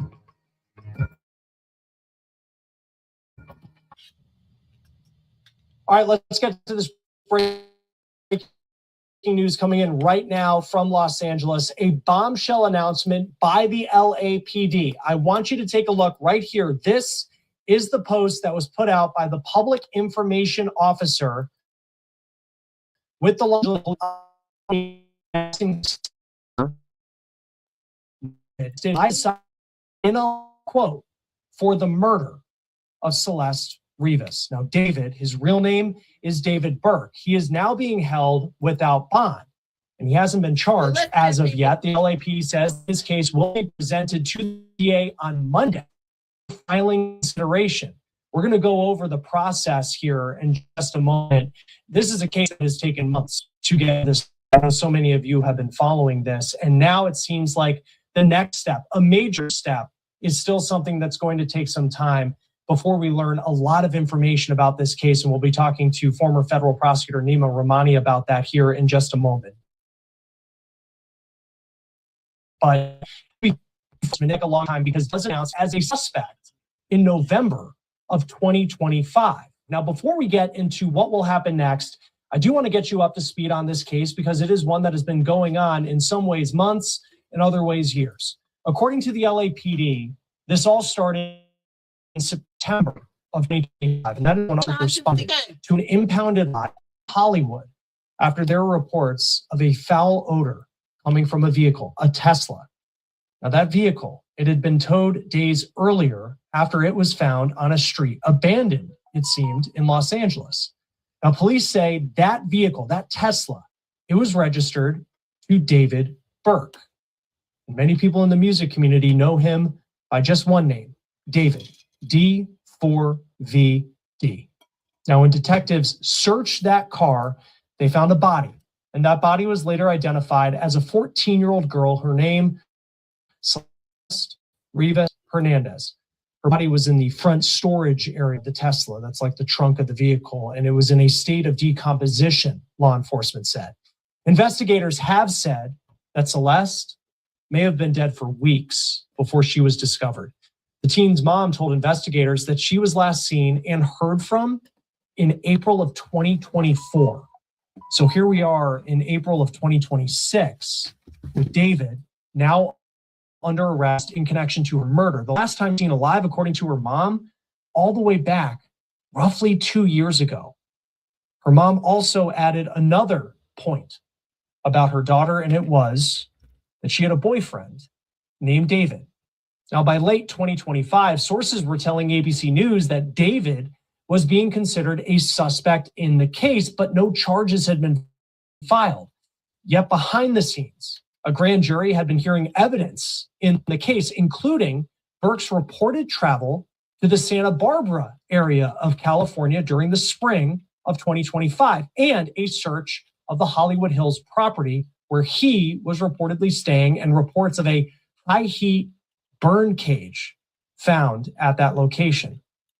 Then we go to January of this year, 2026. David's alleged close friend, a man named Neil Langston, was arrested in Montana for failing to appear as a witness in a Los Angeles grand jury investigation. And a week after that, Langston was spotted entering a Los Angeles courthouse and reportedly testified before the grand jury. But since then, for the most part, frankly, crickets in this case. No real developments, of course, until now. Joining us now to talk about this breaking news, former federal prosecutor Nima Rahmani, president of West Coast Trial Lawyers. Always great to have you on Long Talk. Big story out of Los Angeles tonight. Just what's your reaction? Because we have been covering this for so long about David's arrest. Chris, my reaction is better late than never. I think this was something that we've all been expecting. When a body is found decomposing in the frunk of your Tesla, and there has been a young girl who's been missing for quite some time. Another thing that I'm waiting for, right? Okay, they meant Tesla, okay? If anybody knows anything about a Tesla, it's flash cameras in it. They film inside the car, they film everything outside of the car. Everything around a Tesla is filmed. Where is this footage at? Is it going to be in the case? They probably have damaging footage of who went through the Tesla. Her body had to get in the Tesla. Who put her body in the Tesla? Well, guess what? The Tesla probably filmed that part. Thank you, Coco. Know and believe it. Know it and believe it. That's going to all come out in the trial. All right. I wish I could get out there to the David trial. I don't know. Maybe we could work something out with the community. But I want to get out there to that trial. Okay, let's listen. Time, and there's plenty of evidence that she ran away with you or a member of your entourage. I think there was a lot of evidence here pointing to David. And really the question was, what really took so long? And I think my initial reaction is, I live and work in LA. I respect law enforcement. That things can move slowly here. But I think this investigative go. grand jury, I think, really is the answer. I think the DA wanted to lock Coco in said you gotta go. some members of David's inner circle to make sure that they cooperate, they don't go sideways at trial. And I think that's what they were waiting on before they ended up arresting him. So the announcement that came from the LAPD's TIO account says he's been arrested in connection to the murder of Celeste Rivas. And then it says that he's being held without bond. And then the case is going to be reviewed by the DA's office on Monday, or it goes in front of the DA's office on Monday. Like, if you can just walk us through the process of how that works, as opposed to them saying tonight, he has been charged with this and he's going to make his first appearance tomorrow. Well, typically when you're talking about the DA, it's a reactive case. It's not like this. Law enforcement, they arrest someone, they prepare a report, that file lands on the DA's desk, and there's a charging DA that makes a decision. It's a little bit different in this case because it's more of a proactive investigation. Obviously, Celeste Rivas has been missing for quite some time and has been dead for also quite some time. So you have this case that has been worked on for more than 6 months now. I mean, I think, if I recall correctly, Celeste's body was found in September. Yeah. We all saw the video of the car being impounded and that search. Then, of course, law enforcement executed search warrants at David's home, again, months and months ago. So this is the type of case that isn't just a file that lands on some DA's desk. This is a case that is being directed by prosecutors at the district attorney's office. They convene this investigative grand jury. And we know that a grand jury has two functions. In most states and at the federal level, their function is to indict, but it also has an investigative function. They have subpoena power, so they can subpoena people, witnesses, they can subpoena information and documents. And that's what the grand jury was doing. So the grand jury was subpoenaing people, but we're going to hear in the midst of this that a lot of people that's connected to David was not cooperative. Some might have been, but a lot of people wasn't cooperative. So now you're just coming in. We're talking about the David D4D case. Okay, they finally made an arrest and arrested him. Okay, they got him. I don't think that he's out. Because I believe that he would be really, I don't know, but let's continue to listen. In this case, so it seems to me that the prosecution has this all buttoned up right now. This isn't the type of case they're reacting to. This is a case where they think we not only have enough probable cause to get that arrest warrant and get past a preliminary hearing, but we have enough to prove the case beyond a reasonable doubt to a jury at trial. Do you think that this came as a surprise to David tonight, this arrest?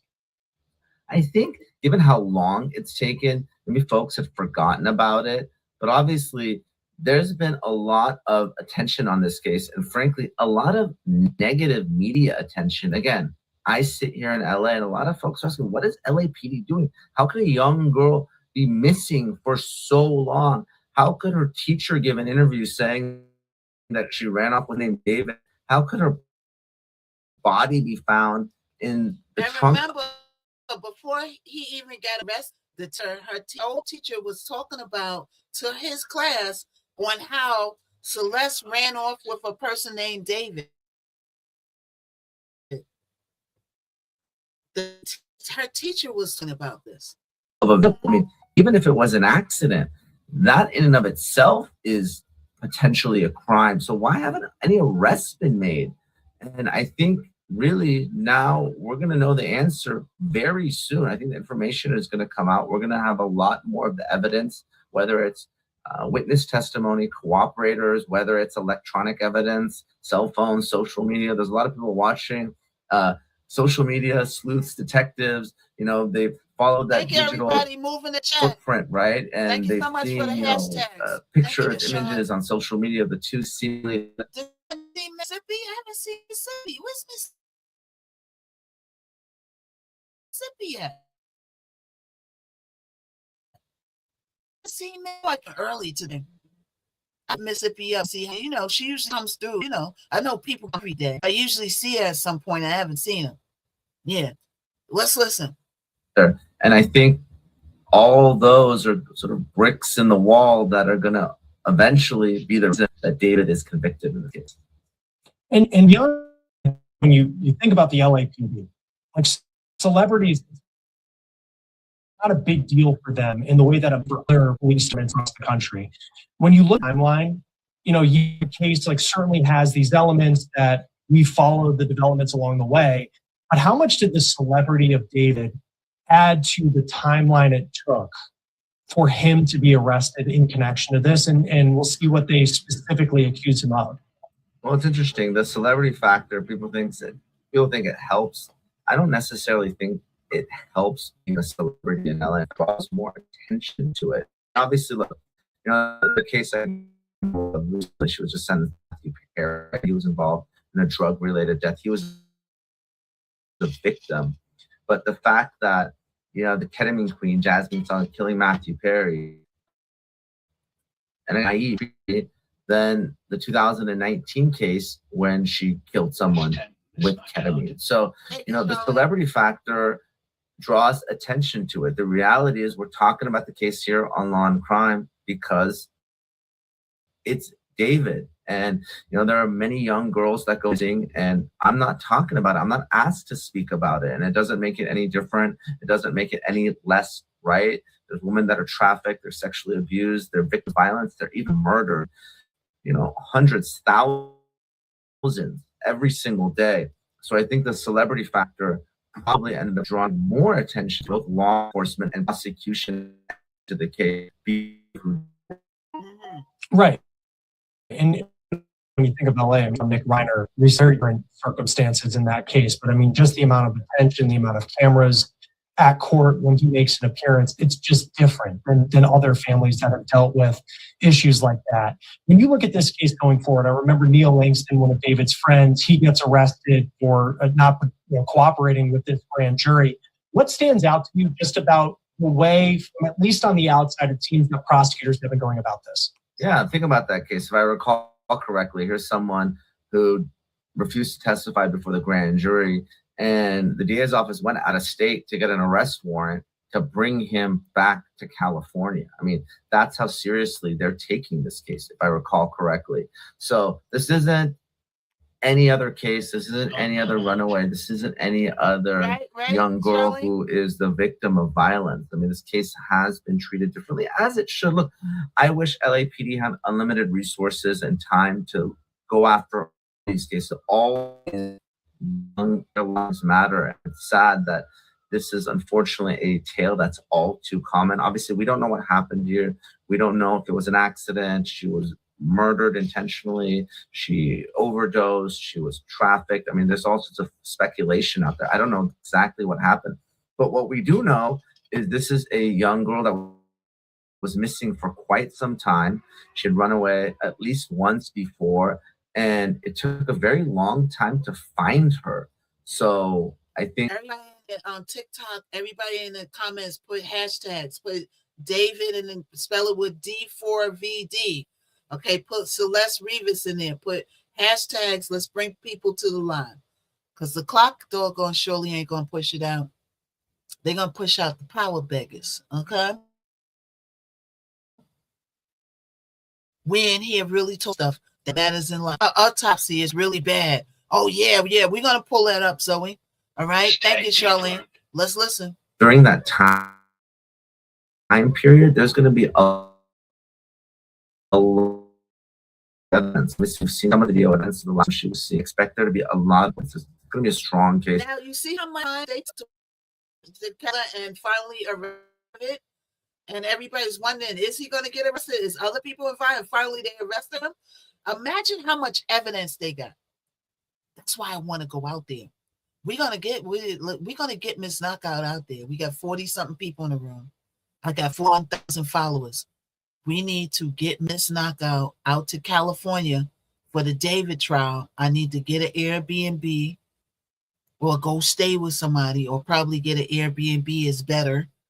You know what I'm saying? And I need to go to that case. I could get an Airbnb right next to the court. Right now, my press pass it don't matter out in Cali. I mean, I could bring in and stuff, but I want to get in that courtroom and I want to come outside and I want to talk to you about the case. At least for like maybe a week or a few days, I could go out there. I could talk about it, but I do want to get out there. I do want to get out there to this case. The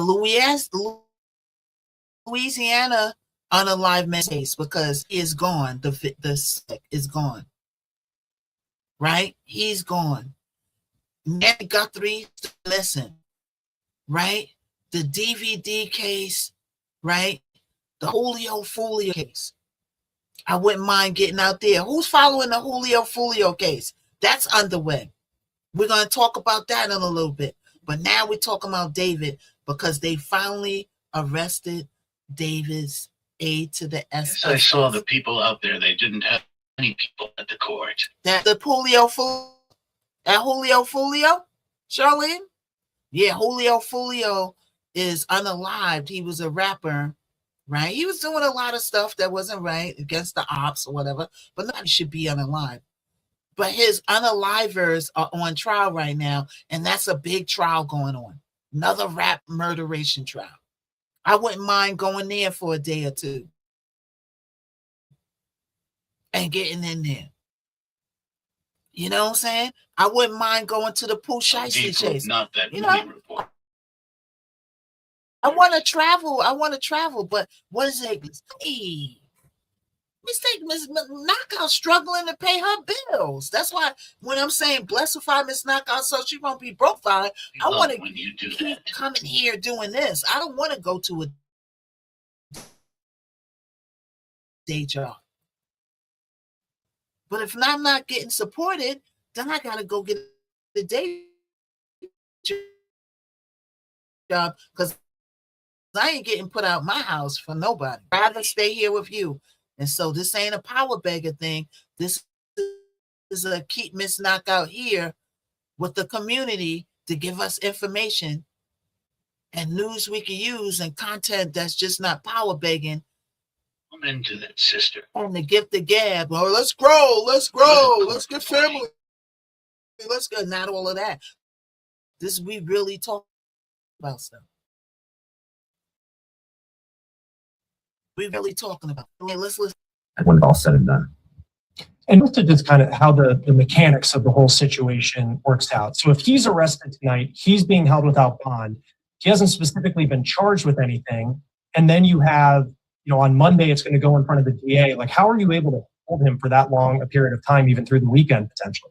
So yeah, these Thursday arrests oftentimes end up with a Monday arraignment because of the time period. Typically, you have about 48 hours to be brought before a judge, but it ends up being the next court day. So that's why the initial appearance will likely be on Monday, where David will be arraigned on the charges. Those charges will be read aloud in court. Expect his lawyer. I think he already has a lawyer based on some of the statements that were made last year. Expect his lawyer to enter a not guilty plea. And the process starts. Again, if it's a grand jury indictment, which is not typical, there won't be a preliminary hearing. But everybody that's coming in, we're talking about the David arrest. Let's come in and listen. Usually here in LA, the district attorney proceeds by a complaint and a preliminary hearing. And again, just because there's a grand jury, I believe it's just an investigative grand jury. They'd have to convene another grand jury to indict. And I don't think that's what they're going to do. Typically what they do is in LA, they charge on a complaint. Then after some period of time, there has to be a preliminary hearing. And at that preliminary hearing, the judge determines whether there's enough probable cause to move to a process that witnesses. So he's telling us what they were doing while we were saying, what's taking so long? How come they ain't making no arrests? What are they doing? He's telling you what they were doing while they were taking so long. Let's listen.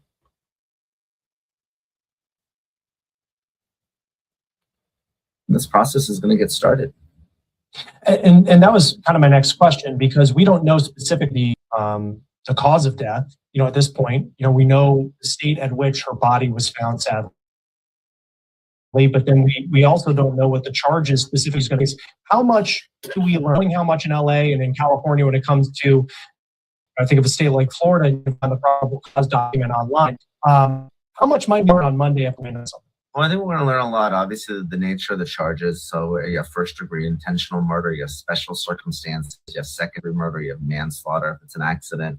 Obviously, there might be charges related to moving the body. There are going to be potential sex charges. That would be, again, we're just right now. Sure. There's no death penalty. There's been a moratorium. We haven't had an execution in 20 years. So don't expect to see the death penalty regardless of what the charges are. But again, first degree intentional premeditated murder, special circumstances, if there's any type of enhancements, that's all going to be very telling. And look, it's just a matter of days before this evidence comes out. And when you think about moving past Monday, and again, this has been a case that has developed, it feels like very slowly and very much under wraps outside of the reporting that we've seen. Like after Monday, depending on what the charges are, like, what does the timeline potentially look like for a prosecution of David? Well, it's going to move quickly. And obviously, it's David's right to a speedy trial. And typically what you see is the defense waives their right. They want to get the discovery. They want to get all the evidence.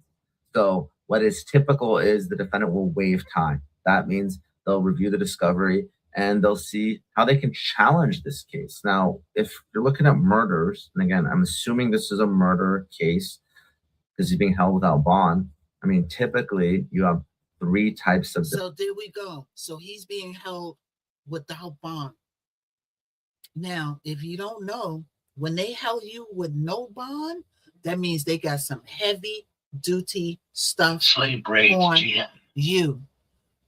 Thank you so much, Charlene. Thank you, everybody. Put hashtags. Thank you for the 143K on TikTok. Let's continue sharifying. All right. Let's join the Discord. All right. If you have any stories you want me to cover, put it in the Discord. Information is in the Discord. All right. Everybody sharify the live. I mean, yeah, thank you, Coco.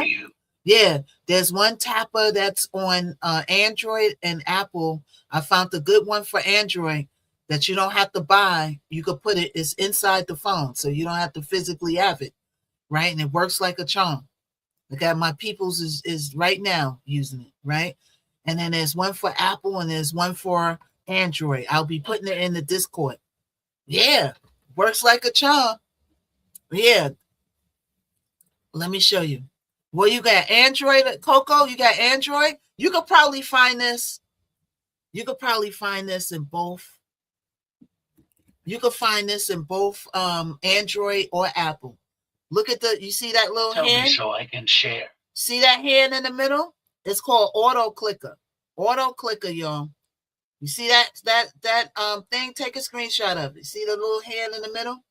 Okay. You could definitely find that on Android. I don't know about Apple though, because I got an Android. But I'm going to find the one for Apple and I'll put it in the Discord. Make sure you'll join the Discord. There's going to be a lot of information in there about a lot of other things that I can't talk on here. So yes, you can, Coco's, physically get one that's non-physical that you don't have to attach to your phone. You could just open it and it overlays over it. You set it up. You set it to 400 millimeters or whatever it is, and you let it go. Only time I stop it is when I want to comment or something. I use it in all my friends' stuff, and it's good. Nothing never happens. This is a good one. So let's continue to listen. Everybody come on in. We're talking about David's arrestification, all right? And we're talking about what's going on. He got no bond. That means it is serious, David. That means they really got some evidence on you. They got evidence. When they don't give you no bond, one, it wasn't me, right? So you got finger pointing.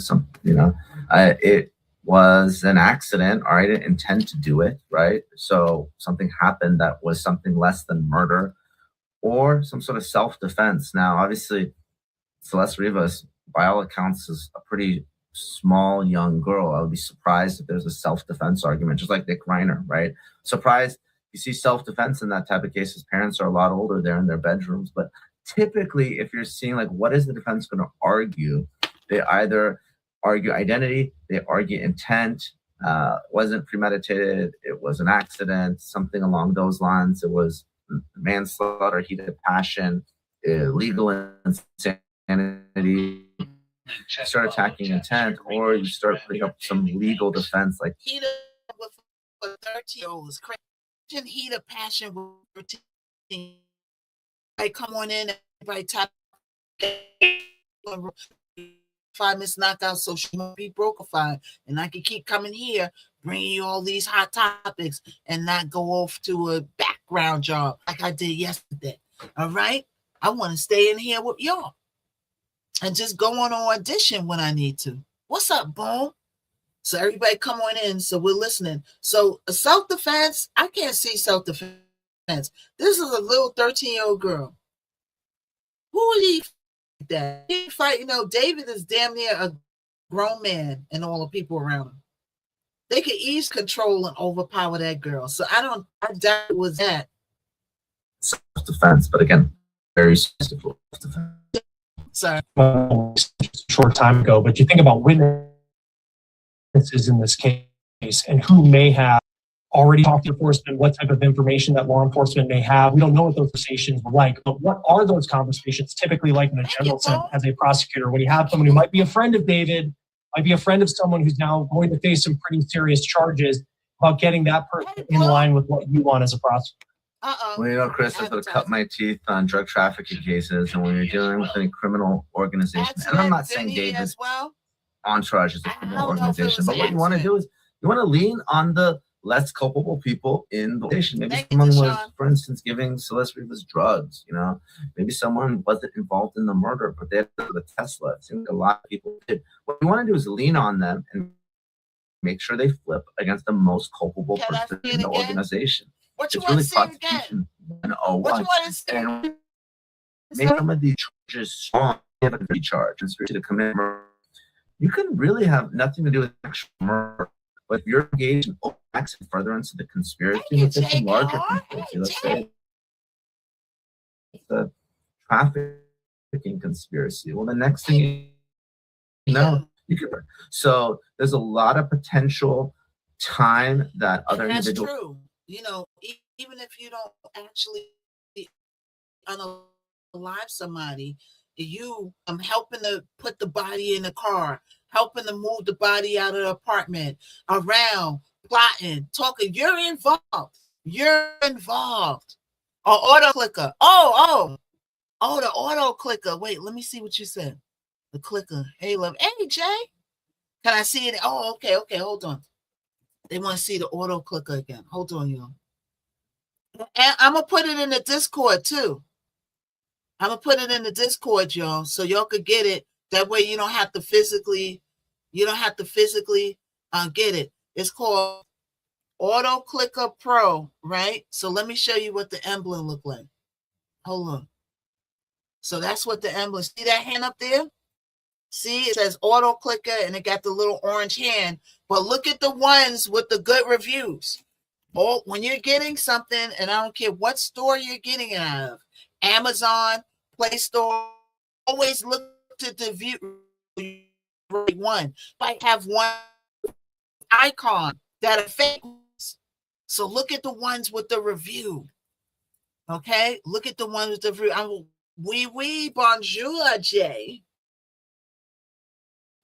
Bonjour, oui. Bonjour. Okay, today we are talking about David. He finally got arrested. All right, finally got arrested. Okay, we were talking about the ordeal in Louisiana, but I like the subject. They gave a couple restrictions. Oui. So we moved on from that. I had to go off my notes. I couldn't play because I didn't know what they was going to say. But this case isn't dealing with self-unalivement.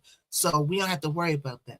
All right. So let's listen. So we're talking about David getting arrested and what's all going on with D4D. All right. Finally, they got his behind to find out what happened to this 13-year-old girl. I keep telling the USA concentrate on kids, protecting the women and then protecting the elderly, because we're failing in all departments right now. The report card, yeah, take care of the elderly. They clown the elderly by calling them auntie and old. Okay, they disrespect the elderly here. Becoming old, they make old become something that people don't want to do, that we have to do, because nobody is exempt from it. So the USA does not cherish and hold out the people like the rest of the continent who because of their wisdom. The USA clowns them and calls you auntie and uncle. I don't like the word auntie, so everybody around me knows not. Don't call me that unless you want to take it outside, because I already know that's a diss. I don't care how y'all dress it up. It's a disrespect. It's a mind trick. Let me disrespect you and pretend that it's a compliment. Oh, gee. Oh, no, that's not all. That means original. That's their excuse for it. No, it's not original. It's OG is old. But they dress it up by saying, oh, no, it don't mean old. It means original. BS. Bullshit. They disrespecting you, secretly disrespecting you, and they found the way to do it. Like you ain't going to become uncle, auntie, and old head one day. You're going. It's going to come quicker than you think. Original gangster, yeah. That's what their excuse is when you catch them out there. Oh, what you calling me, OG? I ain't. Oh no, that means original gangster. No, it don't. They disrespecting you. Now you're an old. Now what? OG, auntie, unc. You ain't gonna like that. You get old people calling you auntie, projecting the fact that you're old. I don't like those words. People know not to use them around me because I'm hip to disrespect. But a lot of people fall for the okie doke. Oh, I don't mind them calling me auntie. Well, yeah, you be auntie because I don't know your mammy. Auntie is me and your mammy or your pappy is sister. And I don't know your mammy, but I'm your auntie. Right? Sugarfoot is crazy. What's Sugarfoot? What's Sugarfoot, Jay? What is Sugarfoot? All right, let's listen. Yo. Maybe facing as co-creators, accessories, if they're aiding them, what you do is lean on them, make it the information you want, make sure it's truthful, and jury testifying before the grand jury, lock them, and that way when you move forward against the principal, the person that you think is the most liable, the most culpable, seems like it's David here, that you have those witnesses locked in, because otherwise, guess what? They're going to be the next people to be charged and arrested. And then just lastly, I mean, I'm sure for whether you're a detective on this case or a prosecutor who's been, kind of watching the evidence come in and you're thinking about what the charges could be, emotionally, what is the moment like tonight, knowing that it is out and you've hit well in this investigation in the case? Certainly for law enforcement and the prosecution, I think there is going to be this burden lifted, because again, there have been folks like me. I've been very critical of law enforcement. I said, what's going on? This doesn't make any sense to me. Why hasn't an arrest been made? It's not David. Who is responsible for this? So I think there is that relief, but now the real work starts, because now you have a lawyer on the other side.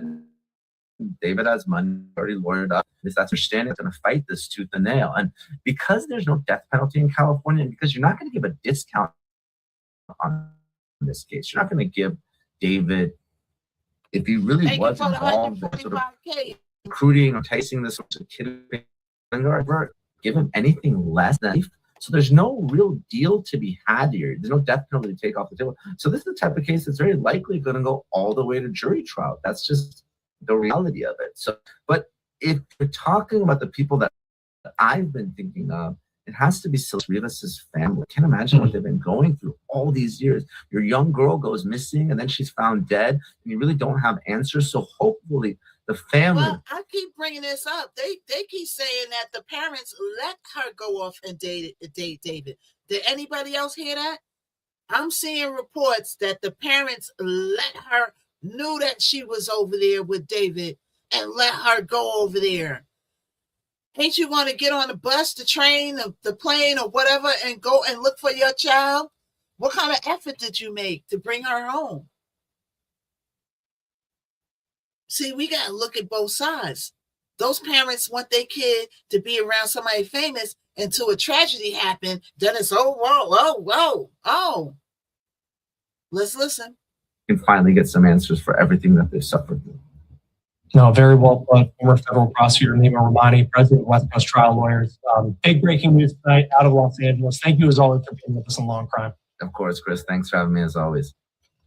All right, just before we go, I just want to reiterate this news once again and what we know at this point. We know that David has been arrested in connection to the murder, and murder is the word that is being used here by the Los Angeles Police Department in connection to the murder of Celeste Rivas.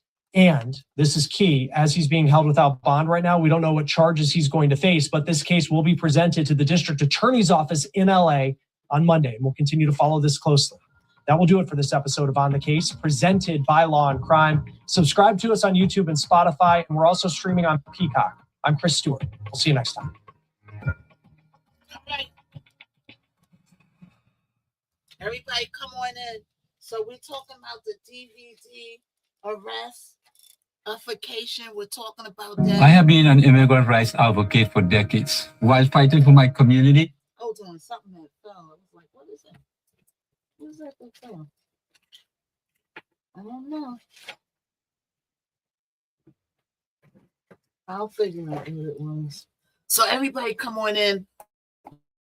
We're talking about the date about the Louisiana case already.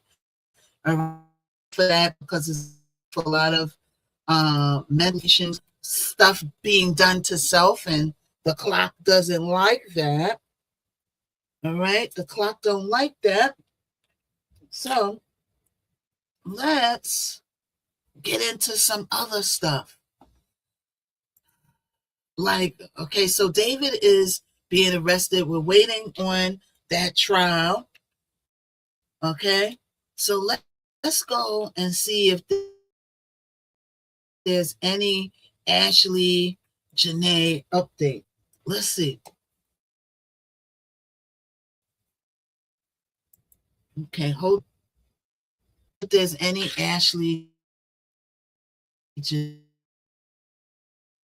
of this girl, okay, she got 10 fiance. Let's look at this. So we got some new stuff coming out. Okay, so we got some new stuff coming out. We're going to take a look at. And let's take a look at this.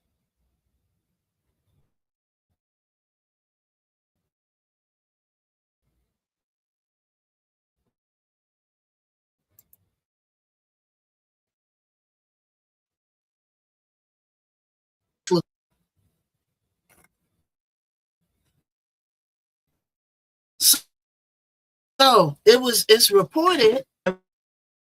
We're going to go to Ashley Renee. Okay, Ashley Renee. And let's go to Ashley Renee. And it's been reported that Mr. Joe was around there sleeping with the staffification. We are noticing a trend here, and it's actually worrying, and we can't continue to ignore it. Yes, we've been saying this for years. Stick with your own people. So Stick with your own people. Are our men perfect? No. We all have hang-ups and stuff that we need to work on, yes. But this trend, this has been going on for years. The only thing that's going to change my mind is camera surveillance. This is a very, very high-end villa, hotel. Your cameras are... Joe McCann's plan to get away with unaliving Ashley Janae just backfired big time after local whistleblowers exposed what really happened in Zanzibar. And the details will have you wondering why he is even still a free man. People have been side-eyeing Joe for the fact that he got lawyered up as soon as Ashley's death was announced, and he has also been eerily quiet about the whole thing. But it turns out that from that location to the time of her passing, Joe might have had a hand in it the entire time. We're going to get into it. Saying none of the romantic choices. But if that's your homegirl and you love her and they vouch for that person, Ashley and homeboy was at my birthday dinner. Yeah. Mm-hmm. They were at my birthday dinner. Oh, wow. And I invited Ashley the last 2 years to my birthday dinner. So this year I made it a point to phone, like, yep, this is the year. What's up? You gonna make it? And she was on some shit like, yeah, just gotta check on my man. And I know we gotta drop off the step kids and we gotta pick them up from school and they on spring break and this, and I'm on the phone like, girl, for real? Okay, so imagine going on a holiday, getting proposed to and thinking that you're about to start the next chapter of your life, only to end up being unalived. Ashley traveled to Zanzibar in Tanzania for what was supposed to be a tropical 31st birthday, only to never make it back home to her loved ones.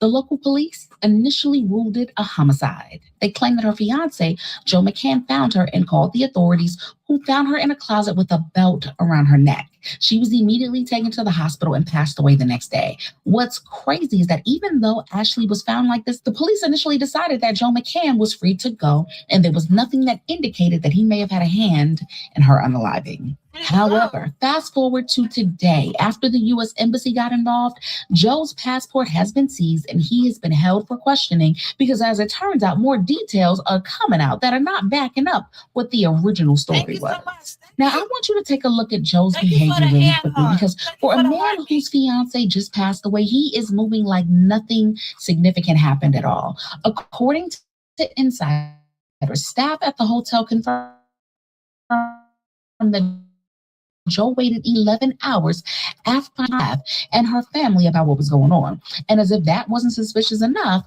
almost as soon as the police came around and started asking questions, Joe got lawyered up immediately instead of actually wanting to find out what had happened to Ashley. And do y'all know what's even more wild? All this time, Joe hasn't said a word to acknowledge what's happening. In case you want to say that maybe he's just doing it in private and he's grieving in his own way, Ashley's family has called him out for basically being MIA since they heard that she was dead. Wow. He hadn't called them, hadn't picked up any of their phone calls until he came to Tanzania, and her family doesn't have a clear picture of what in the world went on. She was starting the next chapter of her life. She called a time to share with us her travel. Ashley says she never would have expected that less than a week later, her daughter would be dead on April 8th. So I personally think that he silent if it wasn't for the lawyers, right? Because he waited 11 hours to tell the parents that something happened to their kids. But I think the main reason why he's silenced is because he's lawyer. Of course, person, hey, great grabs, thank you. Everybody blessify Miss Knockout. So Shopify can keep coming here, me all this good content.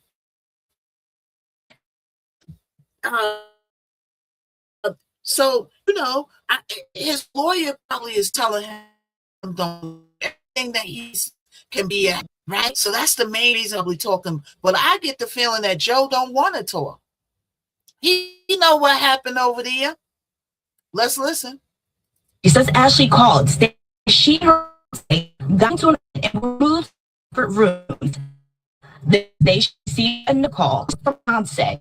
Told me that Ashley did something to herself and that she was being taken to the hospital. I said, what happened when? And he told me it had been 11 hours prior. Hours later, the luxury resort the couple was staying at called saying that Ashley passed away. And from what's been coming out, Joe's silence might be because he had a hand in what happened to Ashley.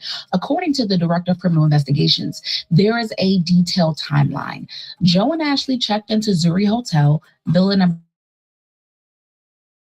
25, with their departures on April 10th. And then there was a very intense fight. It got so bad that a guest in villa number 26 alerted hotel staff, promptly asking them to step in and separate the pair in different rooms.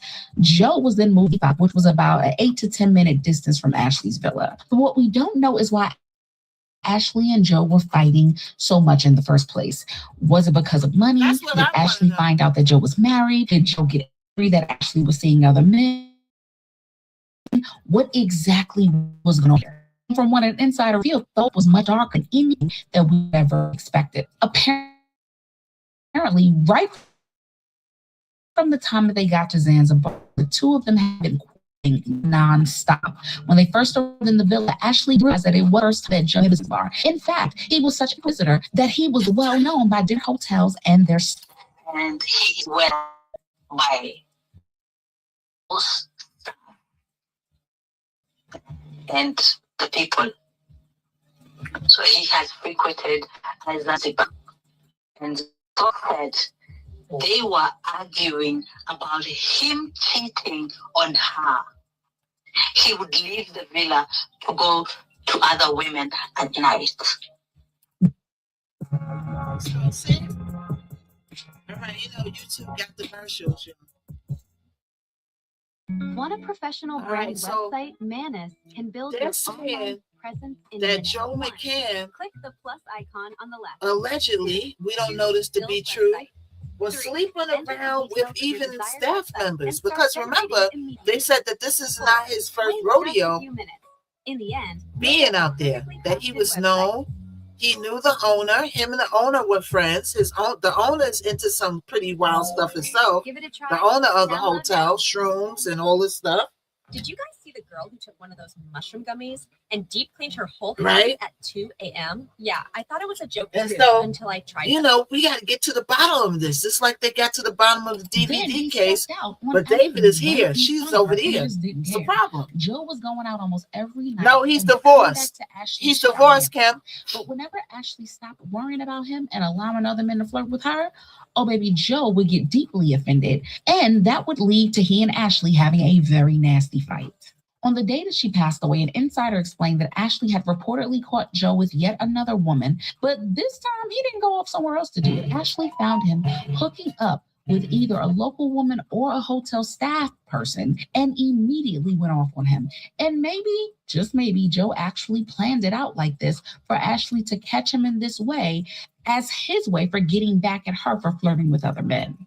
But the fight quickly escalated until both of them couldn't be in the same room and Ashley was found dead.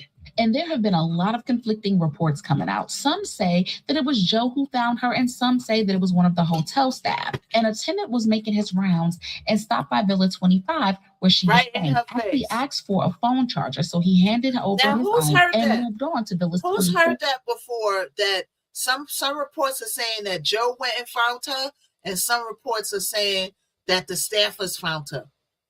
But then he went and told the parents she did something to herself. So if you was in another room all the way over here, at some point, somebody either had to tell you this information or you seen it yourself. So this dude ain't talking.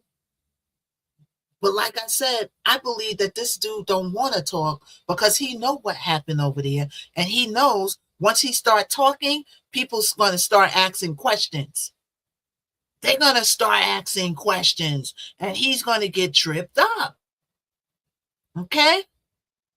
He was 10 minutes away, right? You heard the staff found him. And now they got reports saying that Joe found him. See, the Tanzania people, country, staff, says this is a different government than here. Like our government is jacked up too. Don't get it twisted. Our government is jacked up too. But their government is really jacked up. They control stuff. Things are controlled by money. The US dollar is worth a lot over there. A lot. Oh, you want to know this? Okay, pay me. You want to know that? Okay, pay me. Where's the videos finished? Pay me. The family going to have a lot of money when they go over there to get what they need to get done. You know what I'm saying? Let's listen. In 26. Before he left, she told him to return in about 10 minutes. The attendant came back roughly 20 minutes later. He knocked, but there was no response, and all of the lights were off. So then he used his emergency key to enter the room, and that's where he found Ashley suspended from an internal wardrobe rod using a gray bathrobe belt. The report states that she was still alive at the moment, but in critical condition. So he immediately raised the alarms, and she was rushed to the nearest hospital. After receiving initial treatment, she was transferred to another facility, but she passed away the next day. Ashley reportedly still had her engagement ring on when she was found, and if what insiders are saying is true, local police are still holding on to CCTV. So here's another discrepancy. So some reports are saying that they found the ring with bloodification on it. But here what they just said, that it was found on her fingers. See, we don't know what's true and what's not true at this point. We just got to keep watching and sorting people out. A bathrobe belt. Okay, yeah, they said it's a belt. They said it was a gray belt, a bathrobe belt. They said they found her on the door. Then they said they found her in the wardrobe, in the closet. At this point, we don't know what else is true. We don't know. Right? We don't know what else is true. We don't know. We got to sort stuff out for ourselves. I know I seen a few reports that said, oh yeah, the ring was bloody. How was the ring bloody? When did they say that blood appeared? If she took a belt and did that with a belt, then where would the bloodification come from? Maybe it was other injuries because of struggle. We don't know that. Yeah, some reports are saying that, Kim. Another report said the ring was missing. So people are saying things, and we have to basically sort out what's fact and what's fiction. Where did it come from? That's a good question. Cameras and footage that could potentially put Joe McCann at the scene of the crime. That means Joe And if gotta you're have blood wondering on him too. why they would protect him in the first place, it's because Joe already had a long-standing relationship with them. Tanzania is currently on the U.S. ban list, and because of his connections in the country and the villa's willingness to protect their reputation, he reportedly thought that he could do whatever he wanted to do and get away with it. And the funny thing is, Ashley's story would have been swept under the rug if it didn't get everyone's attention like this. He chose Tanzania because the country has no good relationship with the US, first of all, because they're on the ban list. So everything that's going to come out. So the man that starts with a T, right? Let's go to the bigger picture. The man that starts with a T is starting trouble all over the world, made a lot of enemies. And one of said enemies is Tanzania, because he put Tanzania on the block list. And the leader of Tanzania that came out a while ago and to talk bad about Trump, you know what I'm saying? So now we already don't have a good relationship with them. And something happened to one of ours over there. So what you think they're going to do? The country don't like us. So that makes it for a hard cooperation to go on. When somebody don't like you, they're not going to help you. When somebody don't like you, they ain't going to help you. So we're going to have a hard way to go with Tanzania. That family got a day job cut out for them. They better find some people over there that's going to defy the government, because the government don't like us because of the man that starts with a T. They don't like us. So that means an uphill battle for the family and the answers. Uphill battle. It's not going to be authentic. I do not believe in the justice system of Zanzibar.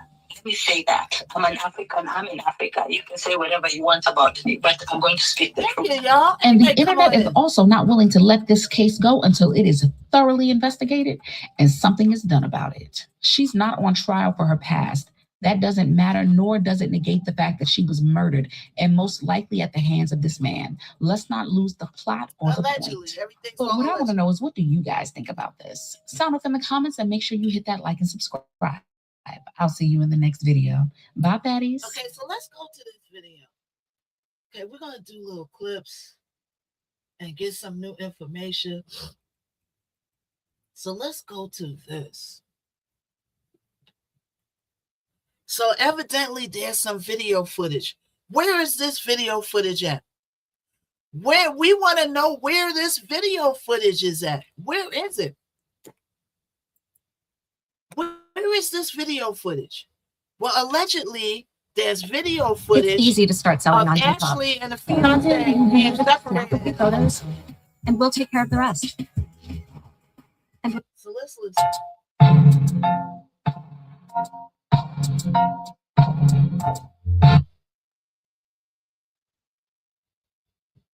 Let's listen, y'all. Persona is Ashley Janae. And as you've all come to know, because we have been covering this case very closely, Ashley Janae died in Zanzibar, Tanzania. And we have not stopped fighting for justice since her death became public knowledge. Zanzibar is not letting up. They are not letting go of the notion that Ashley took her own life. And I have to say something. I've been talking to my source in Africa. A huge part of the reason that Ashley may not see the light of day when it comes to justice is because her family did not go over there. Her family not showing up, according to my close source, her family not showing up has also caused her case not to be taken seriously. They're going to check off the boxes, and it's going to be case closed. Mark my words. So her family, you got $50,000 that people donated. You needed to pack your bags and start going over there. But they saying that the family ain't make a move to go over there, and that's going to set them back because now we don't see no family. Who's going to get the body? Remember, we're dealing with another country. Everybody ain't like the U.S. U.S. is going to take pick up a case even if you drop out of the case. There's people that got into fights, couples, and a woman says, oh, no, I don't want to press charges, and the state will pick it up. It's not like that over there. They ain't going to keep going with this case if the family don't show up. So y'all got $50,000. That's enough to pack your bags and get over there and let the people keep donating. You tell them while you're over there, listen, we need people to keep donating so we could get over here and fight. What's up, Doc Tone? We need people to get over here and fight, right? But we're over here now. So you mean to tell me that the family, what's up, Doc Tone? Thank you. The family hasn't made an effort to get over there yet? What? Because you got $50,000. What's holding you back? If you got a job, your job should understand to give you a week or two off so you can get over there and see what the F is going on. Why ain't you over there yet? What y'all doing with that $50,000? Let's listen. Now, what I do want to update you on before we get into the thick of it, and I'm not going to keep you long, there is video surveillance. There is video surveillance. We've all been asking the same question. We've been all asking, where is the damn proof? We want to see the video footage.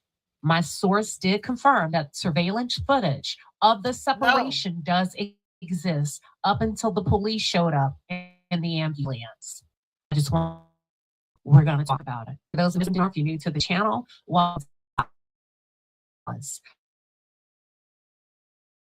I am Queen Sheba. I cover a variety of hot topics to reality television. Most importantly, I hone psychological traits of the Black experience.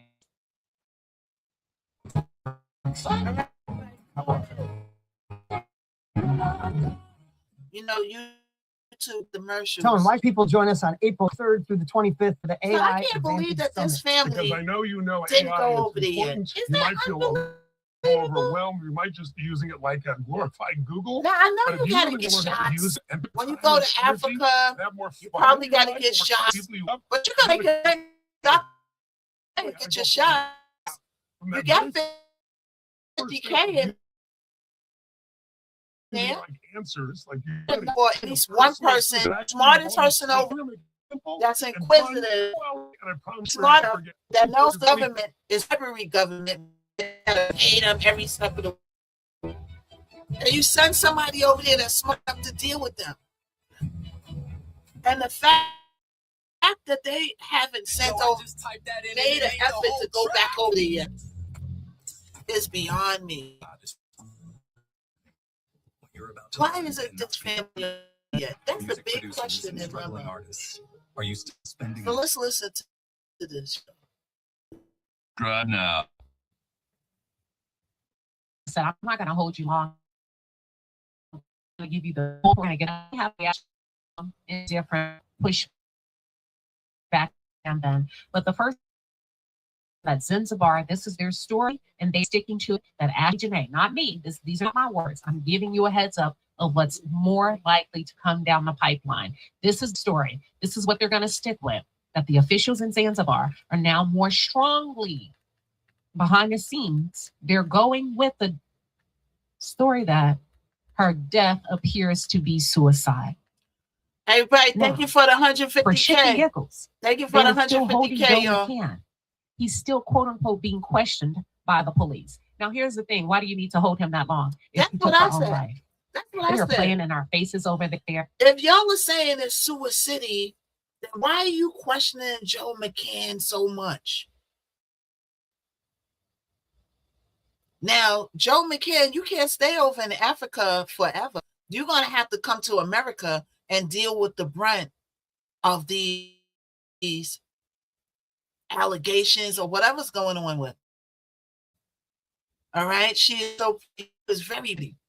You got to come around here to get more business prospect. People are going to back off of you.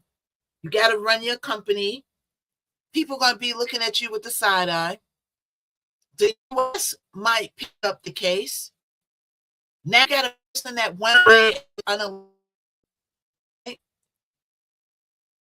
but it's not the here. I cooperate with this. We don't have all the answers because we're not over here.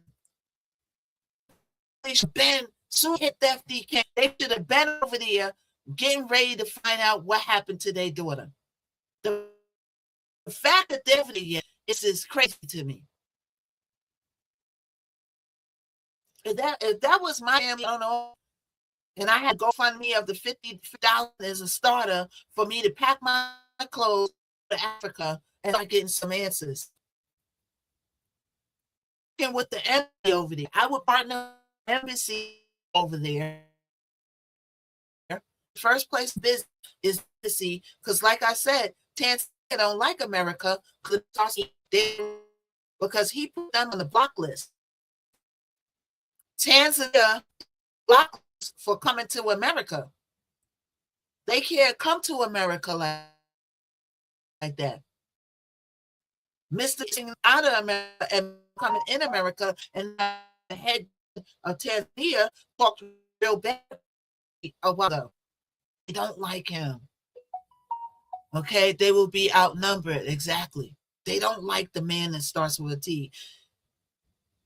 And not liking him is making not like America. We're included and guilty by association. And that thing starts with T is running the country, right? Everything he does, we're by default, even though we don't agree with it. So that makes it so much harder for this family to get answers, because they like, that's the country that don't like us. We want to help them do it. Their attitude. Let's look. This is a country that is corrupt. This is a country that I am sure has extended money under the table to make this thing go away. And not only is it highly likely that they accepted money, there's a possibility that they have accepted money from the man, but also keep in mind that the man owns resort, a very prominent man, a man that has been on the cover of Forbes, okay? And either you're going to do it voluntarily or by force. Now, so he was featured on the cover of Forbes because of his business was going great. Now, as of the last years, his business had fallen because of market changes, and that man that starts with a T is stinky kind of thing that's going on as far as the market and the stock, crypto, and everything. Of course, Mr. Fair. Of course, hey, thank you so much, Deshaun. Deshaun, you seen Mississippi? Where's Mississippi at? Have you seen Mississippi? Haven't seen Mississippi. I wonder. So, let's listen. In the dark web, in the underground world, they try to buy you off before they. Remember, the psychic said he was a part of the dark web. And some of the things, remember I played the psychic, Sloan Bella? Some of the things that she's saying was coming to fruition. Some of the things that psychic was saying is coming. Look at that friend who owns the resort. Look at all the weird things he was into. Occult stuff. Thank you for this. Occult stuff. You know what I'm saying? In these games, she's listen. Typically, they try to buy you off before they off you. I can almost, if I had to guess, money has exchanged hands. Story is going to be Ashley took her own life. Now, if that's true, then why the hell are you still questioning Joe McCann? Why, if you know that Ashley took her own life, is that not an injustice to Joe? I mean, wouldn't you want to be fair, Zanzibar? Now, why would you house and hold an innocent man who has absolutely nothing to do with his fiance's death? That sounds like a crooked system to me. And if I were Joe, man, I would be pissed off, wouldn't you? If I had absolutely nothing to do with her death and these people are refusing to let me go. Yeah, you see where I'm going with this? So that's another question I got. If it was a suicide, thank you, Kim. Why are you holding that man? What are you asking him that's so long? He's been in there over a week, right, y'all? It's been over a week that this man been in there. What the heck are you asking him? Thank you, Liz. What's such? Why didn't you question him and let him go? Oh, this is another theory. They could be holding him in there because they're covering up stuff and they don't want him to talk. They don't want him to talk, so they're holding him. Right? Something that allegedly happened to him. Let's see if he got out yet. Let me do a spot check. Let's listen. Sweet Joe is not being charged with any crime. His passport is still being his policy. So he has not been granted authorization to yet leave Tanzania. Yet. Heavy, strong emphasis on yet. They still have not released the autopsy report. The question is why? Here's the thing. We just got the autopsy report publicly on Celeste Rivas Hernandez. They did her autopsy report. We just got it. How the hell we don't have Ashley's in hand? What are you hiding? What are you trying to make go away? What poses a conflict? What is it that would expose your crooked, dirty system? What is it? An autopsy report that's not going to align with the story that you want us to believe. Now, like I said, because she's comparing the David case with Celeste to this case, right?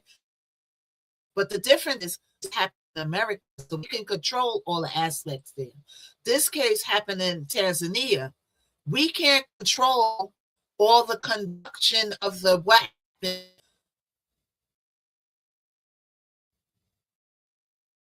From the U.S. and Tanzania don't like us.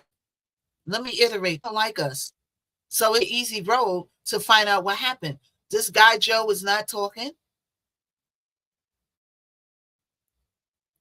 The one thing is that's inevitable. I'm gonna have to let Joe out at some point. Or maybe they keep him. Why are they keeping him? If they keep him, they gotta say why they kept him. If they let him, they gotta say why they let him out. Or maybe they don't gotta say let him out. And then Joe gets out. Joe is not a mute. Joe is gonna have to talk. If Joe never talked about this, then we know something happened.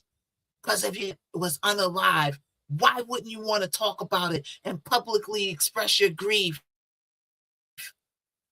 and sadness and thank everybody for their blessings or whatever? Keeping him safe. That's right. Once he comes, all hell's going to break loose. Nobody's going to F with him with that company. Nobody's going to want to do business with him. It's going to be problems for him over here forward for company. When you own a company, I own a store. Somebody comes to start and gets, but they think that the person that owns the store, people are going to stop going to that store because they punish them for thinking something and not knowing what's happening, but I think it's you. So I'm not going to go to your store because the government will punish. So the punish Joe, the punish him when he back on that plane because he's going to catch it. He's going to catch him when he get over here. This is not Tanzania. It's on when he comes back. That's right. It's on like popcorn.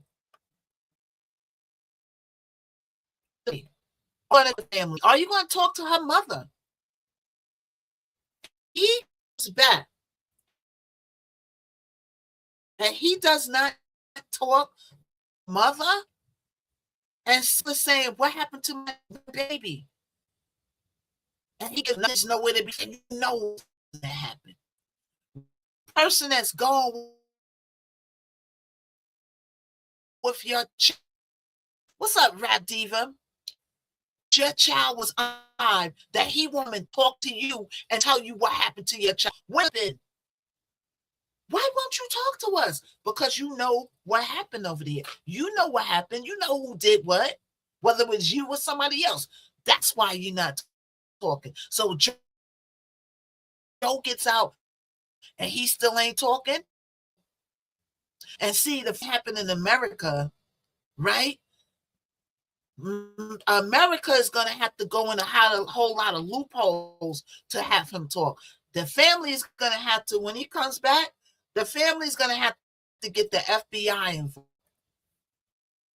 Let's continue. Listen, I want to find out something I need, and I'm talking about it. It's been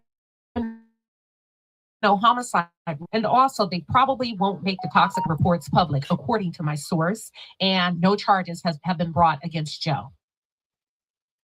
They are handling Joe now as a witness. Listen to this crap. As a witness and not a suspect. So what did he witness, police commander? Because in your press conference, you stated over and over again that at the time of Ashley's death, Joe was not in the room. Let me say it again. Sir, you said Joe was not in the room. Hell, as a matter of fact, you walked him way on yonder, down the road to Villa 65, which is very specific, according to you, at least minimum an 8 to 10 minute walk. So you tell me, sir, what in the hell was he eyewitness to if he was not in the room? Do you see where I'm going with this, people? Are you picking up what I'm putting down?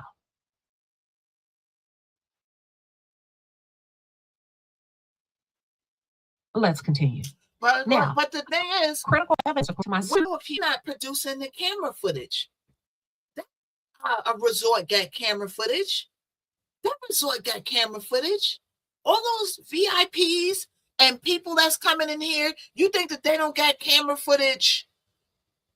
If they come up saying, oh, we don't have any camera footage, it's people that's going to come out saying that's a lie. You got workers that there, you got the locals that go there, they're going to be like, nah, there's cameras there. They don't produce that camera footage, you know what's up. But they might be holding the famous footage. They might be reviewing it. We don't know. We don't know. But who's to say that Joe was not in the room or in the room? Nobody don't know that because y'all are not producing the camera footage. Y'all are not producing the footage that we know exists. So how do we know what Joe did or wasn't did, or did he stay in his place or he wasn't in his place? That camera footage got footage of all over that doggone resort, and it's going to tell a story. They need to roll that camera footage from the time they got there to the time. If this was in the U.S., the FBI would go through that footage from the time they landed at that resort to the time she was found unalive. Tanzania, we don't know what the F they doing over there. We don't know what the F they doing over Tanzania because it's not our government. And they don't like us. They don't like that man that starts with a T, and we are connected. What's up, Aileen? We're connected to him. I come on now earlier, Aileen. I come on earlier so I could catch the people. When I come on too late, the people in London can't see me. So that's probably why you're missing me, because you probably, looking for me to come on later. But I'm trying to come on 8, 9 o'clock in the morning so I could catch everybody. All right? So we was on for 4 or 5 hours, but I'm still going. So we'll be here. All right. So we're talking about the Ashley Joe McCain case and the updates or whatever.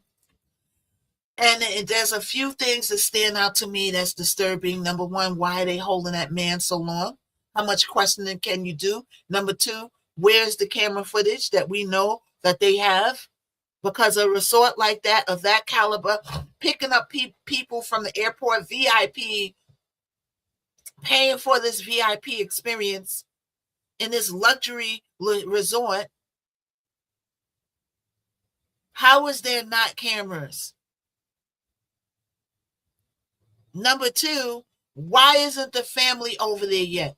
How come you didn't get your butt on a plane, Ashley's family, and at least send one person over there? Okay, all 4 you can't go right now. There's not enough money. Send one person. Send the smartest person over there. Send the smartest person over there. The first thing you do when you drop, you meet with the embassy and you work with the U.S. embassy over there. You work with the Americans over there. You work with the Africans that are on your side. Everybody ain't on the government side. Here in the U.S., go to the Poconos. Go to the Poconos. What do you mean about the Poconos? Great Grabs. Great Grabs. Go here. Talk about the Poconos. Great Grabs. What about the Poconos? Great Grabs here said, go to the Poconos. You know what I'm saying? When are y'all going to let Joe go?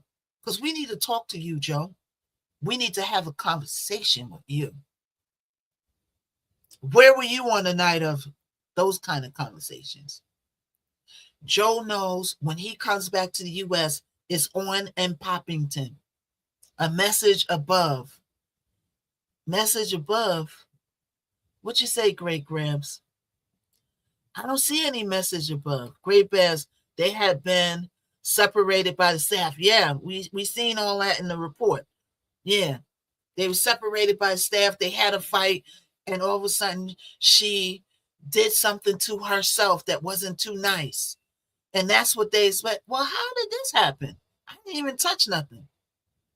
How you doing? Good, good. Yeah, get out of here. I didn't touch one button. Who touched the button? How did that happen without me touching the button, y'all? How did that happen without me touching the button? I want to know. Did one of my moderators, did y'all accept him? I think I got to be the one to accept him, right? Don't I got to be the one to press the button? How did he come up here without me pressing the button? They looked at me like I was crazy, but I'm glad you ended it because we busy in here, sir. Okay, you look like you wanted to sit there and be weird. Yeah, I didn't touch. Well, look, my hands are right here. How did you pop up? What? Where'd you come from, sir? I mean, I want to do some battles, but I'm gonna do some battles like when I'm getting ready to leave. I'm talking to my people right now. I forgot what I was talking about. See, this is ruining the moment. Ruining the moment. The power beggars. All they do is power beg all day. They don't talk about nothing. See, that's what I was talking about earlier. He's one of those people, probably. They don't talk about nothing. They just power beg. Because that's the only thing they could do. They ain't got nothing to talk about. They ain't got nothing to talk about on the new apps. They ain't got no talent, nothing to talk about. But growing the app and teaching how the app works. I know everything on how the Rainbow apps. I know every part of the Rainbow app. And I ain't have to get taught by you. That's sitting there peeing on people's head and telling them it's raining all day, every day. Mod check, right? Okay, let's listen. Let's listen, y'all. Course is still missing from public view. And she's translating, right? I think what she's saying is being withheld from public view. We're not going to get to see the evidence. They're going to make sure that it doesn't see the light of day. And I believe that it's a chance that they won't let the evidence see the light of day. Okay. Joe might have taken the little bit of money he got left and put it on them and say, look, let's keep this between us. His friend that owned the hotel got some pull and some connection there. I'm willing to bet. Money talks and bull crap walks, especially over there where the American dollar has a lot of power. The American dollar has a lot of power over there. So we might not, it's a chance that we might not see the time of day with the evidence over there. We might not see it. Let's listen. There is surveillance footage of what happened. Maybe not necessarily the death, but there's footage. How come we can't see that? But the source did say by the time, well, they didn't say by the time. This is exactly what they said. Things have now been tampered with. Things have now been tampered with and changed. So whatever is going to be put out is the narrative that they're going to want us to go with. Her family not showing up gave them ample amount of time to drive the narrative that Ashley Janae took her own life. Her family not showing up has also caused her case not to be taken serious in this foreign country. And they also wanted us to know, and for me to share with you, that it's been almost mandated in that country. Listen, that you better shut your mouth if you're a journalist. You better shut your mouth if you're a blogger or content creator. You better be quiet because the expectation has been set. And they say if you look very closely, not one news outlet or media company has covered her story since the 14th and the 15th of April. Where? Here in except for Tanzania. screenshots. That's all. So have y'all seen like Channel 5 or the news cover this story? Anybody? Let's count, because I don't watch the news on television. So I got to ask y'all. Have y'all seen the Ashley Joe McCann story on national news, Channel 5, Channel 7, Channel 2? Have you seen that yet? So it's all on us to get this story out there. It's all on us to find out what happened to this girl. Now, the Tanzania news most definitely probably ain't reporting it. Okay, at first, but now, no. Yeah, it's dying out. There's no evidence. Joe is being held. Let's see if Joe McCann got out. Let's continue to listen. You're kidding. What's up, Queen Slayer?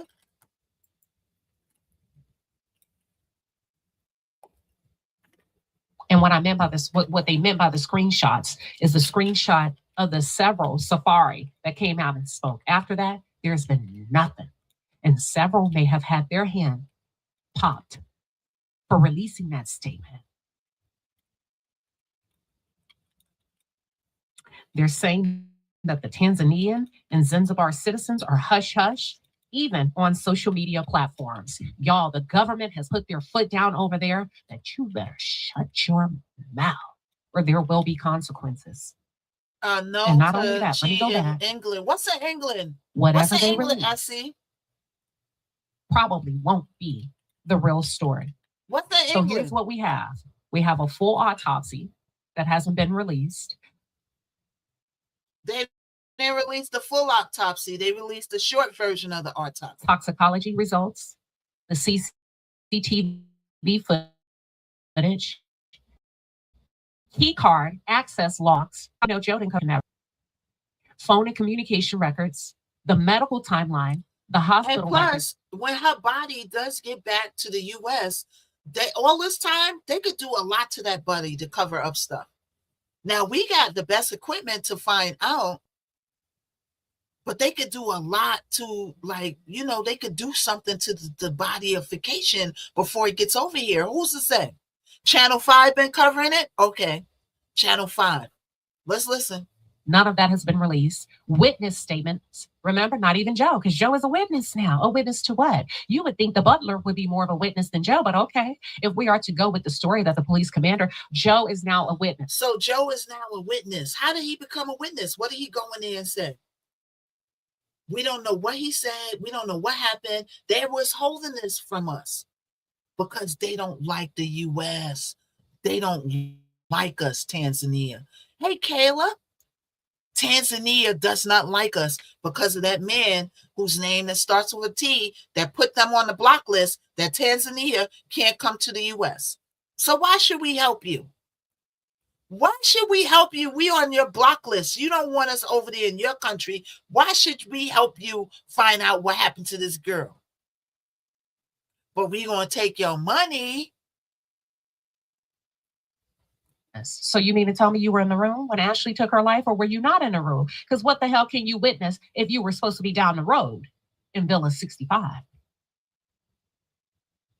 And also the forensic scene reconstruction report that would, when they're supposed to go in and rope off the crime scene and say, this is where the body was found. None of that has been released. You have to ask yourselves why. That's it. That's all.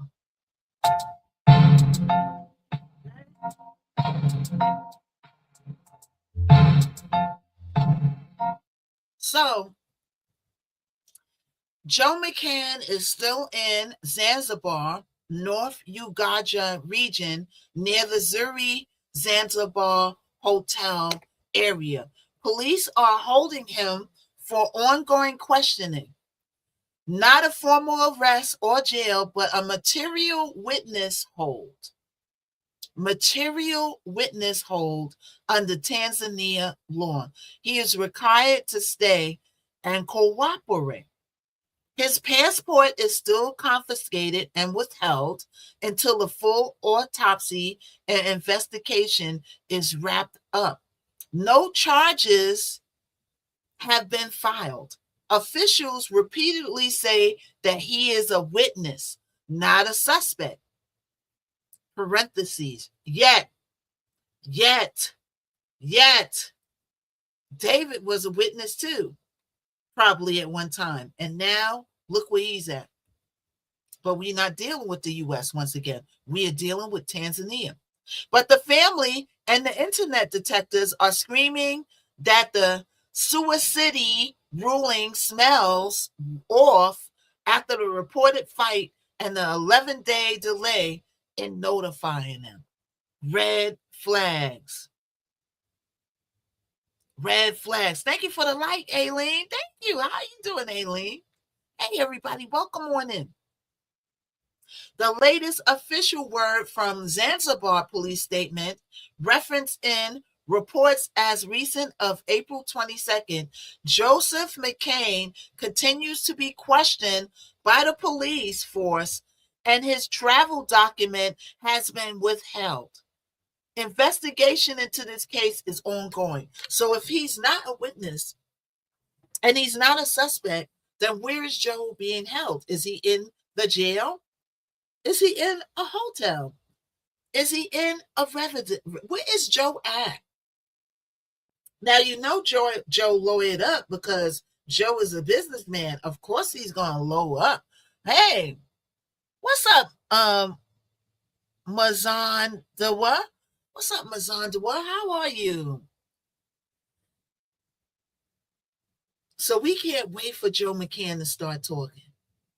But I think when he can talk, he still ain't going to talk.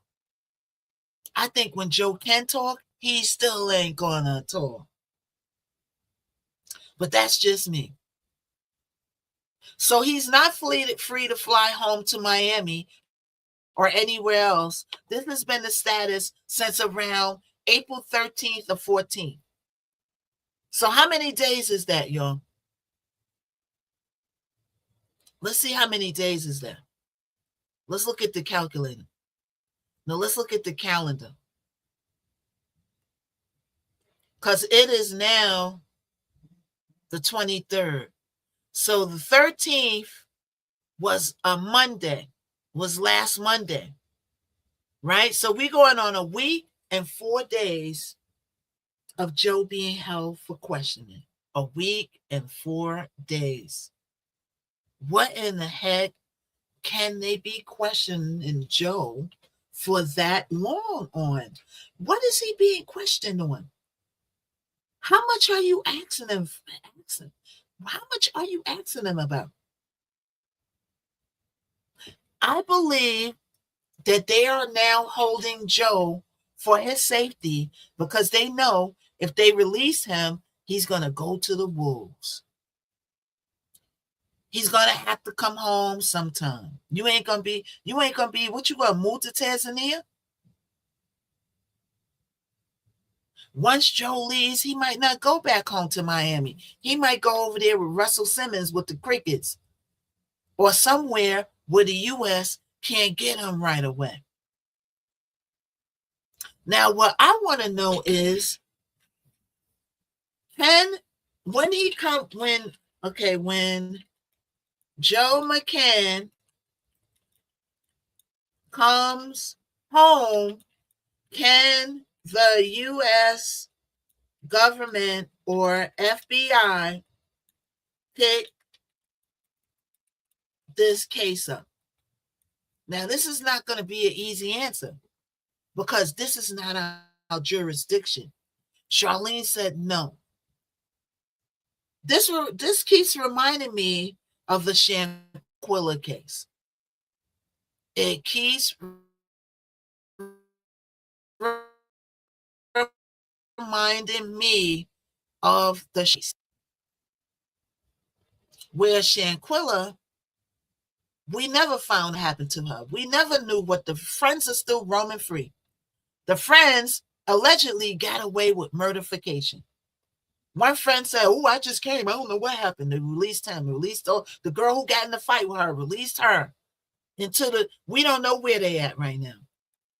The Mexican never took hold of the case, looked into it. The U.S. couldn't do that much.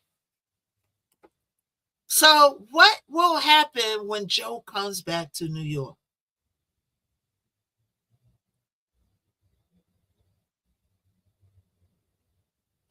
Okay, so Joe's current status, he's being held there. We know that.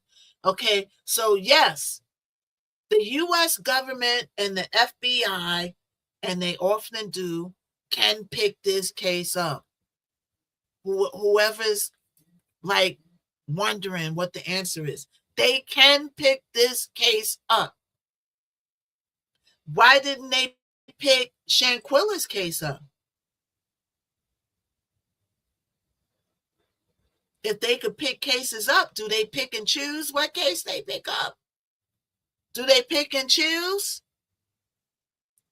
So both are U.S. citizens, and this triggers the unalignment of U.S. national abroad. So there is a clause called they use the M word, but I'm saying unalignment. So replace that with the M word. The unalignment of the U.S. nationals abroad. It's a federal crime for one American to unalive another American overseas. Did you know that? Who knew that? Yes or no? So if that's true, then why didn't they pick up the Sanquilla case? If it's a crime for one American to unalive another American while they're out of the country, then why wasn't the Shanquella case picked up by the FBI? It was picked up a little bit by the FBI, but they didn't keep that case up. They didn't keep that case up. You know what I'm saying? They did not keep the case up with Shanquilla.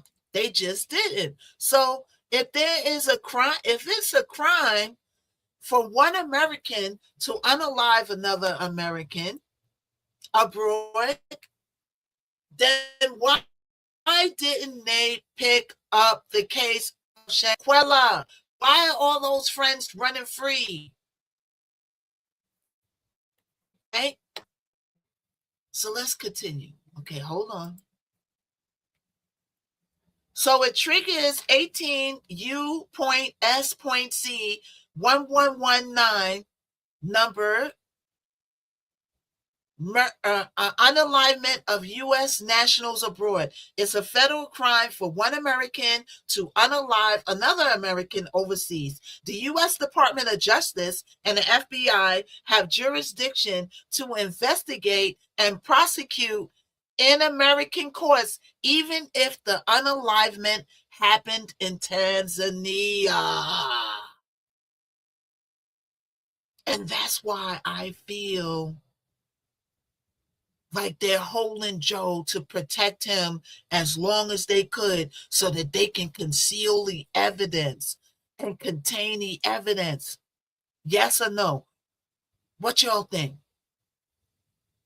Because once Joe gets his behind on the plane and comes back over here, and her mother hits him up, and he don't answer, and he ghosts them, why you ain't talking to the mother? Why you ain't talking about what's going on? It's not an active case over here yet. What's going on? You already know something's up if he come over here and he still don't talk to his fiance's mother and father and family.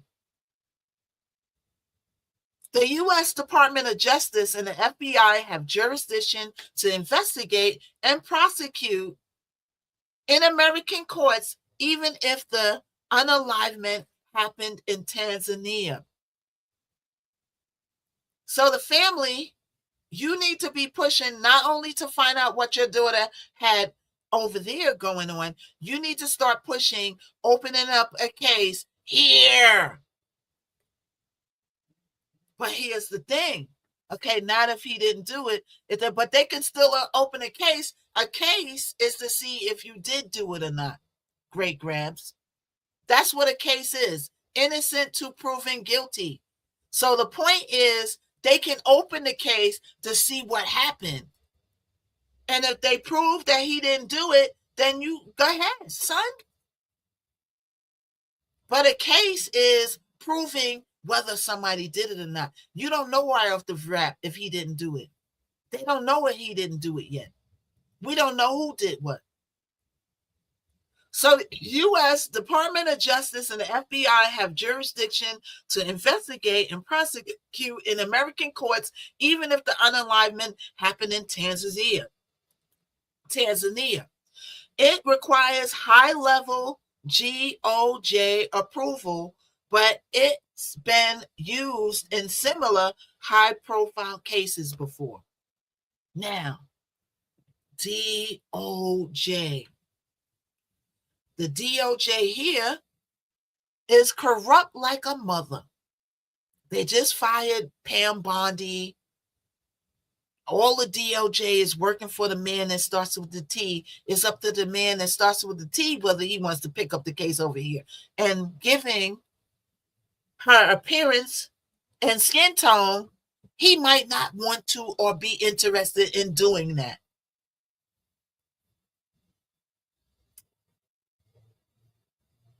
So it requires high level approval from the DOJ. So it depends on the approval of the DOJ whether this girl gets her case looked at over here. So the parents, so the father, I think he said he was going to Washington. at one point. Why? I don't know.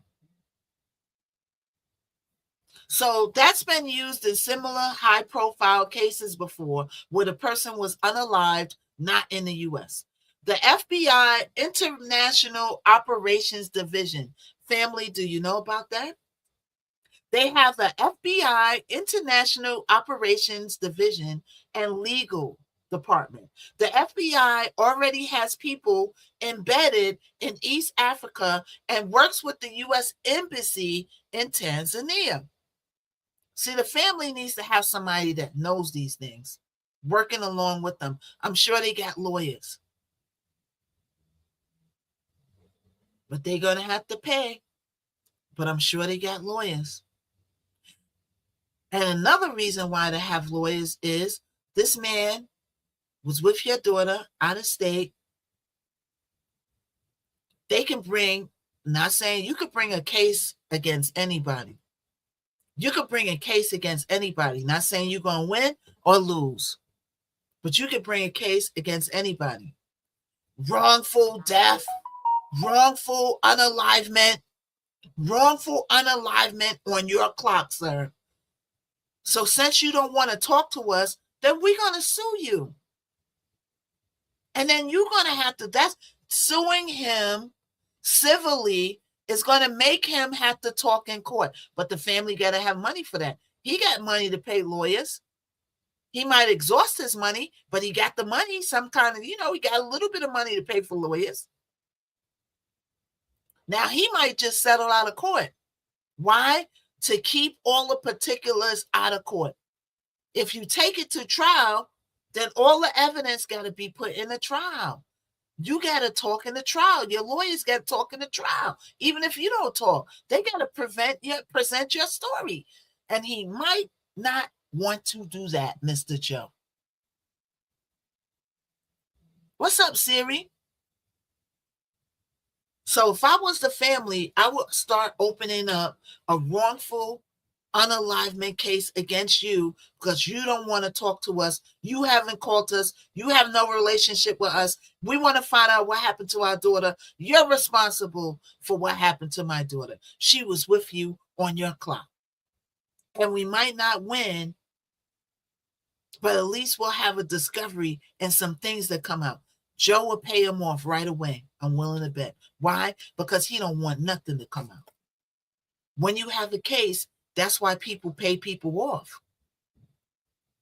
Because stuff comes out. You can have a case. You don't want people to know your health status. Well, guess what? Your health status is going to come out in court. Your health records.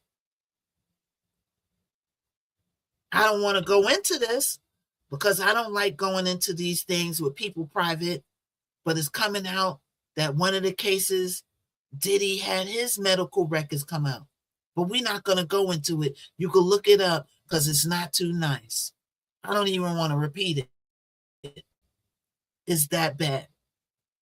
So they have a case where Diddy's medical records are coming out, allegedly. I don't know if it's true or not, but it's so horrible. I don't want to talk about that. But it's bad. The worstest thing that you could think of, and I'm not talking about syphilis or herpes. No, we ain't talking about that. But I don't know if it's true or not, but they're saying it's coming out in court on one of the cases. Okay, I would go undercover to the dark web. They do talk. Oh, yeah. Yeah. But see, they ain't going to do that, Charlene. The family got to do that. The family's lawyers got to do that. Oh, yeah, it's so bad. I don't even want to cover that. Let them go ahead and handle that. I don't talk about nobody's health status.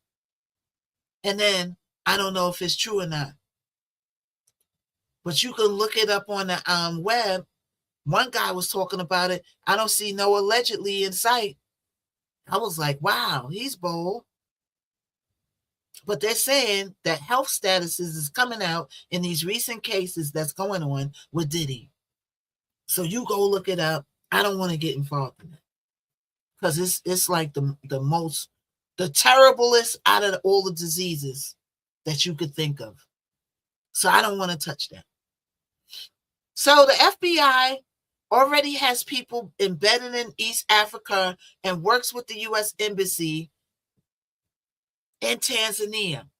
But I'm going to keep reiterating, Tanzania don't like us. Tanzania don't like that man that starts with a T. We're boxed in and included with the man that starts with a T. They look at all of us as one, some people. Some people know, yes, we don't want no parts of what he's doing. But when you look at a country, London, whatever the king and the queen is doing over there for the country, good, bad, or indifference, the people are going to be boxed into it. And they're going to catch strays, even if they don't agree with what the king and the queen is doing. So we don't agree what Mr. T is doing.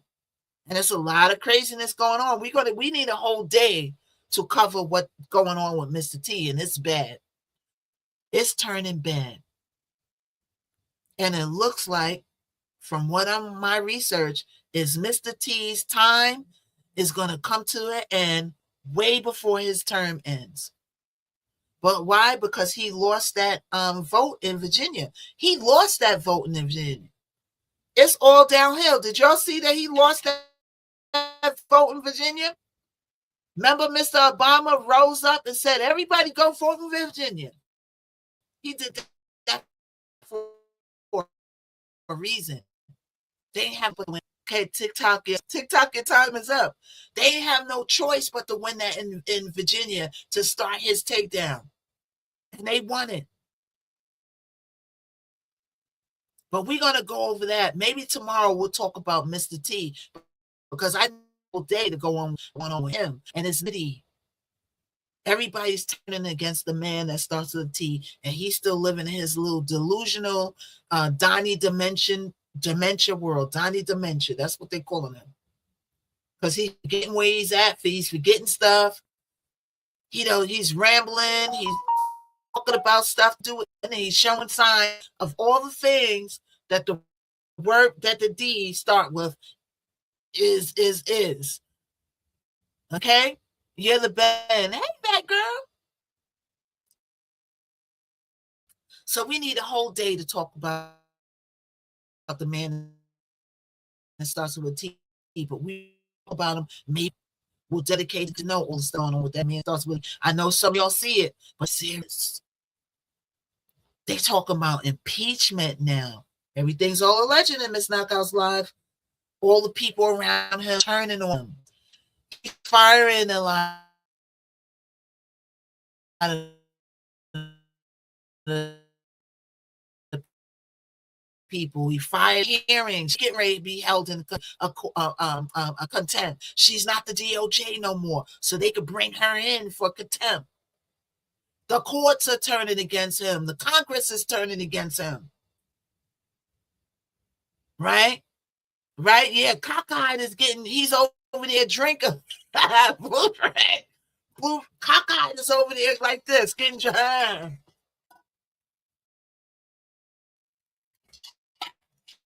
Over there, mine. There looking, he even know which bottle he's looking at that he's gonna drink. He's looking at both the bottles like this.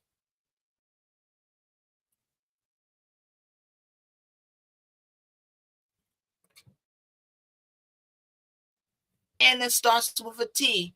Also, he's going to get fired. Just like Pam Bondi.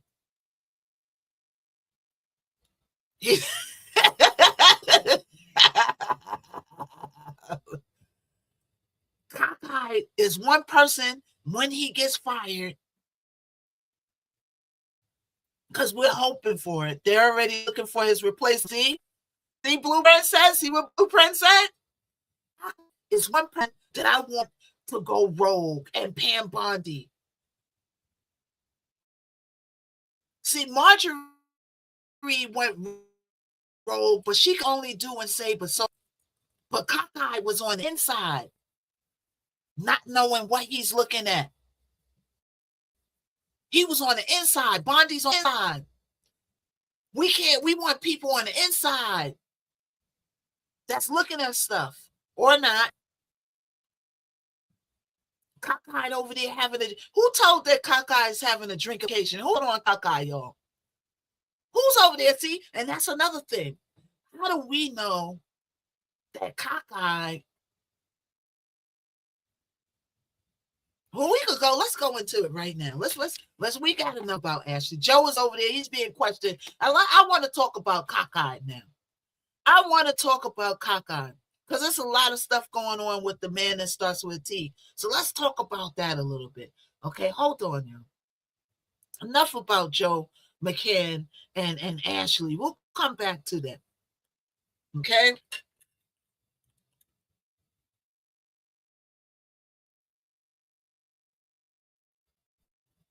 So let's see. This.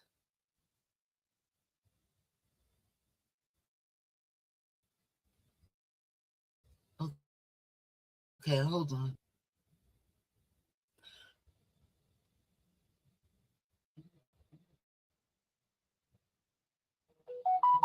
Okay, so let's go into Joe Patel.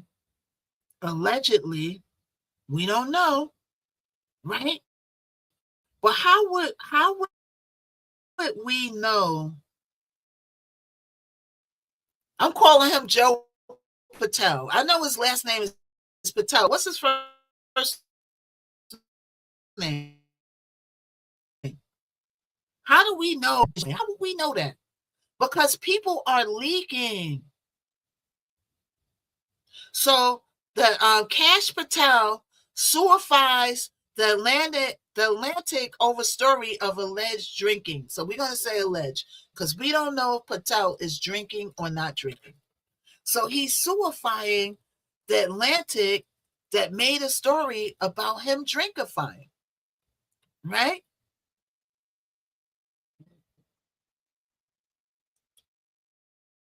So let's see. Look at this. So now we ain't saying that you drink over here, whether you drink or not. Right? But we're looking at people are saying you a drinker fine. So let's look at it for a minute. Let's look. Hold on. Okay, so the commercial is gonna come. Battery 100%.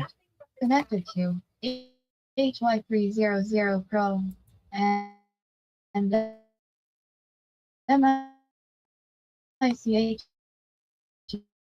ELLEVRACUY.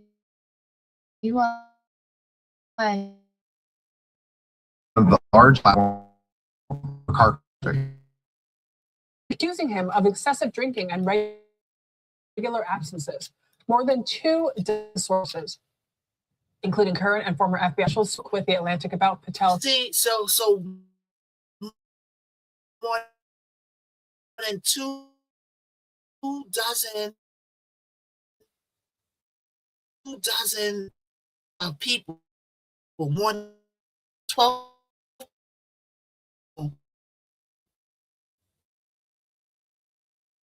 are saying that.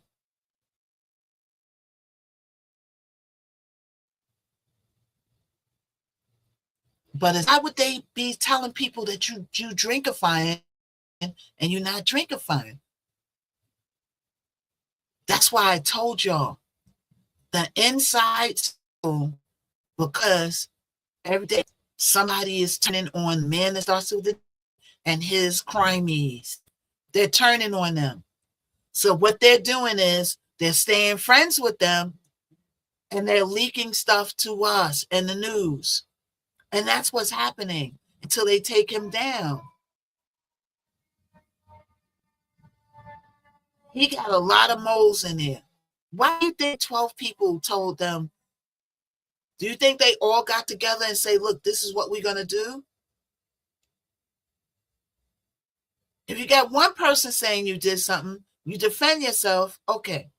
You got 12 people saying you did something, then you're going to have a hard time defending yourself, even if they're lying. So cockeyed, we ain't saying that you're drinking over here, for the record. Everything's all alleged. We don't know what bottle you're looking at. We just talking about what the people in them are saying. Okay, let's listen. Behavior He denies the accusations. We brought back CBS News legal reporter Katrina Kaufman. I hope you didn't make it too far because from this news came through, we were like, let's get Katrina back and talk about the details. What is it about this lawsuit? So it was just Go out and come back in. Is there an echo for somebody else? $250 in damages here. And with defamation, there's a higher standard when you're a public figure, but they that there is actual malice here, which basically means that they think The Atlantic published this with knowledge that they were publishing a lot of what we talked about earlier. They're saying that he hasn't been drinking excessively on the job. They being his lawyers. That of these out in the article aren't true. They call it a sweeping, malicious, and defamatory hit piece. They basically gave them 2 hours to respond to detailed questions. The other day, they say they asked for time, but The Atlantic went ahead with this anyways. That's not true, along with these more serious allegations about him drinking excessively at certain establishments, conflicting at the FBI. So they are saying that this is not true. But now the new problem here, because it's about on the morning news, that lack of computer system that created a whole sequence of events throughout Washington that freaked a lot of people out. It made him seem paranoid and erratic. And now here we are a day or so later, and he's filing a lawsuit in which evidence would presumably have provided the Atlantic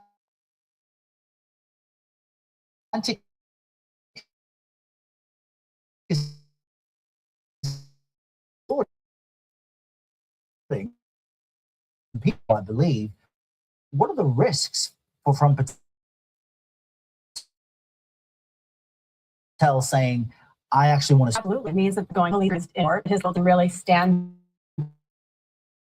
by these allegations spoken on the basis of anonymity. People don't necessarily want to put their face to these allegations. There are a lot of risks and repercussions to that.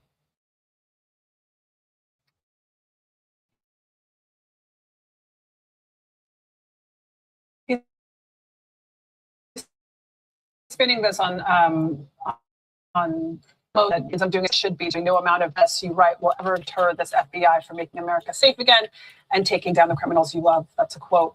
$250 million is not cheap. He's suing them. So he's suing them for $250 million. We got reports from 12 different people, they said. All right.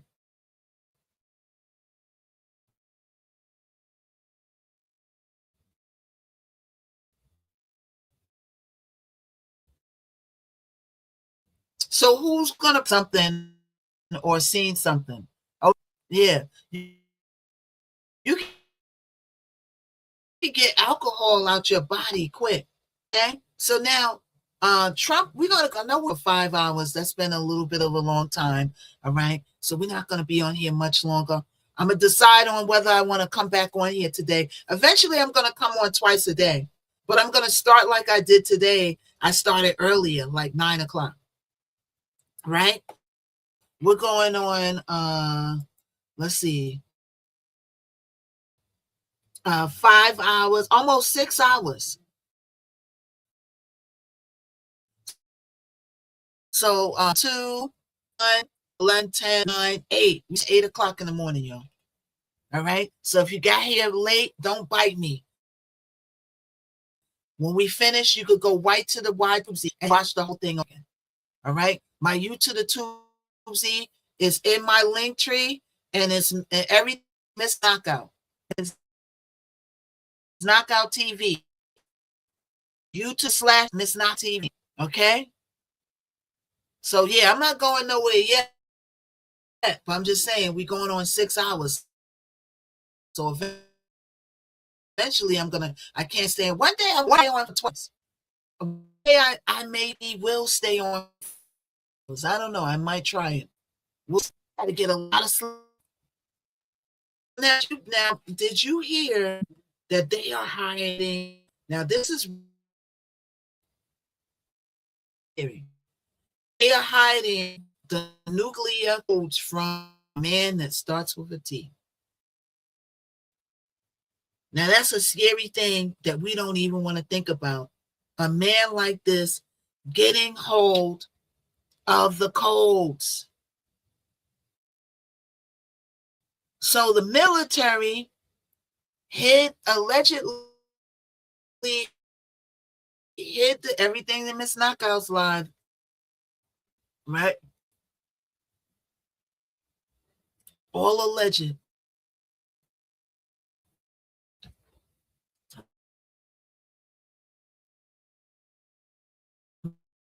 Let's take a look at this.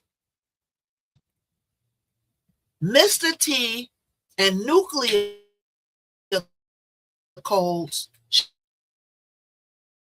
shouldn't, and that man's name should never be in the same sentence. It's a scary, scary thing. Imagine him getting a hold of the nuclear codes. Now, it's more than one person that got to actually activate. It's him and some of the generals. And they did it like that to get this lunatic in office, like we do. He won't be able to stand by itself. Okay? He doesn't need it for sure. Yeah, he don't need that. The last thing we want is to have him with them nuclear codes. Let's take a look at this.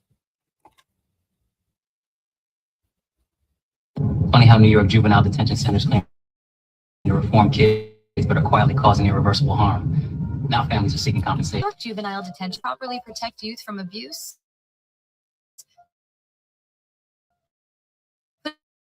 putting your safety at risk.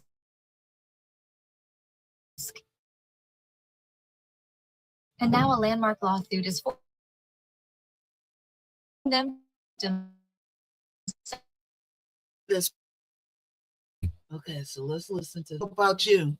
Dan But Cain this is scary. this past weekend as Donald Trump was ranting and raving like a lunatic and panicking in the Situation Room. And the chairman of the Joint Chiefs, Dan Cain, apparently told Donald Trump, "Get the hell out of here. We're not giving you the code. Stop talking about nuclear weapons." Now, this is according to the Mirror. The source that they cite is a former CIA analyst. And I'm going to show you in a moment what this former CIA analyst says that his sources told him about this moment where the chairman of the Joint Chiefs, Donald Trump, on nuclear weapons. You can't access the nuclear codes. And now, while this may seem like a salacious story, and perhaps it is, when you see it's actually not that far-fetched. And so before sharing with you what this CIA analyst is saying that his sources tell them, because you may go, come on, Ben, does this CIA analyst really have these sources? Before showing you that, let me just show you Donald Trump's own words over the past 6 to 9 months. And let me share with you the words of Donald Trump's Undersecretary of State for Arms Blue? Control. What's up, Painless? Also talk about how they are interpreting Donald Trump's command that nuclear weapons testing occur in the United States immediately, with all the distractions that throws everybody's way. This are stories that, just happened on a random Wednesday, if you will. But so Donald why do Trump we need claimed nuclear China We don't need and that. roughing regardless capable you, of Amy. delivering nuclear arms and nuclear material, but there wasn't actually a nuclear test where the underlying nuclear material itself was used, because it would probably register with our intelligence community. Donald Trump, again, not just shooting from the hip, but hearing things and then interpreting it in a way that's so dangerously wrong. So before sharing with you this incident that allegedly occurred this weekend, first let's share with you what Thomas know, who's Donald Trump's Undersecretary of State for Arms Control. He said that today Thursday. Okay. the United States has not yet decided how to implement Donald Trump's order to resume U.S. nuclear weapons tests. We're soliciting it. We've made no decision specifically on how or what any testing program would look like. Now, you would think that this would be a front page story, right? You would think everybody would know about it. But let me show you the clip. Let's play it. Thank you, Senator. Look, a couple points to make. Number one, we're still assessing the decision specifically on how or what that any testing program would look like. So that's pre-decisional. If the administration comes to the decision, I'm sure happy to come back to you. And what that is in response to is what took place in October of 2025 when Donald Trump was aboard Air Force One. And Trump's like, yeah, we're going to do testing. Here's what Donald Trump said. Let's play it. When you're talking about the issue of resuming underground nuclear detonation tests, you'll find out very soon, but we're going to do some testing. Yeah. Other countries, if they're going to do it, we're going to do it. Okay, you can't clarify what you say yet. That's what we're doing, where we're doing it. They should And throughout the end of last year, he kept on saying this over and over. Nuclear testing. He said, telling me they're doing nuclear testing. So I got to do nuclear testing. So you got to do whatever monkey see you do. Nuclear testing. Slate Ray said definitely not. They seem to all be nuclear testing. We don't want your gray, clammy hands near no nuclear button, sir. Okay? The only button you should be pressing is for the nurse to bring you Happy Meal. Don't you press nobody, sir. You are unstable, and we're nervous and scared. We have more nuclear weapons than anybody. We do testing. We've done it years. But with us doing testing, I think that we do. Others doing testing. If others is you see.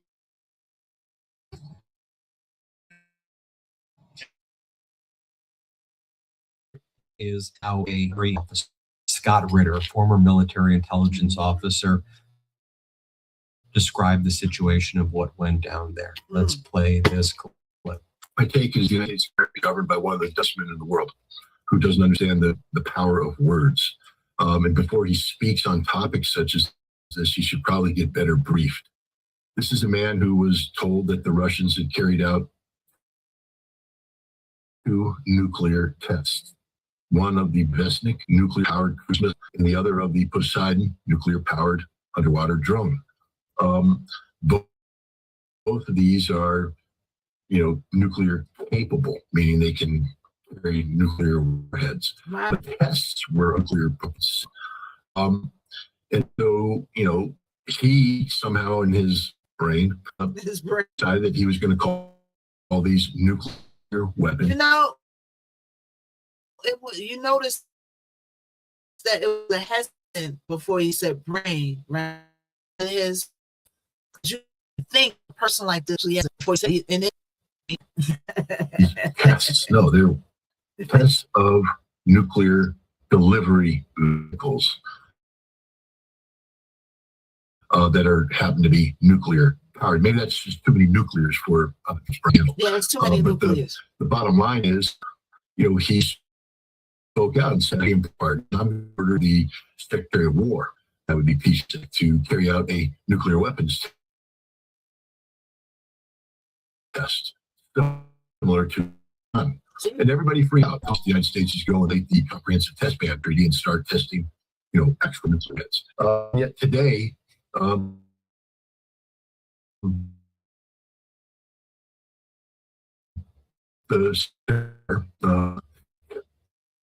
his actions, they tested Man 3 missile the delivery system, very similar to the tests that but we do this all the time. This is the first Minuteman free test. He's going to a technical thing, but what he's been, and then that registered in his brain and with his ego, and now he want to push his weight around because the president, we know, has access or supposedly have access for the buttons. Okay, so let's take some battles before we get out of here.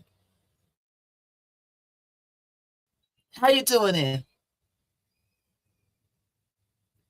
What's going on? All right. So where are you from? You got a mask on?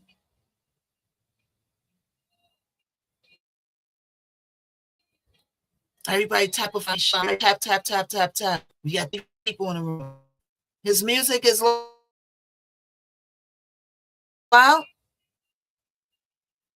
Sir, do you talk? Oh no, no talkie. No talkie? Oh, you got some people over there. You're grifting 2 times point. Every person right now is 2 times get. Thank you. Thank you, Oni. Thank you. Yeah, you got a mask on. Is it you got the bug running around you at? What mask on? Liz? What's the Liz? All right. You got a couple of people over there. Let's see. You got a couple of people over there. Few people. Okay, the bonus mission, 60 seconds. Thank you, Liz. Thank you. Creators a lot. 2 times get the point for reaching the target. Oh, is it a target that was supposed to be reached? Okay, so we want to unlock the 2 times. 1. Okay, we need 1 person to drop a coin, y'all. 1 per coin. Drop a coin. 1 person. 1 person, y'all. Drop a coin. 1 person. Someone only target reached. Okay, 2 times gifting points starting soon. 2 gifting points. Hold on, y'all. I'm gonna do for 1 second. Keep it going. Keep it going. Okay, everybody. Thank you out on the Y to the Tubes. All right. We will see you early tomorrow. Thank you for joining the Miss Knockout Show. We will reconvene here early tomorrow morning. Bye. Watch the playback. It's the Miss Knockout Show on the airwaves. So like, if I share if I bless if I the flow. It's the Miss Knockout Show. Now you already know. Hot topics, music, info, and more. If you ain't tapped in, what you came here for? MKO got the vibe, that's a full takeover. From beast to biz talk, yeah, the queen stay in clover. Trending every lane, I'm the glow you can't block. When I drop gems, whole chat goes shock. We don't do brokeify, now we amplify. Stay blessed if I let the energy fly. Hit that tapify, keep it all in the flow. Cause it's the Miss Knockout Show. Knockout Show. Hot topics, beats and the glow. You rock it with a Miss Knockout. Let's go.